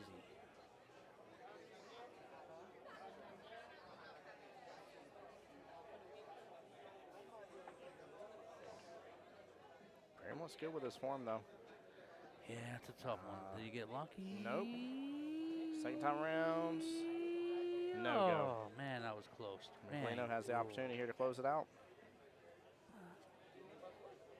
Well, yeah, if I was willing to bet, if I was a betting man, I would say Anthony's going to be out from here. He doesn't give you he doesn't give you an inch, man. No. If he No, if you get one chance against him, you've been blessed. Yeah. And some people say, well, 10-2, this dude Graham ain't that good, but I'll tell you what, Graham is wrong. spot up. It's just No. Anthony's just on another level. Mm-hmm. He really is. See, He's going to give it to him. Nice Hey, game, guys. Good game. Nicely done. Big congrats. All right, guys. Tim Jones, Voice Jacksonville Pool, here on behalf of the Dunsky Dungeon here. I will have to end this live stream. We are almost at the 8-hour mark. Facebook's going to kick you off anyways, guys. So we're going to go in stream. Hopefully the next maybe about 15 minutes or so, I'm going to let everything rest for a moment, and then I'll get live stream back going. It will be live again on the Dunsky Dungeon Facebook page, and, of course, on my YouTube page as well, the Voice Jacksonville Pool. Yeah. Keith, you got anything else to add, bud? Yeah, please come back, man. We enjoy having you guys. Without you guys, we wouldn't be here. So please come back, buy some raffle tickets, and grab a soda, grab a beer, grab whatever, and we'll be back in 15 minutes. Absolutely, guys. Y'all be blessed. All right, thank you, guys.